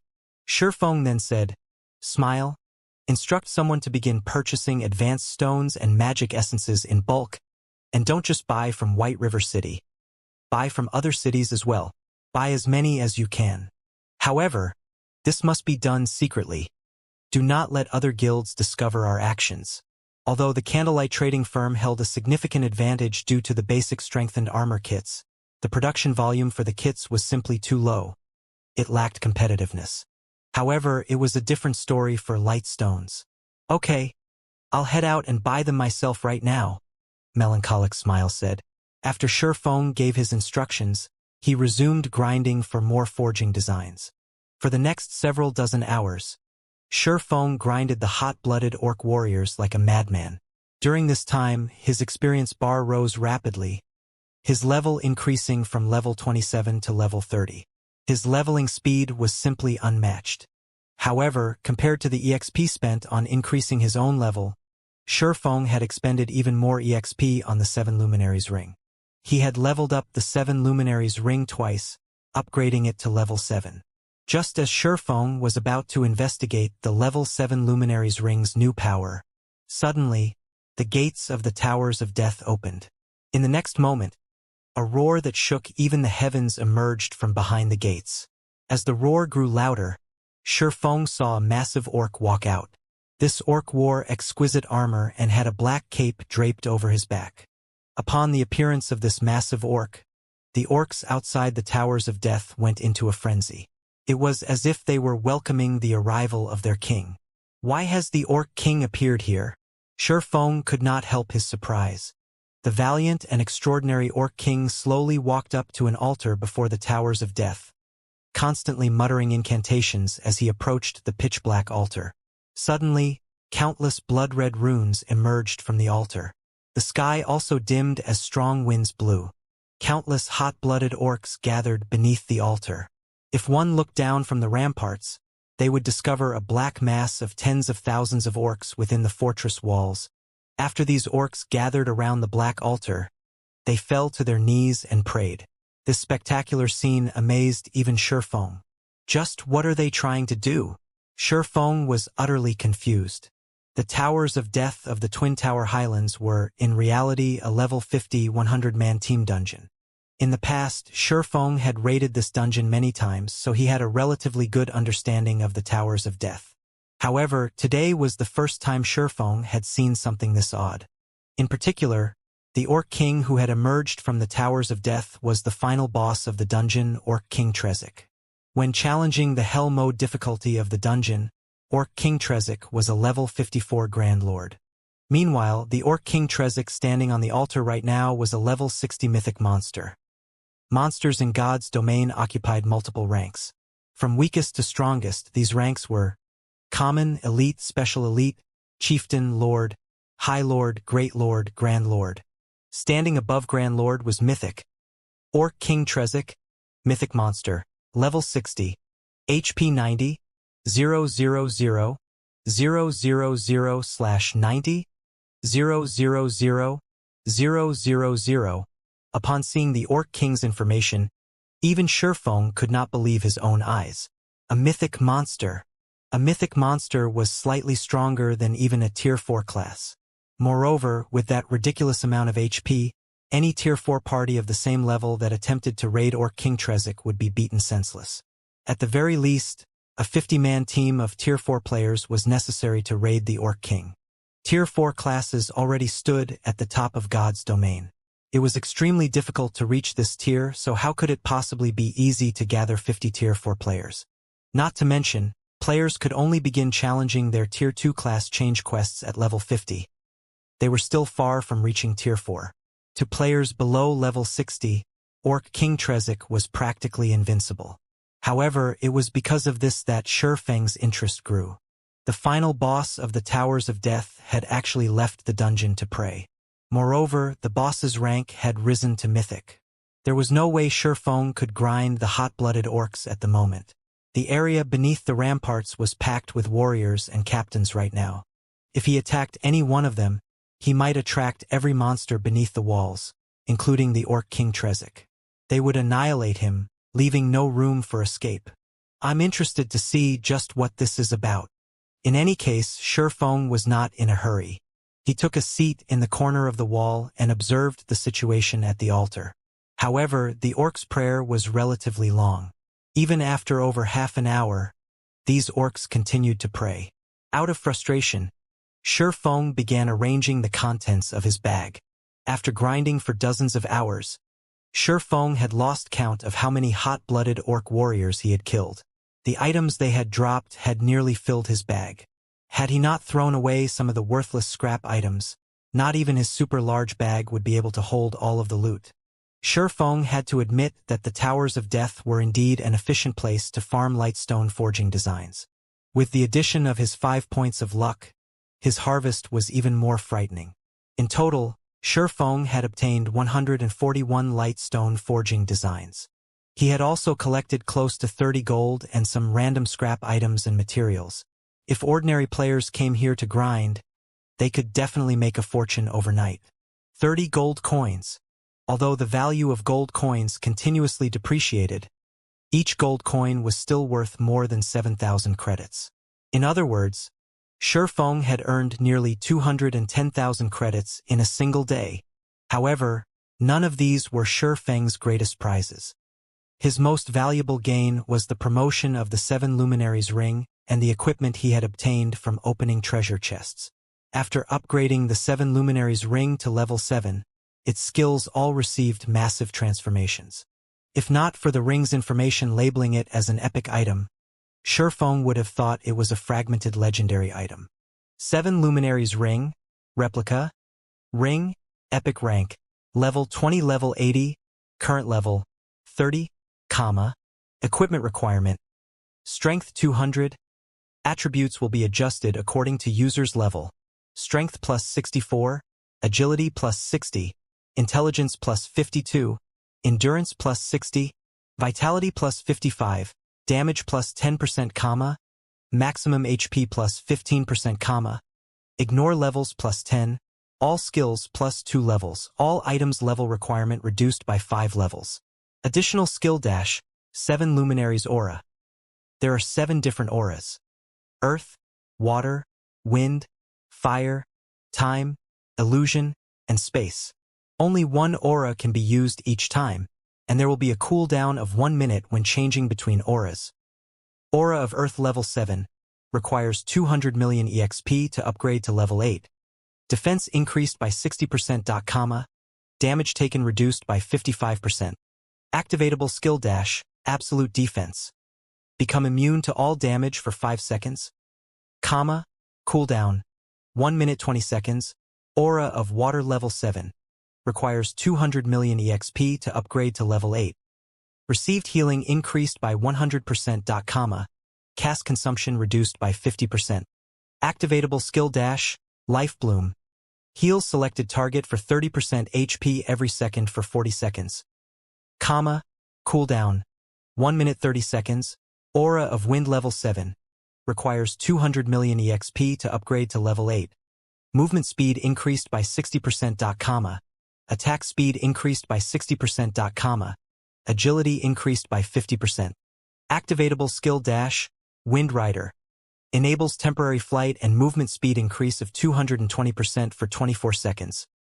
Cooldown, 2 minutes. Aura of Fire level 7 requires 200 million EXP to upgrade to level 8.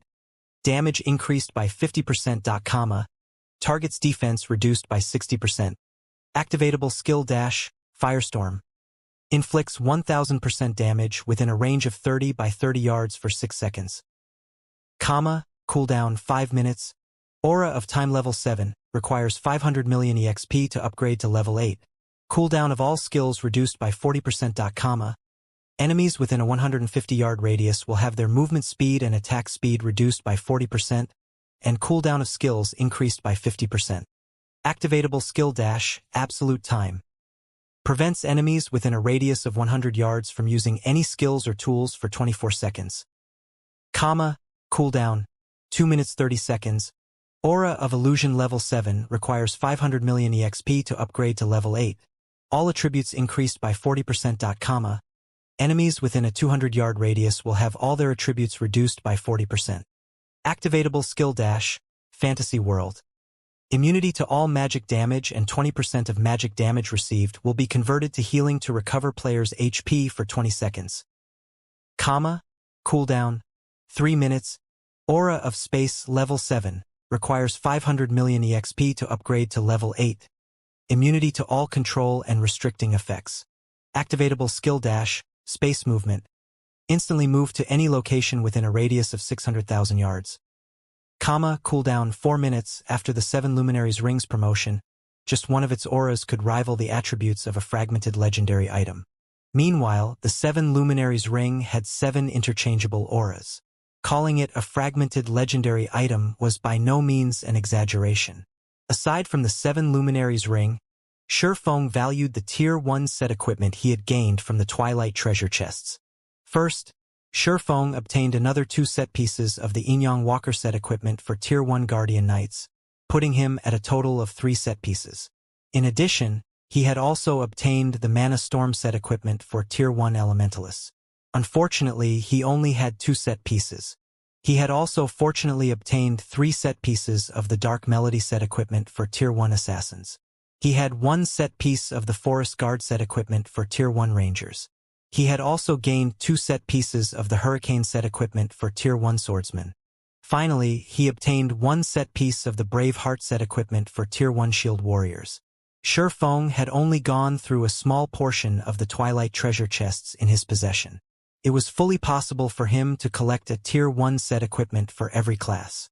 Suddenly, why has the sky darkened? While Shifeng had been busy organizing his bag, he suddenly realized the light had dimmed, visibility becoming even poorer than during nighttime. Taking a look below the ramparts, he noticed that a change had finally occurred at the Black Altar. At this moment, the Black Altar radiated a blood-red glow. In the darkness, it was an extraordinarily eye-catching. The ground surrounding the altar also began emitting plumes of bright red mist. A small cyclone that had appeared above the altar tugged the mist towards its core. Gradually, the space in the storm's center gradually began to crack. A moment later, this spatial crack formed a portal. The instant the spatial portal was complete, the area around the Towers of Death froze. It was as if a separate, miniature world had formed around the Towers of Death, and no object from the outside world could affect anything that occurred inside this place. All of Shifeng's communication with the outside world was blocked as well, every name on his friends list having turned a dull gray. He was unable to contact anybody. The surrounding air felt as heavy as mercury, and Shifeng felt as if his every action was heavily restrained. Inside this region, Shifeng felt like a candle flickering in the wind. His life could be extinguished at any moment. Meanwhile, this was all due to the horrific pressure from the spatial portal. Just what is inside that spatial portal? Shifeng widened his eyes in shock. He tried to glimpse at what was inside the spatial portal. Yet, as if a strange power shrouded the portal, not even Shifeng, with his extraordinary dynamic vision, could see anything inside it. However, there was one thing that his brain urged him to do right now. Escape. The pressure leaking from the spatial portal was sufficient to freeze the entire space surrounding the Towers of Death and create a separate world. This was the first time Shifeng had ever encountered such a situation. While Shifeng struggled to recover from his shock, the hundreds of thousands of orcs surrounding the pitch-black altar suddenly turned into blood mist. Moreover, the transformation had been completely silent. The originally crowded fortress around the Towers of Death had suddenly become a ghost town. The abrupt change was enough to instill utter terror. For a time, the blood-red runes around the altar forcefully sucked in the blood mist, intensifying the rune's glow. Simultaneously, the portal above the altar grew, the pressure it emitted increasing as well. The air that had previously felt as heavy as mercury now felt as dense as fine steel. Now, Shifeng could not move in the slightest. Is this divine might? A possibility suddenly flashed in Shifeng's mind. Divine might. It was something that Shifeng had felt more than a few times before. As long as divine might was activated, any players within the affected area would receive various sorts of suppression. Moreover, the wider the gap in tiers, the greater the suppression would be. Only players of the same tier would be unaffected by divine might. However, of all the divine might Shifeng had experienced before, not one had rendered him completely incapable of movement. Before Shifeng could reflect more on the situation, the Orc King Trezek finally finished chanting his incantation. Suddenly, the area around the Towers of Death fell eerily silent. Shifeng noticed hints of excitement and longing on Trezek's ferocious face. At this moment, the spatial portal blotted out the area above the black altar. If the portal descended now, Shifeng did not doubt that it would devour the massive black altar whole. However, the black portal did not descend. Instead, the portal released a loud sound resembling the cracking of glass. It was as if something inside the portal were trying to smash its way through the mysterious power surrounding it. Shifeng began to have a bad feeling about this. If a god truly descended, then he would die with 100% certainty. A god possessed extremely acute senses. Even over 1,000-yard distance, a god could discover a player long before that player discovered said god. In the past, plenty of players had been very interested in gods.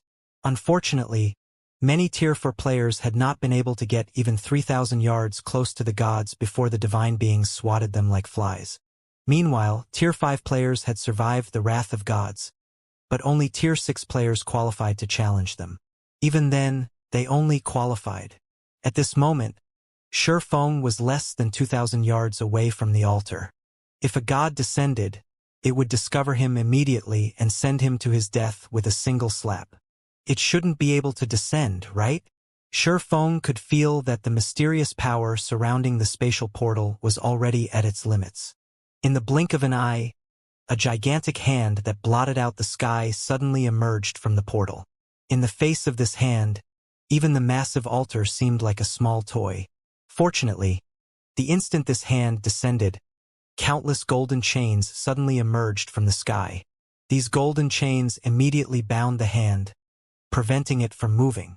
The chains of order. Shifeng breathed a sigh of relief at the sudden appearance of these fine chains. Sure enough, it is impossible for a god to appear here. Although the golden chains were thin, they contained an immeasurable amount of power. Even gods could not fight these chains. Yet, this massive hand abruptly twitched, and a single item fell from its palm. This item released a dazzling golden glow that illuminated the entire fortress around the Towers of Death. The moment this item landed in front of the Orc King, the gigantic hand in the sky retreated through the spatial portal. Peace returned to the Towers of Death. Did that god break open the spatial portal just to give the Orc King an item? Shifeng was utterly stunned. An item that was obtained from a god through the sacrifice of hundreds of thousands of orcs. Even if Shifeng could not clearly see what that item was, but judging from how the Orc King had willingly made such an immense sacrifice, it was definitely an extraordinary treasure. If he could steal it. However, Shifeng promptly shook his head, removing the thought from his mind. Only those who wanted to give up on life would attempt to steal an item from a mythic monster. It would be no different than trying to steal from White River City's magistrate, the Tier 4 Great Wizard Weissman. Just as Shifeng was about to turn and leave, a figure suddenly came flying towards the Towers of Death from a distance. The figure flew at a tremendous speed, several times faster than even Shifeng when he had Wind Rider activated. In just a few seconds, the originally seed-sized figure grew to the size of an ordinary human. Sky Knight. Shifeng could not help his shock. The new arrival was actually a human NPC. Moreover, it was the Tier 4 hidden class Sky Knight. His body exuding a multicolored brilliance, the Sky Knight immediately charged towards the Orc King. Meanwhile, as if receiving the arrival of a great enemy, the Orc King Trezek immediately tried to collect the flashing golden treasure. However, the Sky Knight had obviously prepared for this situation. With a shout, he pointed his sword towards the heavens. Suddenly, a titanic golden sword appeared above the Orc King. This golden sword then transformed into a streak of light as it descended towards the mythic Trezec. Shi Feng's jaw dropped. This Sky Knight actually knew the Tier 4 forbidden move Firmament Flash. Forbidden moves were taboo skills in God's domain. Firmament Flash was labeled taboo because the skill possessed overly destructive power. In addition, the skill was extremely difficult to learn. Classes of the same tier had no way of learning it. The Tier 4 Firmament Flash could rival even a Tier 5 skill. Even though the Orc King Trezec was a mythic monster, an existence slightly above Tier 4 classes, when facing an attack with the might of a Tier 5 skill, it had no choice but to protect its life first. The Orc King Trezec immediately unsheathed his blood-red greatsword. Releasing an angry roar, a frightening aura suddenly surged forth from his body. It seemed as if the Orc King had activated a berserk skill that boosted his strength to an astonishing degree. He swung his greatsword, sending a streak of blood-red light slashing at the descending holy sword. Boom! Boom! Boom! Suddenly, the land around the towers of death shook. It was as if the end of the world had arrived. What? Shi Feng was stunned. The Orc King Trezec had actually defended against the Sky Knight's Firmament Flash. At this moment, however, the Sky Knight already stood before the golden treasure, his hands stretching out to snatch the item. Just as the Sky Knight was about to grasp the golden treasure, Shi Feng suddenly noticed a mocking grin on the Orc King's face. Ah! The instant the Sky Knight touched the golden treasure, he suddenly released a tragic scream. Suddenly, his body transformed into countless particles of light. A Tier 4 Sky Knight had been a tyrant qualified to rule over a large city, yet such a dominant existence had died without offering even the slightest of resistance. Shi Feng even wondered if he were hallucinating. Is it a trap specifically targeting the Sky Knight? Shi Feng watched the dispersing particles of light, inwardly relieved. Prior to this, he had even considered stealing the treasure from the Orc King Trezec. Fortunately, he had given up on that idea. Otherwise, he would have lost his life just like the Sky Knight. The trap could instantly kill a Tier 4 Sky Knight, not even leaving behind a body. It was clear that this trap's damage was not ordinary. Although players would not face true death, the consequences of such an attack definitely would not end with just the loss of EXP and equipment. It was highly possible that the players would be affected as well. At the very minimum, players' immortal souls would receive damage, preventing them from logging into God's domain for a time. However, this was still not the most severe possibility. In some circumstances, players who died might even have to delete their accounts after reviving. It was possible that the Sky Knight's death fit into this category. After the Sky Knight died, Trezec kept his blood-red greatsword and slowly walked towards the treasure.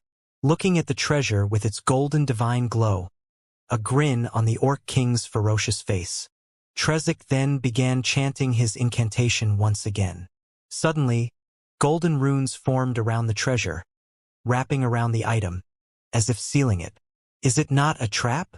As Shi Feng watched the Orc King's actions, it was clear that the trap was not meant for the mythic monster. Instead, there should be something special about the treasure that prevented others from touching it. However, as the Sky Knight had not known this, he had been erased out of existence. Since the Orc King knew that he could not touch the treasure, he knew exactly what kind of item that treasure was, hence why he sealed it. Should I take this risk? Shi Feng hesitated. Before, as the Orc King and the treasure were too close, by the time Shi Feng made it to the treasure, the Orc King would have already claimed it. However, now that the Orc King sealed the treasure, he had a chance to steal it. Shi Feng could take the opportunity while the Orc King was busy to sneak over. And as the treasure was sealed, he could steal it. However, Shi Feng had also witnessed the Orc King's power. Trezec had managed to block even the Firmament Flash, which had the power of a Tier 5 skill. Dealing with a Tier 1 player like him would be child's play for the Orc King. It was possible that, before he could even arrive before the treasure, the Orc King's greatsword would have already devoured his life. Moreover, escaping after he collected the treasure was also a problem.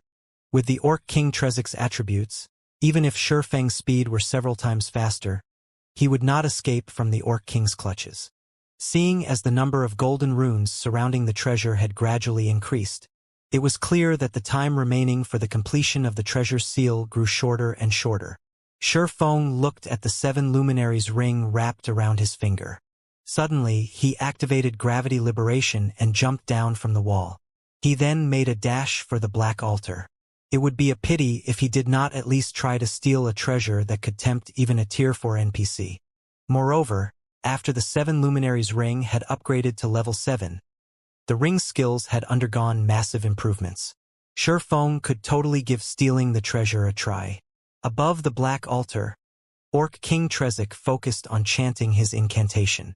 Meanwhile, Shurfeng slowly approached the altar. A mythic monster's perception range was not as wide as a god's. Normally, that range was around 100 yards. Hence, Shurfeng still had a chance. If the Orc King's perception range were any wider, Shurfeng would have no choice but to flee. When Shurfeng was about 100 yards from the Orc King, he halted his steps. Sure enough, the Orc King had yet to notice his presence. Shurfeng then walked along the distance of 100 yards, searching for the location closest to the treasure before settling down and waiting for the moment the treasure's seal finished. Line after line of golden runes hovered around the treasure. This was the first time Shurfeng had ever witnessed such a complicated sealing ritual. Just as the sealing process was about to end, Shurfeng immediately used Phantom Kill and had his doppelganger secretly run over to and wait at the other side. Time slowly passed. Shurfeng's heart began to beat furiously. He was but a lowly tier 1 class. Moreover, this was his first time trying to steal an item right from under the nose of a mythic monster. One mistake would definitely end with his death. Though Shurfeng did not mind losing a little EXP, he was deeply afraid of losing his equipment, particularly the 7 luminaries ring and the heavenly dragon's breath. Neither of these items were bound to his character. After he died, there was a very high possibility of either of these 2 items dropping. However, if he unequipped these 2 items, he would lose his edge to steal the treasure. It was a gamble. While Shurfeng waited quietly, after the Orc King chanted the final verse of his incantation, suddenly, the countless runes wrapped around this treasure. In the next instant, the golden divine glow that had originally surrounded this treasure disappeared, revealing a simple and unadorned crystal ball. When Orc King Trezik's eyes landed on this crystal ball, the excited smile on his face became even more prominent. However, just as the Orc King was about to step towards the crystal ball, Shurfeng's doppelganger abruptly dashed towards it. The doppelganger was extremely fast. It had taken only an instant to cross the distance of 100 yards. A little tier 1 ant dares to try for my god crystal? Die! Orc King Trezik revealed a disdainful sneer as he unsheathed the blood-red greatsword from his back. Transforming into a flash, Trezik suddenly appeared before Shurfeng's doppelganger. Even though the doppelganger had already activated Windwalk, it was still as slow as a turtle compared to the Orc King. Trezik felt nothing but disdain for a tier 1 ant like Shurfeng. Hence, the Orc King decided to annihilate this little rat to avoid any taint to his god crystal. Without waiting for Trezik to take action, the doppelganger activated Defensive Blade. Shurfeng's deductions had indeed been accurate. The difference in attributes between them was simply too massive. Before the doppelganger could even raise its sword to defend itself, Trezik's greatsword struck the doppelganger. Although Shurfeng had grasped the flowing water realm and had even learned flowing water acceleration, there was a qualitative difference between himself and the Orc King Trezik. In front of absolute power, all tricks were useless. The Orc King's attributes were dozens of times higher than Shurfeng's. Even if Shurfeng's techniques were more impressive, their effects were limited. In the blink of an eye, Defensive Blade's block charges had been exhausted. Immediately after, a streak of red light cut across the doppelganger. Truly, without being able to resist, Shurfeng's doppelganger had been defeated. However, while Trezik dealt with the doppelganger, Shurfeng had already activated Windwalk and used a speed scroll. He had even activated Blade Liberation, increasing his agility by 80%, and activated the additional skill of the Flame Boots, Flame Rush, increasing his movement speed by an additional 100%. At this moment, Shurfeng was faster than even wind itself. By the time the Orc King killed the doppelganger, less than 20 yards remained between Shurfeng and the treasure. Despicable! Trezek immediately discovered Shurfeng. Spinning around, he dashed towards Shurfeng.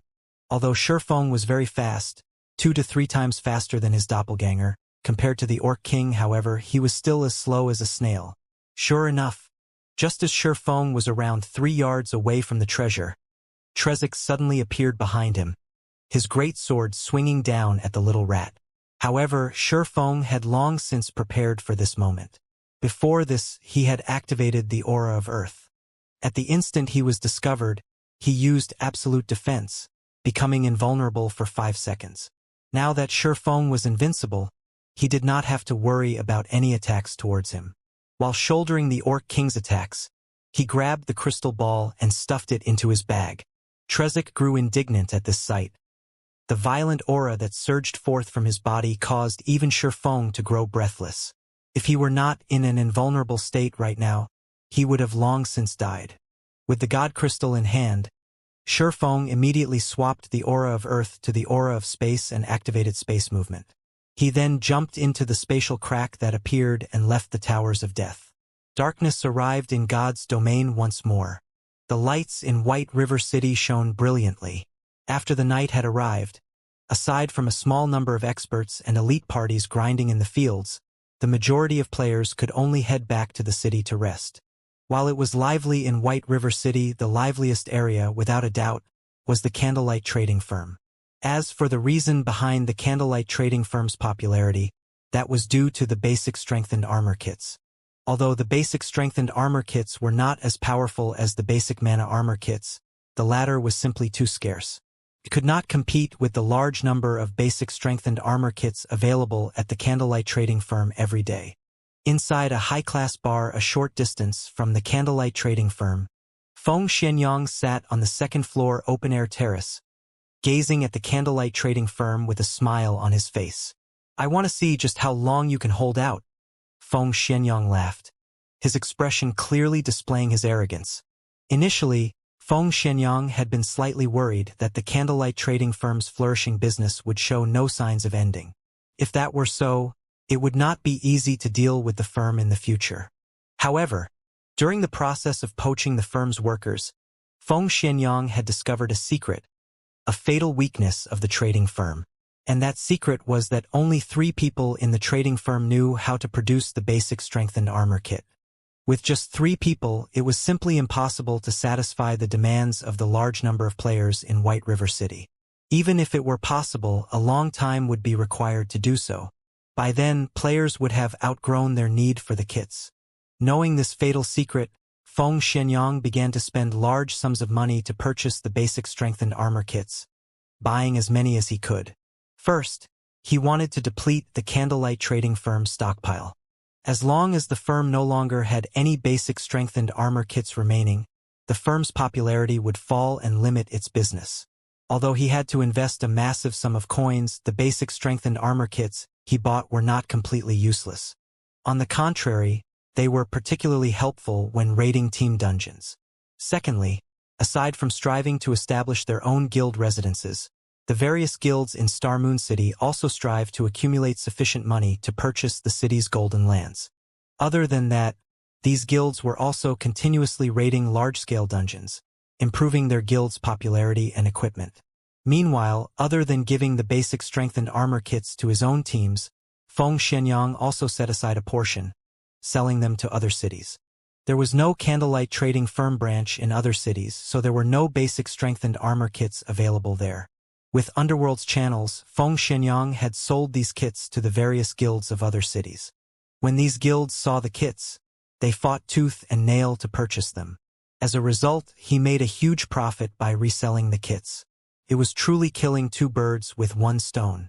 Not only could he deplete the Candlelight Trading Firm stockpile of armor kits, but he could also profit from reselling them. How could this possibly go wrong? However, as he celebrated his plan, he had also gained a deep understanding of how fearsome the Candlelight Trading Firm was. Fortunately, the candlelight trading firm was only in White River City, and there were only 3 forgers capable of producing the basic strengthened armor kits. Should the trading firm ever resolve these 2 problems, it could definitely dominate Star Moon Kingdom's market. At that time, who could possibly compete with the candlelight trading firm? Feng Xianyang could not hold back his envy. Why isn't the candlelight trading firm mine? Feng Xianyang held a deep hatred towards Melancholic Smile. If the candlelight trading firm had agreed to cooperate, it would have been his possession by now. With the money he could earn through the trading firm, his position within Underworld would also soar. At that time, those currently above him would be at his beck and call. Humph. Did you think that, just because you refused to sell the trading firm to me, I would be helpless against you? The firm will fall into my hands. Feng Xianyang could already picture the moment he grasped the rights to the candlelight trading firm, and it would only be a matter of time before all of Underworld's power in Star Moon Kingdom would fall under his control. At that time, it would be child's play to deal with a combat guild like Zero Wing. Just as Feng Xianyang enjoyed the wine of victory, a slightly chubby, middle-aged man in pompous clothing sat down beside him. Young Master Feng, may I know why you have called me here today? Although the middle-aged man was only level 10, barely reaching the minimum requirement to enter a city, his body radiated a distinct shrewdness. In particular, those beady little eyes of his greatly resembled that of a wily old fox. How is the progress of the task I assigned you? Feng Xianyang asked softly. Young Master Feng, rest assured, I have already discussed things with many members of the candlelight trading firm. Although only over a dozen or so advanced forging apprentices have officially defected to our side, many have expressed their intentions of doing so. I believe that in the near future, many more advanced forging apprentices will willingly defect to our side. At that time, the candlelight trading firm will show signs of supply shortages. When the firm's popularity falls, it will become even easier for us to poach its members. If they run out of workers, even with a good shop and the basic strengthened armor kits, expansion will be impossible. The middle-aged man chuckled. Good, you've done well. As long as you succeed, you will receive your fair share of benefits. Feng Xianyang nodded with satisfaction. Meanwhile, inside one of the forging rooms of the candlelight trading firm, Melancholic Smile frowned, obviously worried. Just moments ago, several more advanced forging apprentices had requested to dissolve their contracts. Moreover, these few advanced forging apprentices all held rare forging designs. Although these people had to pay a compensation fee that was over a dozen times the value of the forging designs they had learned, it was still a massive loss for the candlelight trading firm. It had not been easy for the firm to get its hands on these forging designs. Without these commodities, how was the firm supposed to retain its customers? Truly despicable. I didn't expect to have nurtured so many traitorous bastards. I should never have let these people learn those forging designs. Melancholic Smile gnashed her teeth. She deeply regretted focusing on these people, supplying them with rare forging designs and allowing them to become advanced forging apprentices so quickly. Suddenly, Feng opened the door to the forging room and entered. However, due to his silence, by the time Melancholic Smile had noticed him, he already stood right in front of her. Guild leader, Melancholic Smile called out in surprise. Why are you here? Look at how distracted you are. Did you encounter some trouble? Feng asked, laughing. Feng was in an extremely good mood. After stealing the god crystal from the mythic monster Orc King Trezek and escaping with his life, he had made a beeline for White River City, afraid that the Orc King would catch up to him and finish him off. Now that he had returned to White River City, even if the Orc King did catch up to him, it was impossible for him to invade the city. Guild leader, I'm useless. I failed to live up to your expectations. To think that I have been nurturing so many ungrateful bastards. Regret filled Melancholic Smile's eyes. Feng had entrusted so many rare forging designs to her, and had even repeatedly stressed that she should only let those who were trustworthy to learn them. Yet, in the end, listening to Melancholic Smile's mumbling, Feng could not help but laugh. So that's what's going on. No problem. Although we lost some rare forging designs, haven't we earned several million credits in return? Shifeng smiled calmly. He then took out a wad of forging designs, tossing them onto the stone platform. Since Overwhelming Smile wishes to poach our advanced forging apprentices who have learned rare forging designs, let them have at it. If they can afford it, let them poach as many members as they want. I welcome them to do so. Melancholic Smile had never before seen any of the numerous forging designs scattered across the stone platform. This Melancholic Smile was stupefied. No words could describe her shock. Guild leader, I'm not dreaming, right? She was a forger in her own right, so she knew how valuable these forging designs were. While the forging designs that could be purchased from the Forging Association were not particularly valuable, forging designs obtained elsewhere were. This was due to the design's low drop rates. However, ordinary forging designs were not enough to nurture a forger. Hence, the forging designs were so expensive. It was especially true for the forging designs that had very low drop rates and were meant for producing highly useful items. The prices of such forging designs were astronomical. Aside from that, there was one more type of forging design that was even more valuable, such as the basic strengthened armor kit forging design. Currently, aside from the Horizon Alliance's 3 copies, no one had them. Moreover, nobody knew where to obtain these forging designs. As a result, they were even more valuable than epic equipment. Regarding the currently available forging designs, Melancholic Smile had practically learned all of the designs that were available. Even if she hadn't, she at least knew about them. However, she had neither seen or heard of any of the forging designs that Shifeng had scattered all over the table before. Taking a casual glance at the forging designs, Melancholic Smile's eyes shone brilliantly. Every item these designs produced was an item that players needed desperately at this stage of the game. A majority of these forging designs contain instructions for the Lightstone. There are also some meant for level 25 to level 30 mysterious iron and secret silver equipment. You can let any advanced forging apprentice learn the Lightstone forging designs. Shifeng chuckled. Slowly, he said, however, only the 3 of you can learn these equipment forging designs. You can also leave some to serve as a reward for the members who become basic forgers, but all those who wish to learn them must renew their contracts. If they want to leave the Horizon Alliance, fine. But they must first compensate the guild 20 times the value of the forging designs. If Overwhelming Smile wants to poach our members, let them have at it. Shifeng had long since guessed that Overwhelming Smile would try to poach their lifestyle players. These forging apprentices had initially joined with the intent of making a living for themselves. Since Overwhelming Smile was willing to offer an absurd salary in addition to shouldering the compensation, many would naturally be tempted. Before this, Shifeng had repeatedly told Melancholic Smile to be careful when recruiting members precisely because he wished to avoid this situation. He had also done so with the intention of informing Melancholic Smile of the severity of the matter. Not even the gods could see through the human heart, let alone mankind. Only through experiencing hardships could one grow. There were many things that one could not learn from the experience of others. Only through experience could wisdom be earned. Now that Melancholic Smile had personally experienced such a situation, in the future, she would definitely be more thorough when selecting talented players. Currently, he had a large number of Lightstone forging designs on hand. If Overwhelming Smile would willingly pay the price to poach the Alliance's members, Shifeng welcomed them to do so.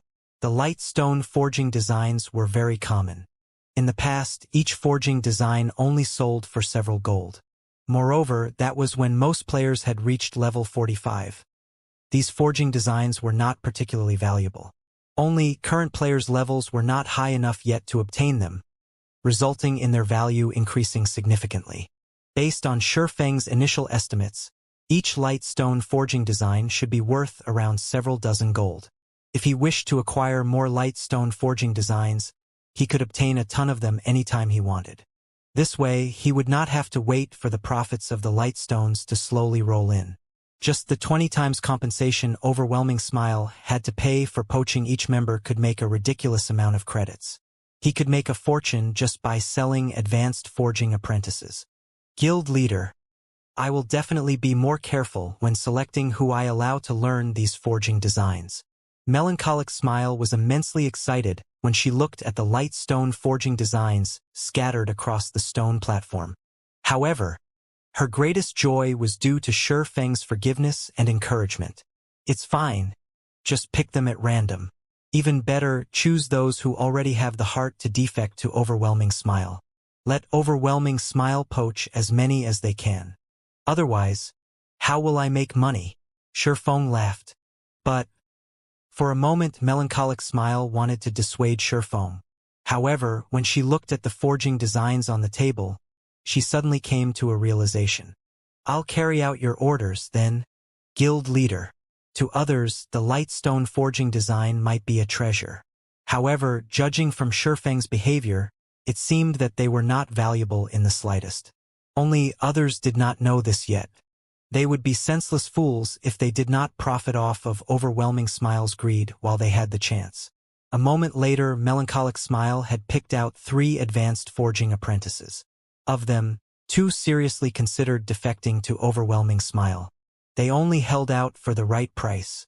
Hence, Melancholic Smile decided to give them this opportunity. In reality, there were many others with the same intentions within the Horizon Alliance. However, to convince others of the light stone forging design's rarity, she could not allow too many people to learn it at once. An item was as valuable as it was rare. If she did so, the light stone forging designs would lose their value.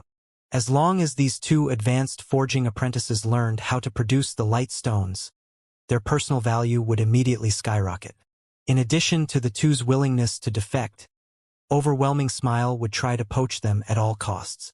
After all, not only would they deal the Candlelight trading firm a blow, they could also steal 2 of the trading firm's highly valued talents. As Melancholic Smile took care of the light stone forging design situation, Shi Feng had arrived at his own exclusive forging room. He had set up a private forging room for himself in every Candlelight trading firm.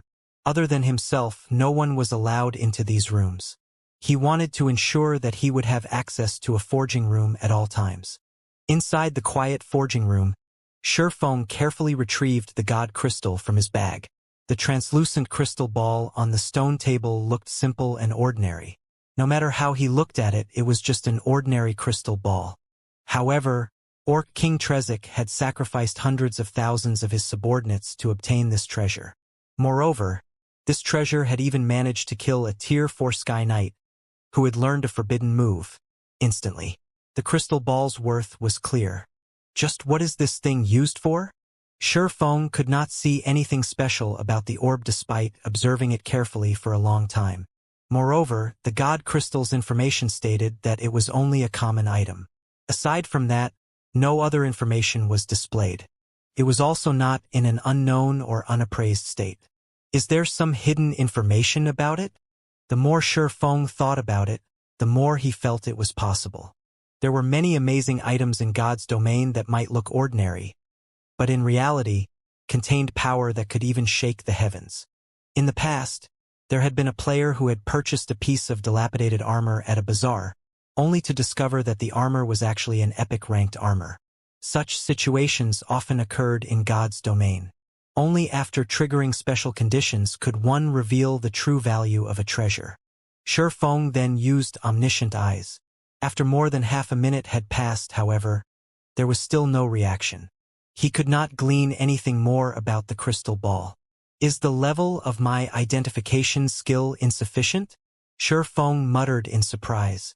It can't be. I recall Charlene saying that the Omniscient Eyes activated using the Golden Stigmata is the second most powerful identification skill in God's domain. Do I need other items to activate the God Crystal's true function? Shi Feng suddenly had the urge to puke blood. After wasting so much effort to steal this item, he could not actually use it. He still needed to fulfill some special requirements. Yet, he had no clue as to what those requirements were. It was utterly frustrating. Doesn't it look a bit like the dark blue crystal ball I got from the Eternal Courtyard? After the improvement to his brain's activity, Shi Feng's memory had become extraordinary. Thus far, he had not been able to do anything about the dark blue crystal ball. At this moment, seeing as both items were crystal balls and were related to gods, if someone told him that the 2 items were unrelated, Shi Feng would not believe them. Thinking up to this point, Feng left the forging room immediately and rushed towards the bank. Inside Overwhelming Smiles Guild residence in White River City. What did you say? Feng Xianyang abruptly slammed his fist down on the table. Furious, he said, "Those bastards suddenly raised their price? Do they take us for fools?" "Young master, please calm down," the slightly chubby, middle-aged man advised. "They have not raised their prices without reason, but because they have the capital to do so." Capital? Advanced forging apprentices like them? Overwhelming Smile has no shortage of individuals of their caliber. Feng Xuanyang's brows furrowed, a hint of killing intent flashing in his eyes. Although his family was successful, he wasn't the only one competing to become the successor. He had joined Underworld precisely because he needed the organization's help to achieve his goal. Meanwhile, upon discovering God's domain's unique standing through Underworld's inside information, he had immediately snatched the chance and invested in the virtual reality game. As long as he could create a legacy for himself, the matter of becoming his family's successor would be set in stone. He had spent such a large sum of money to poach these people only because he wished to wound the Candlelight trading firm. Due to the ongoing war with Zero Wing, Overwhelming Smile's daily gold expenditure was massive. Hence, all of the money spent on dealing with the Candlelight trading firm right now was his. His liquid funds only amounted to several hundred millions of credits, so he could not squander it. Although advanced forging apprentices were indeed rare, with the money he possessed, he could easily hire dozens of advanced forging apprentice NPCs from the Forging Association. It was much easier and cheaper than poaching advanced forging apprentices from the Candlelight trading firm. Not only did he have to offer these people high benefits, but he also had to pay an astronomical compensation fee. Moreover, even when these forgers joined him, they were useless with their lifestyle skills reset to zero. Young Master Feng, the two I mention are somewhat special. Special? Just because they are special, they dared to raise the price we have agreed upon by 3 times. Do they really consider themselves true forgers? Young Master Feng, although they are not forgers, they have recently learned a rare forging design. They can now produce light stones. A light stone is an item that enables players to grind and level even throughout the night. With it, players will not be limited by time. Moreover, it's quite cheap to produce light stones, so it is a very lucrative product. Meanwhile, among the advanced forging apprentices of the Candlelight trading firm, only 3 have learned it. So, naturally, they raised their prices. Light stone? There is actually such a thing? Have you confirmed how they managed to obtain its forging design? When he heard about the light stone's function, Feng Xianyang immediately realized how massive its value was. If he could obtain the forging designs for them, he would not need to spend money to poach the Candlelight trading firm's members. He could simply rely on the light stones to defeat the Candlelight trading firm and dominate Star Moon Kingdom's market. The Candlelight trading firm is keeping that a secret, so low-ranking members like them have no access to that information. However, I have sent someone to investigate the light stones. Though it would seem that the Candlelight trading firm only has a limited number of light stone forging designs. Otherwise, they would not only allow 3 advanced forging apprentices to learn them. Moreover, I have also heard that the 3 forgers of Candlelight are not producing the light stones, focusing on producing the basic strengthened armor kits. It is quite possible that the trading firm is too busy and has decided to allow its advanced forging apprentices to produce the light stones instead. In other words, it is possible that Candlelight only has 3 light stone forging designs. If we can poach 2 of them, it would be a massive blow to the trading firm. You're right. If Candlelight is allowed to produce a large amount of light stones, they will become more difficult to deal with. Unfortunately, man's schemes are inferior to those made in heaven. Melancholic smile. That damnable woman. She actually dared toy with this young master. Now, I'll show her what pain means. I don't care what it takes, poach those 2. We'll be even better off if you can lure the last one as well. When Feng Xianyang recalled Melancholic Smile's arrogance, he could not help but laugh. Young Master Feng, rest assured, we already have those 2 in the bag. Only the last one is rather obstinate. His price might be a lot higher than the others. In addition to Candlelight's latest contract, our expenditure this time might exceed 50 million. the middle-aged man said cautiously. After all, this was not a small sum of money. They had to spend 50 million credits just to poach 3 people, with a majority consisting of the compensation fee. Based on his initial estimates, the light stone forging design should be worth nearly 100 gold. If they poached all 3 forgers, they had to pay a compensation fee of 6,000 gold. Just do it. It will be worth it if we can drag all 3 of those forgers to our side, Feng Shenyang said as he gnashed his teeth. If he could steal both man and forging design, he would have done so in a heartbeat. However, the candlelight trading firm wouldn't be so stupid. Even fools knew how precious one-of-a-kind products were. Such items could significantly increase a shop's competitive edge. Following which, the middle-aged man left the meeting room to negotiate with the advanced forging apprentices. Meanwhile, at White River City's bank, Shi Feng had already rented a private warehouse for himself. If a player wished to store a truly precious item in God's Domain's banks and wanted no one else to know of it, they had the option of renting a private warehouse and private room. Without the owner's permission, nobody was allowed inside the private warehouse. However, unlike the public warehouse where the daily fee was only several copper coins, renting a private warehouse was not cheap. Inside a small private warehouse, players had 30,000 item slots.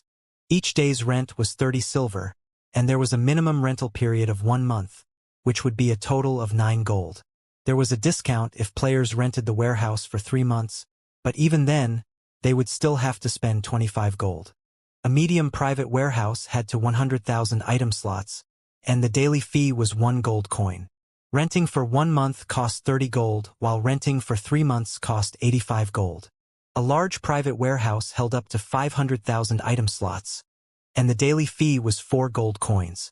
Renting for 1 month cost 120 gold, while renting for 3 months cost 350 gold.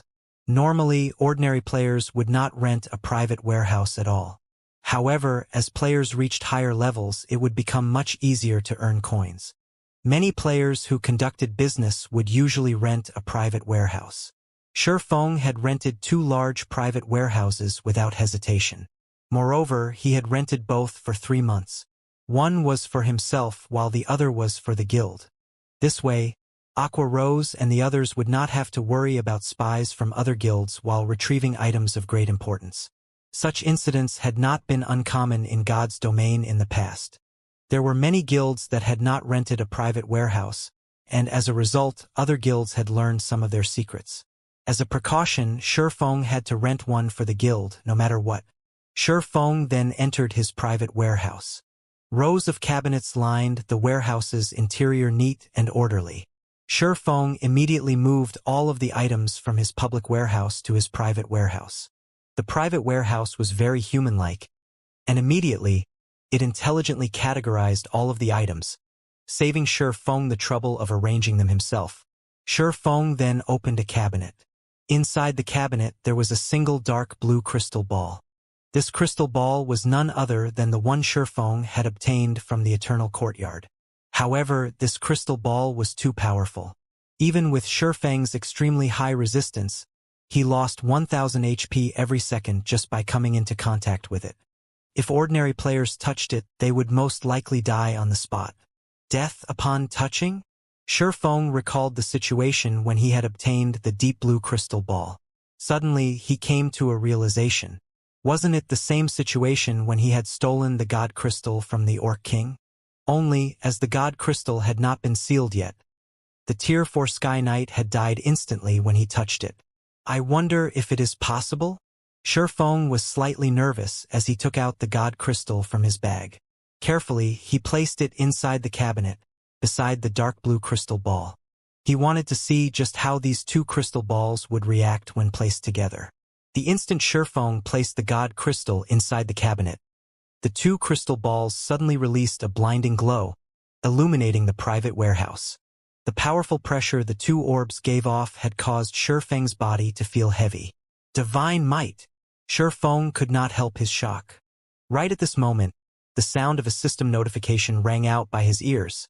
System, do you wish to remove the seal and merge the 2 crystal balls? After hearing the system notification, Shi Feng felt both stunned and hesitant. Both the dark blue crystal ball he had obtained from the Eternal Courtyard and the God Crystal he had stolen from the Orc King were extraordinarily precious items. They were even more valuable than an epic item. Yet he was required to merge them. If he agreed, he would lose one of the two items. To a reincarnated soul like Shurfeng, epic items were not particularly precious. As long as his team was sufficiently strong, he had plenty of ways to obtain more epic items.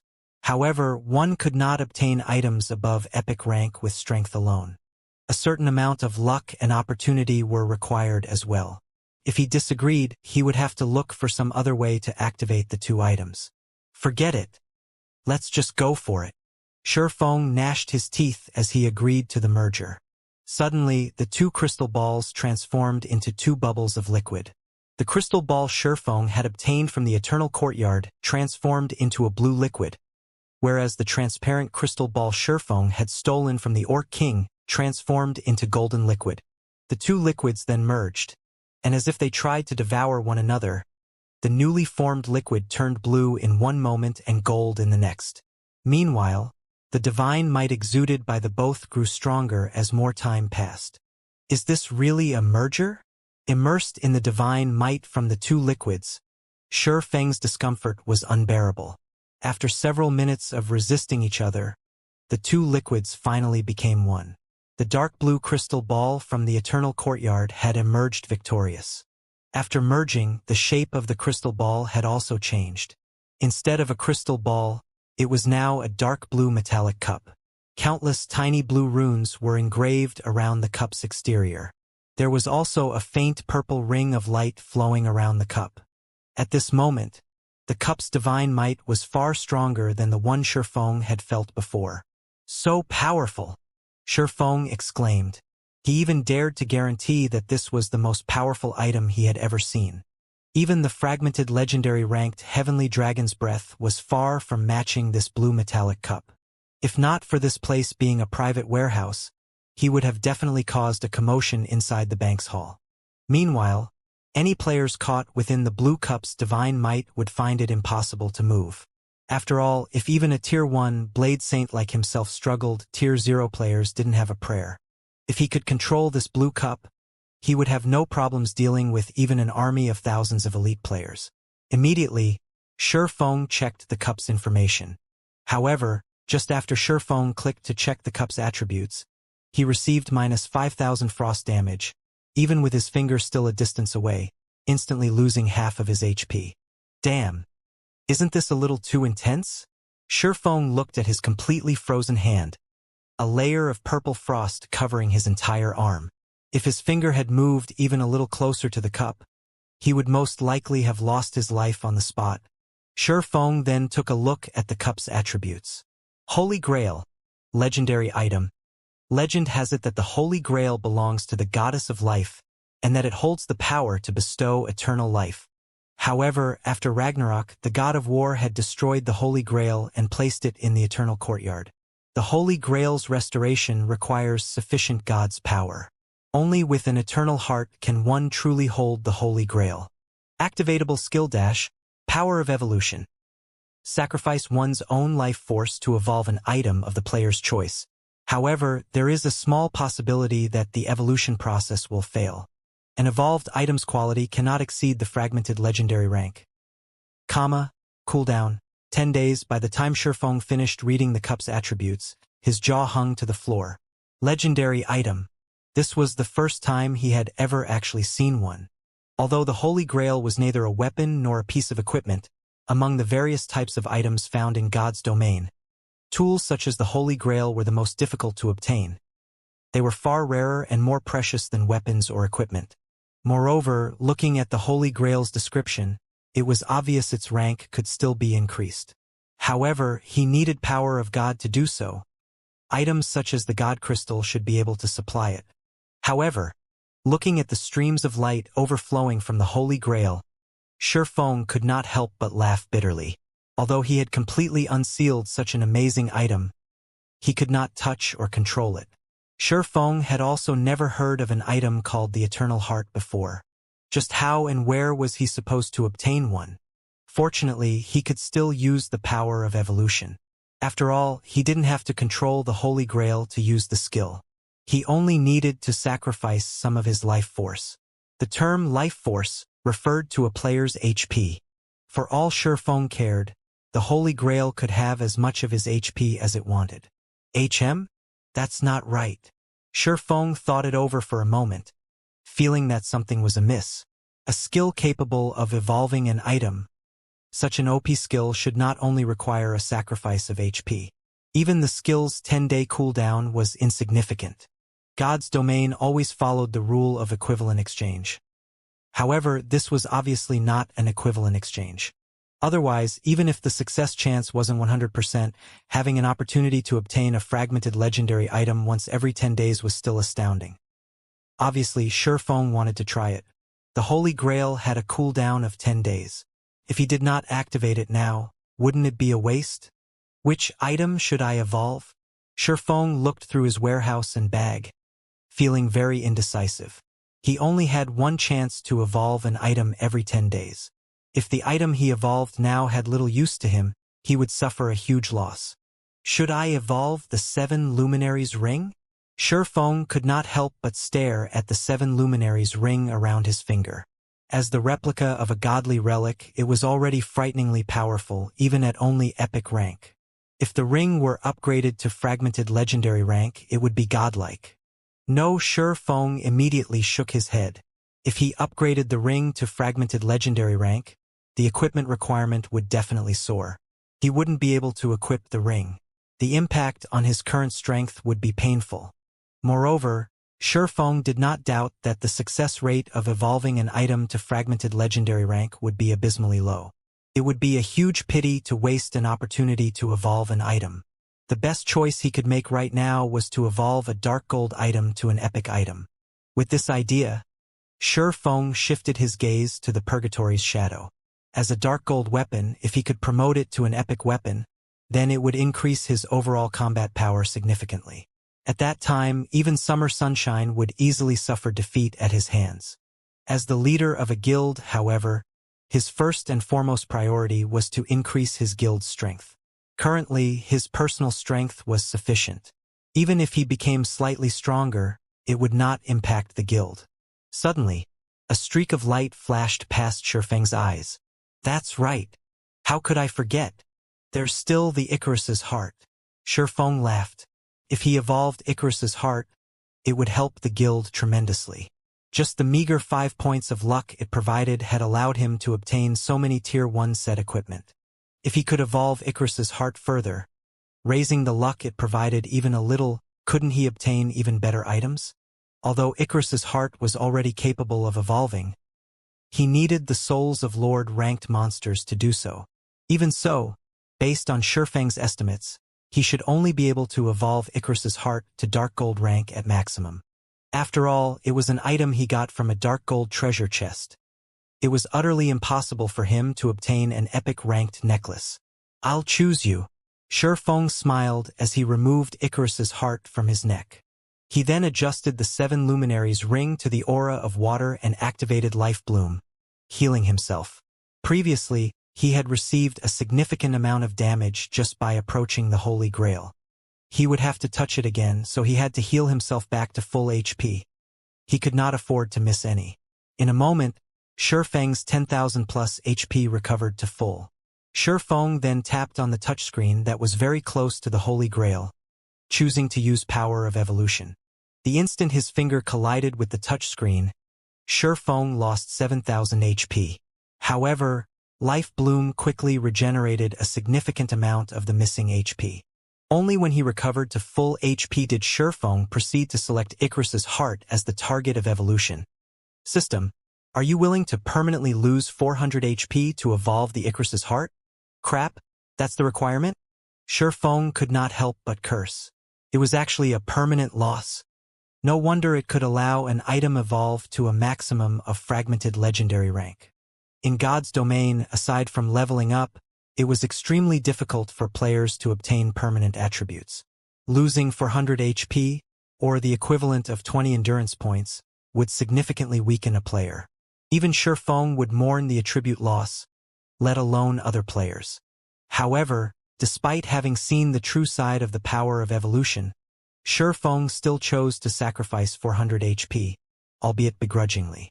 Although 400 HP was precious, it could not beat being able to upgrade the Icarus's heart to epic rank. Moreover, Feng knew of several methods to increase his endurance permanently. He could easily make up for the loss he suffered now. Feng then clicked, agree. And suddenly, the strength of the Holy Grail's divine might soared. In the next moment, strands of green light flowed from Feng's body and into the Holy Grail. After the Holy Grail absorbed 400 HP from Feng, it fired a purple ray at the Icarus's heart. Immediately, the Icarus's heart released a brilliant golden glow, forcing Feng to shut his eyes. After the golden radiance faded, Feng opened his eyes and looked at the Icarus's heart, discovering that the necklace now emitted a faint purple glow. Was it a success? Feng was somewhat nervous as he examined the necklace's attributes. If it had failed, then he had permanently lost 400 HP for nothing. Moreover, he would also have to wait for 10 days before the next sacrifice. However, after investigating the Icarus's heart's attributes, Feng's tightened fists relaxed as excitement quickly overtook him. That's right. It was a success.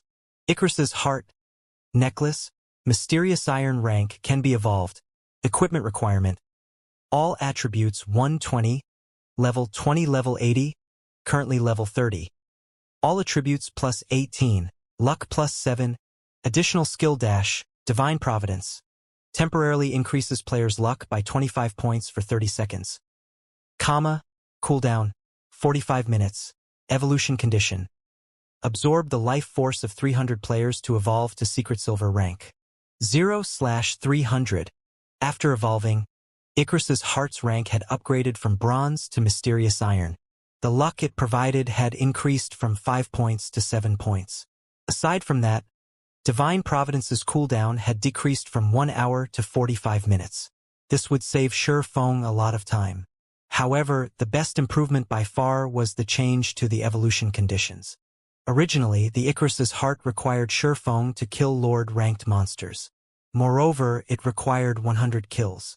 Lords were extremely rare, and Feng would have to waste a lot of time to kill 100. Now that the conditions had been adjusted, Feng only needed to kill 300 players and absorb their life force instead. A lord was very difficult to find, but players crowded the streets. As long as Feng worked hard, he could upgrade Icarus's heart to epic rank very quickly. At that time, he would gain massive profits from opening the Twilight treasure chests. At the thought, Feng could not help but grow restless. If not for the ongoing war with Overwhelming Smile, he would have struggled to find opponents. Now, however, his target was clear. He would use Overwhelming Smile's players as sacrifices for the Icarus's heart. Now that Overwhelming Smile's White River City branch has been defeated, it won't be easy to find large groups of players. I might as well make a trip to Maple City and have a look at the situation there. After some consideration, Feng felt that Maple City was the best location to take action. Overwhelming Smile had already become Maple City's overlord. The Overwhelming Smile members there had nothing to fear within the region of Maple City.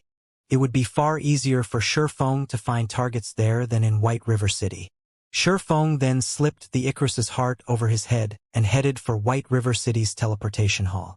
Feng very much looked forward to upgrading the Icarus's heart to epic rank. Not even the night in God's domain could hinder Feng's yearning. The sooner he upgraded the necklace to epic rank, the sooner he could obtain better items from the Twilight treasure chests. One could obtain even epic items from the Twilight treasure chests. If he could get his hands on several epic items, he could help the guild tremendously. Naturally, he would upgrade it sooner rather than later. As for the matter regarding the Lightstones, he fully trusted Melancholic Smile's capabilities.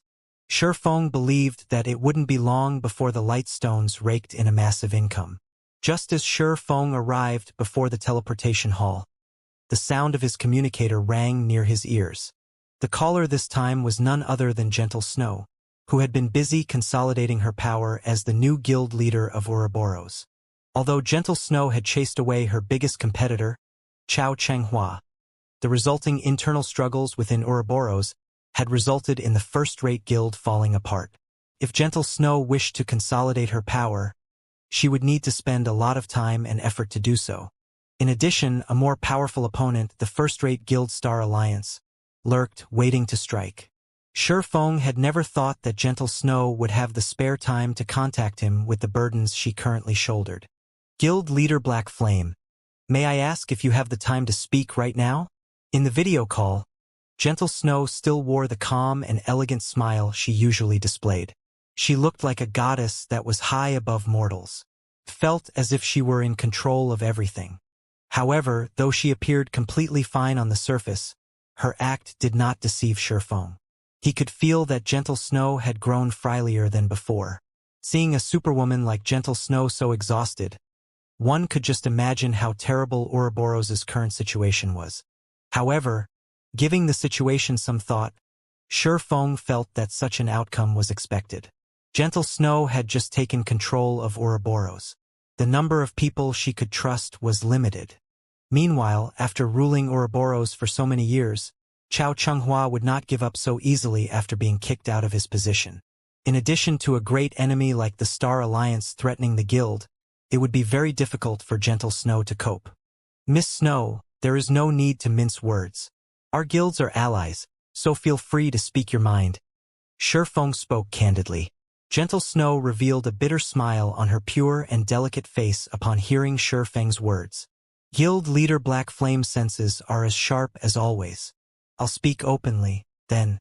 I'm calling about the candlelight trading firm that suddenly appeared on one of Star Moon City's golden lands and the candlelight trading firms in White River City. I can't think of anyone in the entire Star Moon Kingdom other than you who is capable of launching such firms. That's right. I am indeed the founder. Feng did not try to hide it. To begin with, he had no need to do so. He had spoken with Gentle Snow about his plans to establish a lifestyle guild long ago. Back then, he had hoped to utilize Ouroboros' fame to promote his trading firm. Even without Gentle Snow's call today, he had prepared to seek her help to promote the candlelight trading firm at an appropriate time. As a first-rate guild, Ouroboros had a large number of members scattered across Star Moon Kingdom. Practically every major city in Star Moon Kingdom housed the guild's members. There were even branches in other kingdoms. If the guild helped with promotion, the candlelight trading firm's business would flourish. However, the supply of basic strengthened armor kits simply could not meet the demand. Even if Ouroboros promoted the firm right now, it would not significantly increase the firm's income. Hence Feng had decided to hold off on seeking Gentle Snow's help for the moment. Excellent. This will make things easy. I want to invest into the candlelight trading firm. I don't want a lot of shares. 20% will do. Naturally, I will compensate you appropriately. The compensation will include 30% of Ouroboros' shares, as well as funds, channels, and materials, which will allow the trading firm to develop quickly. What do you think of my offer? One had to admit that Gentle Snow's proposal was tempting. Even Zhao Yueru and the elders of Ouroboros standing beside Gentle Snow were shocked by her offer. After all was said and done, Ouroboros was a bona fide first-rate guild and possessed a massive fortune. The guild had only achieved its current status after striving for many years. Although the guild's internal struggles were serious, the guild itself was still frighteningly strong. Second-rate guilds were still no match for it.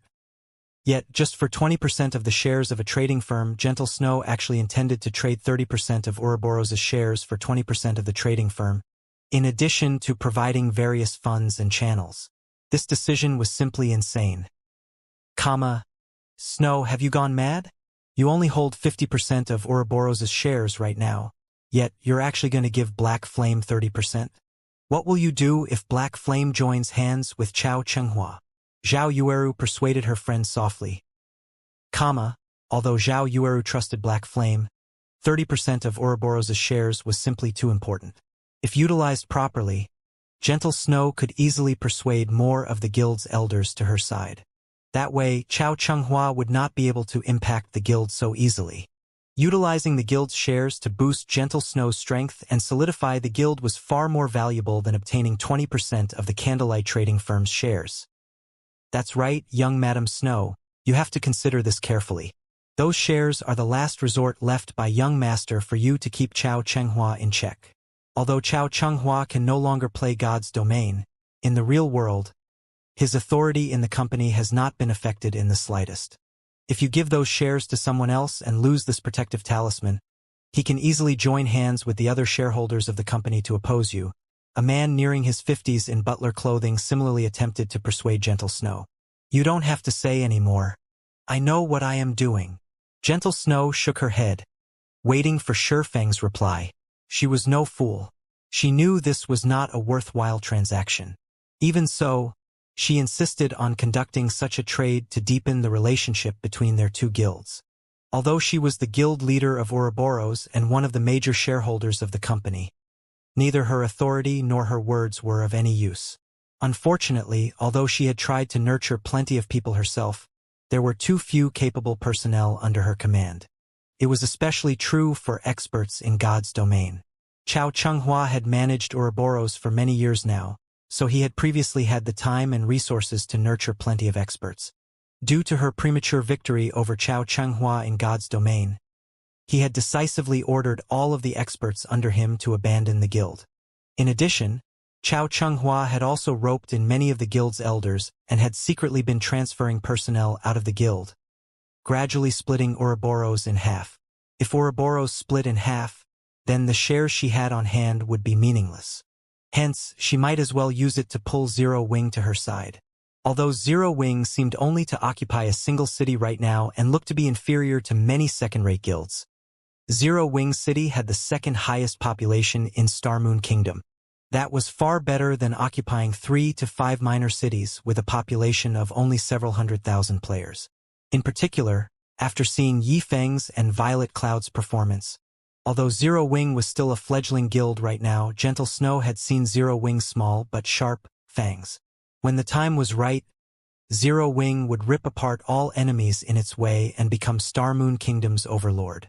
At this moment, just the fact that Black Flame had managed to establish a candlelight trading firm on one of Starmoon City's golden lands displayed the man's capabilities and power. Meanwhile, Shifeng was similarly stunned by Gentle Snow's proposal. He had never expected Gentle Snow to make such a tempting offer. However, Shifeng still shook his head and said, "Miss Snow, your offer is indeed very tempting. However, please allow me to refuse." "Refuse? Why?" Gentle Snow asked in disbelief, her beautiful eyes widening with shock. Her proposal was no different than shoving money at Shifeng's face. If Zero Wing and Ouroboros joined forces, not only could they make up for each other's deficiencies, but it would also become more convenient for their two guilds on their paths to becoming the overlords of Starmoon Kingdom. She could not fathom why Shifeng would reject such a proposal. "As I understand it, I know that you hope to deal with Ouroboros' internal problems quickly, but I do not want Zero Wing to get mixed up in the internal struggles of other guilds," Shifeng explained.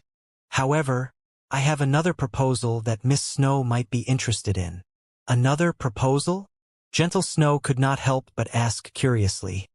"It's very simple. Miss Snow simply needs to bring Ouroboros' members into Zero Wing. I can give Miss Snow 15% of Zero Wing's shares." Although Shifeng's voice was utterly calm, his words were astoundingly shocking. "Are you trying to annex Ouroboros?" Gentle Snow said, slightly indignant. Ouroboros did not belong to her entirely. Originally, it should have been her brother's. Only, due to her brother having an accident, Chao Chenghua had taken the opportunity to weasel his way to the top. And all this time, she had been thinking of a way to help Ouroboros recover its past glory. So how could she possibly agree to merge Ouroboros and Zero Wing right now? "Is there a difference?" Shifeng countered. "Ouroboros exists only in name now. Although you have acquired the position of Ouroboros' guild leader, you do not possess the corresponding authority. Sooner or later, Ouroboros will split in half, so why not join Zero Wing instead?" Shifeng had his own considerations regarding Ouroboros. In reality, Ouroboros was not all that important to him. The only reason he had decided to offer 15% of Zero Wing's shares was solely due to the war goddess herself, Gentle Snow. Everything else meant little to him. In the past, Chao Chenghua had defeated Gentle Snow. With the entire guild pitted against her, it was only natural that she had lost. Aside from Gentle Snow's most trusted followers, not a single person had stood with Gentle Snow. How could she have won? Even if her own abilities were amazing and her strength famed throughout God's domain, the people's aspirations could not be easily swayed just by strength alone. Although Shifeng had helped Gentle Snow win the competition this time, her fate had not changed much. In this life, she was simply the one standing on the righteousness rather than Chao Chenghua. Even so, the majority of Ouroboros's members were still Chao Chenghua's subordinates. He could just withdraw his men and form his own guild. Only the price he would have to pay would not be small. However, Chao Chenghua had no other choice. In the end, Ouroboros would disband. What point was there for Gentle Snow to strive so hard? It would be much better for her to take the opportunity, while a small portion of the guild still supported her, to join Zero Wing. Time crawled by. Both sides silently looked at each other. At this moment, complex emotions filled Gentle Snow's heart.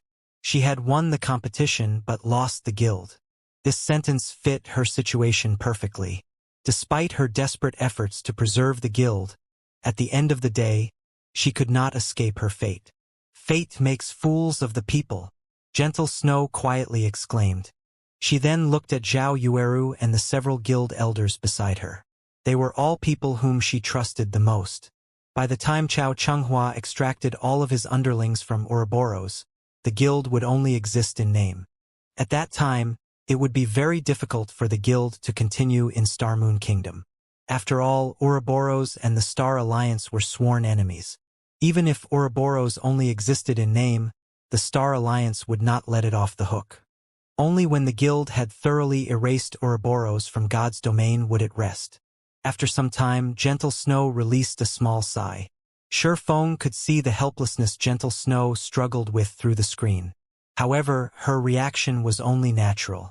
After all, who would willingly merge the guild they had spent an endless amount of effort to establish with another guild? However, Shifeng had his own considerations as well. Even if Zero Wing and Ouroboros were allies, the guilds resided in two different cities. And as no one could predict the future, both Zero Wing's upper management and its guild members had to keep up their guard constantly. In order to avoid adding to Zero Wing's worries, the best result would be to annex Ouroboros. It was truly hilarious. A little guild like Zero Wing actually dared to annex a first-rate guild? However, Shifeng possessed the strength and confidence to succeed. Zero Wing currently possessed many experts. There was also a continuous supply of funds from the Candlelight trading firm, so Zero Wing could afford to annex a gigantic existence like Ouroboros. Moreover, after receiving Ouroboros' trade channels, the Candlelight trading firm could profit further. In addition, after operating in the virtual gaming world for so many years, Ouroboros must have accumulated plenty of old customers, who were very rich and willing to spend lots of money in virtual reality games, as well as corporate sponsors. Otherwise, the guild would not have such an impressive income. Zero Wing Workshop was currently still developing their customer base. If the workshop could claim Ouroboros' old customers, it could very quickly earn large sums of credits. Unlike the workshop's current state where it was without a stable income and required Shifeng to look for a source himself. Guild leader Black Flame, I need some time to consider this matter, Gentle Snow said after calming down. Since Guild leader Black Flame has no intentions of selling the Candlelight trading firm's shares, may I purchase some coins from you? Although there were plenty of people selling their coins on the virtual trade center, the available volume was very small. Moreover, every other guild in the game was also attempting to purchase coins in bulk, making it practically impossible to purchase large sums. Thus, Ouroboros could only rely on its own money-farming teams to cover the guild's daily expenses. Miss Snow, you should know how tight the various guilds are for coins right now. However, if you're only interested in purchasing a small sum, there should be no issues. May I know how much you are looking to buy? Shifeng asked. Although he had spent quite a lot of money already, both the Starstreak trading firm and the Candlelight trading firm provided him with a significant daily income. He could easily sell 1,000 or 2,000 gold. I don't want much. 5,000 gold will do, Gentle Snow stated after giving the matter some thought. I can transfer 50 million credits for them immediately. With 5,000 gold, she should barely be able to stabilize Ouroboros's current situation. If she established a guild residence and gave the guild members some hope, it would make it more difficult for Chao Chunghua to lure players away. 5,000? Miss Snow, you think too highly of me. Shi Feng smiled bitterly. How about this? I can sell you 2,000 gold at market price. However, I will require Ouroboros's help to purchase a few plots of land in Starmoon Kingdom's top 10 cities, and to promote the candlelight trading firm. Coin's market value constantly depreciated. Currently, 1 gold coin was worth about 6,000 credits. One could roughly purchase a piece of level 25 mysterious iron equipment or level 20 secret silver equipment with that kind of money. Gentle Snow's offer to purchase 5,000 gold at 50 million credits was far above market value. However, even if she had 50 million credits, she couldn't even purchase 4,000 gold, much less 5,000. Otherwise, those corporate giants would have long since bought up all the available lands in major cities. One could say that coins were at their peak value right now.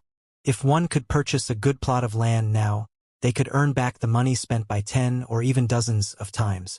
These massive corporations naturally would not hold back from spending their credits. Unfortunately, such a thing was simply not possible. 2,000 gold? Gentle Snow was immediately stunned. Before, she had only mentioned 5,000 gold with the intention of probing Zero Wing's bottom line. Throughout God's domain, there was not a single guild that was capable of revealing 5,000 gold. Yet Shi Feng had just casually mentioned that he would sell her 2,000 gold. 2,000 gold. In order to acquire so much money, she would have to spend several days relentlessly trying to purchase coins and draft the guild's money-farming teams and her confidants. On the other hand, even after purchasing so many golden lands, Shi Feng could still afford to sell 2,000 gold. His financial prowess was unmatched. Is it not enough? Shi Feng pondered for a moment before saying, I can offer you 3,000 gold at most. If it is still not enough, you will have to look for other avenues yourself. Gentle Snow had helped him plenty of times, so he would not kick her while she was down. He would help her to the best of his abilities so long as it was within his capability. Although he had a lot of money, he needed that money to purchase lands and set up shops in other cities. Besides that, he also needed to leave some for the guild in case of emergencies. Thanks. I'll transfer the money to you right away, Gentle Snow said, inwardly feeling overjoyed. With 3,000 gold in addition to the 2,000 gold she currently had on hand, she would have enough to purchase a plot of land and establish Ouroboros's guild residence, as well as maintain the guild's daily expenses. This way, Chao Chunghua would find it far more difficult to tear the guild. After Shi Feng sold 3,000 gold to Gentle Snow through the virtual trade center, he then teleported to Maple City. Maple City was also considered a major city in Starmoon Kingdom's eastern region. The city had nearly 1 million players. This was also one of the reasons that many people had an optimistic opinion of Overwhelming Smile. Aside from a few small guilds, Overwhelming Smile was the only large guild residing in the city. It had already chased any major competition out of Maple City.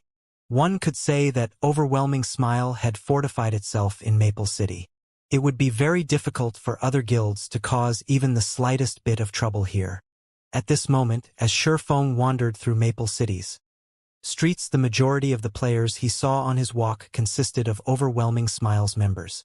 Every one of these Overwhelming Smile members flaunted their arrogance, and players of other guilds could only do their best to avoid standing in the way. Overwhelming Smile has set up a trading firm in Maple City. The shop's name is Overwhelming Trading Firm, and it's in the Central District. The items there are much cheaper than the ones in NPC shops. They also offer plenty of items that are not available in NPC shops. If everyone is interested, please go take a look. Many Overwhelming Smile members loudly promoted the Overwhelming Trading Firm, attracting many players' attention. After all, player-owned shops were far better than NPCs. In particular, none of the NPCs' shops sold whetstones. Normally, they could only purchase such items from forging apprentices. Unlike White River City, Maple City did not possess a Starstreak trading firm that allowed players to purchase many items not normally found in NPC shops. Overwhelming really is the dominant force here. Unfortunately, that will only hold true for now. Shifeng currently sat under a small outdoor pavilion, sipping wine as he observed the lively streets of Maple City. In a moment, a middle-aged man close to his 40s arrived before Shifeng. Respectfully, he said, "Hello, Guild Leader Black Flame. My name is Liangchen. Guild Leader Snow has sent me to you. Here is the agreement stating that I will purchase land on your behalf. Please look through it. Thank you for your efforts." Shifeng received the agreement and gave it a quick glance. After making sure that everything was in order, he signed his name and said, "Let's head to the City Hall and proceed then." Inside Maple City's City Hall. At this moment, Liang Chan, the person whom Gentle Snow had delegated to assist Shifeng in purchasing land, was utterly stupefied. Without hesitation, Shifeng had purchased a plot of land located in the central district of the city that cost over 2,000 gold. Immediately after, he established a luxury shop for 1,000 gold. In total, Shifeng had spent over 3,000 gold in a span of just a few breaths. Liang Chun was someone whom Gentle Snow trusted absolutely, so she had already shared her knowledge regarding Shifeng. Hence, Liang Chen knew that Shifeng had sold Gentle Snow 3,000 gold not long ago. Otherwise, he would not have exposed the fact that he already had enough reputation in Maple City to become a baron. Although Maple City was not as good as White River City, the number of players who had reached the reputation of a baron was still extremely low. There should only be 2 or 3 such players throughout Maple City right now. Previously, Shifeng had spent 3,000 gold. Now, he had spent over 3,000 gold once again. This level of wealth far surpassed Ouroboros. With such financial prowess, who could possibly challenge Zero Wing in a war of attrition? Only now did Liang Chen finally realize why Overwhelming Smile, a guild that had managed to dominate Maple City, had failed to defeat Zero Wing, and why Zero Wing was publicly acknowledged as White River City's #1 guild. The other first-rate guild's upper managers believed in their hearts that, although it was no match for Zero Wing in White River City, particularly in terms of the number of experts each guild possessed, Overwhelming Smile would still emerge victorious. After all, Overwhelming Smile possessed ample funds, whereas Zero Wing was a guild with no background or capital at all. At most, Zero Wing could only hold out for a bit longer. However, now that Liang Chun re-examined the situation, even 3 Overwhelming Smiles would not be enough to defeat Zero Wing. It seems the sky in Maple City will change soon, Liang Chun inwardly sighed. After learning more about God's domain, the various guilds had obtained a general understanding of its rules. If a guild wanted to become an overlord in the game, they required 3 things: experts, financial prowess consisting mainly of coins, and member count. Among these 3 points, member count was the least important as it was very easy to increase a guild's population. As long as a guild possessed sufficient financial prowess, they could increase their member count indefinitely. God's Domain was different from past virtual reality games where member count was a guild's top priority. In past virtual reality games, the differences between each individual player were simply too small. In these games, numbers equaled power. If one person was not enough, then they could just send a group. If a group was not enough, then they could send 100 players. Sooner or later, they were bound to exhaust their enemies to death. Unfortunately, God's Domain was different. A single top-tier expert could single-handedly dominate an entire region.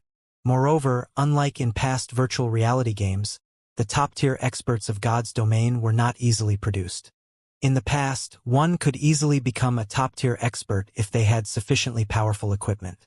Now, however, players needed sufficiently powerful combat techniques to qualify as a top-tier expert. Meanwhile, Overwhelming Smile was far behind Zero Wing regarding both experts and financial prowess. The result of the confrontation between the 2 guilds was already self-evident. In reality, so long as Overwhelming Smile hurriedly established their trade and earned large sums of money through it, they would have a fighting chance. Only, now that Shifeng had arrived, how could Overwhelming Smile contend with Star Moon Kingdom's chief forger with its few lifestyle players? Moreover, the Candlelight trading firm possessed 3 bona fide forgers. They were several times more powerful than advanced forging apprentices. The Candlelight trading firm also possessed the tactical weapon known as the basic strengthened armor kits. Simply put, Overwhelming Smile stood no chance of victory whatsoever. After Shifeng obtained some information regarding Maple City from Liang Chan, he hurried towards the city's teleportation hall. From the information Liang Chan had given him, Shifeng basically knew all of Overwhelming Smile's elite members' preferred grinding locations. He could use this chance to sacrifice these players to the Icarus's heart. Guild's elite members were different from ordinary players. When night arrived, ordinary players would usually return to their respective cities to rest or log out of the game, whereas elite players would continue leveling out in the fields. Because of their equipment or combat techniques, elite players had no reason to fear the monsters at night. Only their leveling speed would slow somewhat this time of day. Even so, it was much better than others who could not level up at all. Even if their leveling speed were slower at night, they would gradually widen the gap between themselves and other players. As a result, the levels of guild elite members were usually a lot higher than ordinary players. Meanwhile, Overwhelming Smile's main grinding location was the Dragon Ridge. Dragon Ridge was a level 25 to 30 leveling area. The monsters inside consisted of dragonmen. Dragonmen were born with thick scales and had inherited the unparalleled strength of dragons. They were natural-born warriors. Moreover, as they were a small branch of the dragon race, dragonmen also had an innate love for collecting treasures. Hence, dragonmen had significantly higher drop rates. There were also many quests available in Dragon Ridge that required players to deal with the dragonmen, so many players loved to level here. However, Overwhelming Smile monopolized the high-resource areas within Dragon Ridge. So, other players could only complete some kill quests for dragonmen in areas with low monster populations. Shortly after Shifeng teleported to Dragon Ridge and was in the midst of searching for Overwhelming Smile members, Melancholic Smile suddenly contacted him. "Guild leader, I've completed the task you gave me." Sure enough, they tried to steal all 3 advanced forging apprentices who have learned the Lightstone forging design, regardless of cost. In the end, all 3 defected, Melancholic Smile said excitedly. With all 3 advanced forging apprentices poached, that meant the firm had received the compensation for 3 Lightstone forging designs. They had earned nearly 50 million credits just like that. As for the loss of the 3 advanced forging apprentices, Melancholic Smile was utterly unaffected.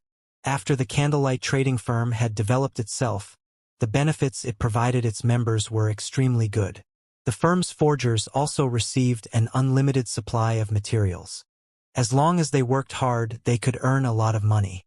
Hence, many forging apprentices had arrived to apply to the firm. Among them, there was no lack of intermediate forging apprentices.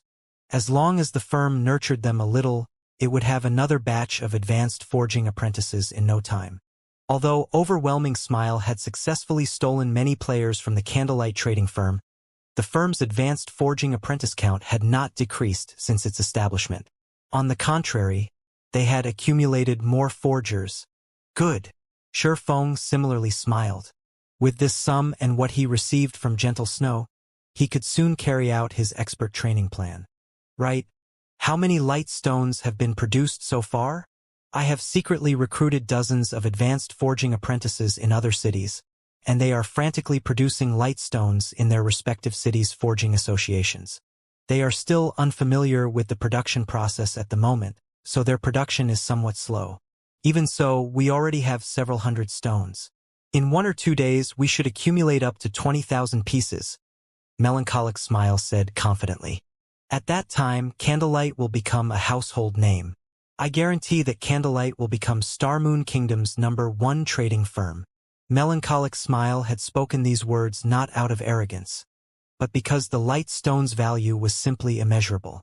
Both elite players and ordinary players could afford them.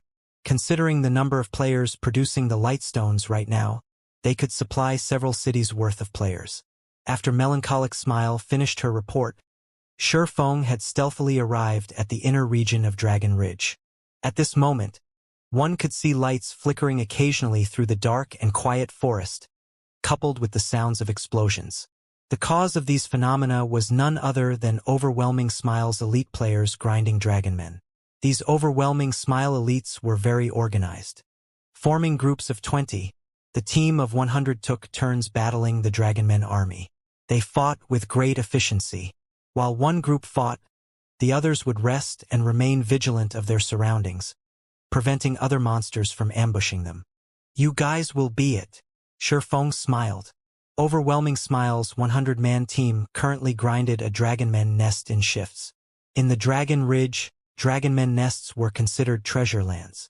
One could find various treasure chests inside these nests. Moreover, at least one boss guarded every nest. These bosses were usually chieftain and lord rank, but rarely the latter. Nests were also high-resource areas, and they were suitable locations for elite teams to level up and upgrade their equipment. This 100-man team from Overwhelming Smile had not noticed Shifeng's slow approach at all. However, when Shifeng was roughly 100 yards away from the team, he suddenly stopped. Why is he here? Shifeng was confused when he saw the thinly built man standing at the forefront of Overwhelming Smile's team. Shifeng's equipment and attributes far surpassed current players of God's domain. Moreover, with a powerful identification skill like the omniscient eyes, his vision was naturally superior to ordinary players. Even during at night, his vision was not significantly affected. Meanwhile, the thinly built man he saw was none other than Wolf, a true top-tier expert he had met several times before. At this moment, Wolf was already a level 27 Tier 1 shield warrior. His equipment had also undergone major changes. Currently, he wore nothing but level 25 dark gold ranked items, and his HP was close to 7,000. Compared to Zero Wing's Chief MT Cola, Wolf was only slightly inferior. However, the most significant change about the man would have to be the guild emblem on his chest. Shifeng had once attempted to recruit Wolf to Zero Wing. However, the latter had expressed his dislike of being bound by a guild, so Shifeng had given up. Yet now, not only had Wolf joined a guild, but the guild he had joined was also Overwhelming Smile. How could this not shock Shifeng? No wonder Overwhelming Smile's dungeon raiding progress in Maple City is so fast. It turns out that they have his help. Shifeng came to a realization. He had personally witnessed how skilled Wolf was. With the help of the Tier 1 shield warrior, Overwhelming Smile would not need long to clear a team dungeon. However, Shifeng could not figure out just how Overwhelming Smile had managed to persuade Wolf. On this 100-man elite team, aside from Wolf, Shifeng could also see several more experts. These people were clearly different from the elite members of Overwhelming Smile. A decisive aura surrounded their bodies, and in terms of attacking and dodging, they were obviously a cut above Overwhelming Smile's elite members. Several of these experts had even reached the level of a true expert. No matter which guild they joined, they would be their guild's top combatants. Regarding combat techniques and experience, none of these people were less than Ouroboros' soaring snake. Overwhelming Smile really knows how to hide its secrets. Fortunately, I discovered this ahead of time. If these people gradually accumulate their power in the dark, they will become a vicious threat to Zero Wing in the future. After watching for some time, Shifeng discovered that there were 7 true experts in this 100-man team. Including Wolf, there were 8. Not even Zero Wing possessed so many true experts. Although the 7 others were inferior to Wolf, they were most likely stronger than Cola and the 5 demon generals. Only Flying Shadow of the 5 demon generals was close to being a match for these 7 experts. If it really came down to a battle, if Flying Shadow did not possess the advantage in attributes, he would not last against any of these experts. The only ones who could contend with these 7 people were Fire Dance, Aqua Rose, and Violet Cloud. Of course, regarding growth potential, Cola alone was already far above these 7 people, not to mention Aqua Rose and Violet Cloud, who had the potential to reach God tier. In God's domain, every peerless expert capable of reaching God tier was an extraordinary existence. Experts who had only touched on the refinement realm stood no chance against them. Furthermore, these experts' combat techniques resembled Wolf's. It was clear that they had only achieved the skill they had today after training with Wolf for many years. Meanwhile, Cola, Fire Dance, Flying Shadow, and the others were only ordinary people. In the past, they had to rely on themselves and undergo countless trials and errors to attain what they had. The number of experts in God's domain is limitless. I really can't afford to take things lightly. After seeing these experts, Shi Feng suddenly felt that he was too negligent. The world's population was massive. Adding to the fact that this was an era of technology and humanity as a whole focused on physical fitness, there were countless capable people throughout the world.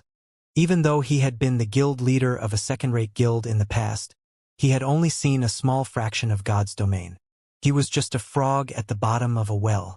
There were still plenty of secrets about God's domain that a minor character like him was not qualified to see. Take War Wolf, for example. In the past, Shi Feng had never once heard of the man before, yet the strength War Wolf displayed was already so powerful. He definitely had a high chance of becoming a Tier 6 God-ranked expert in the future. Meanwhile, this was only Star Moon Kingdom.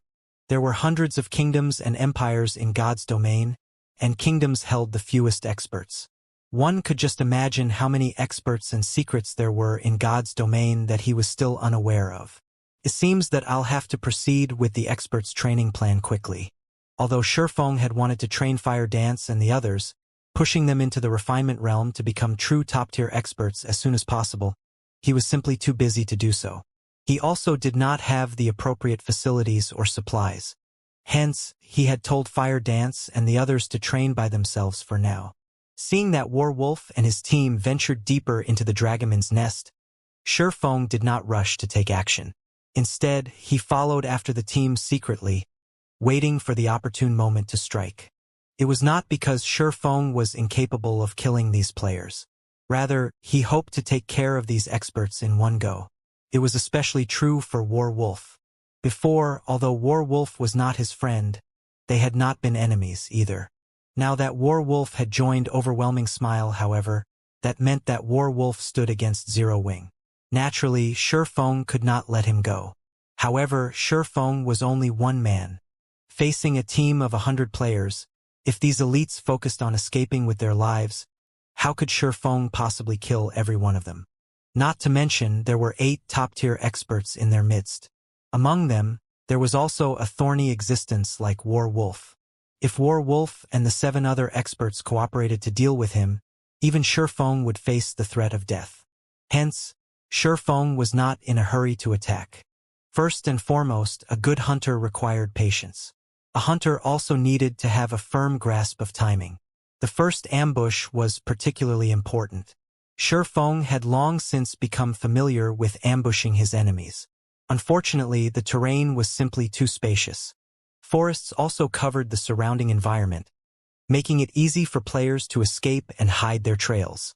Naturally, Shi Feng could not act rashly and prematurely expose himself. Moreover, time was on his side at the moment. It was already nighttime in God's domain, and players' vision significantly weakened during this time of day. If Shi Feng hid under the cover of darkness, it would be even more difficult to discover him. In addition, Shi Feng was currently level 30. He was much higher leveled than the monsters inside the Dragonman's nest, so it would not be easy for monsters to detect him. Time passed slowly, and Shi Feng followed War Wolf's team as they pushed deeper into the nest. With nothing better to do, Shi Feng opened Twilight treasure chests whenever Divine Providence was ready. After the Icarus's heart had evolved, the luck attribute it provided had significantly increased. Upon activating Divine Providence, Shi Feng's luck could reach a maximum of 32 points. That was 7 points higher than before. With each use of Divine Providence, Shi Feng could open up to 9 treasure chests, and among these 9 treasure chests, there was a very high probability of Shi Feng obtaining 1 or 2 pieces of Tier 1 set equipment.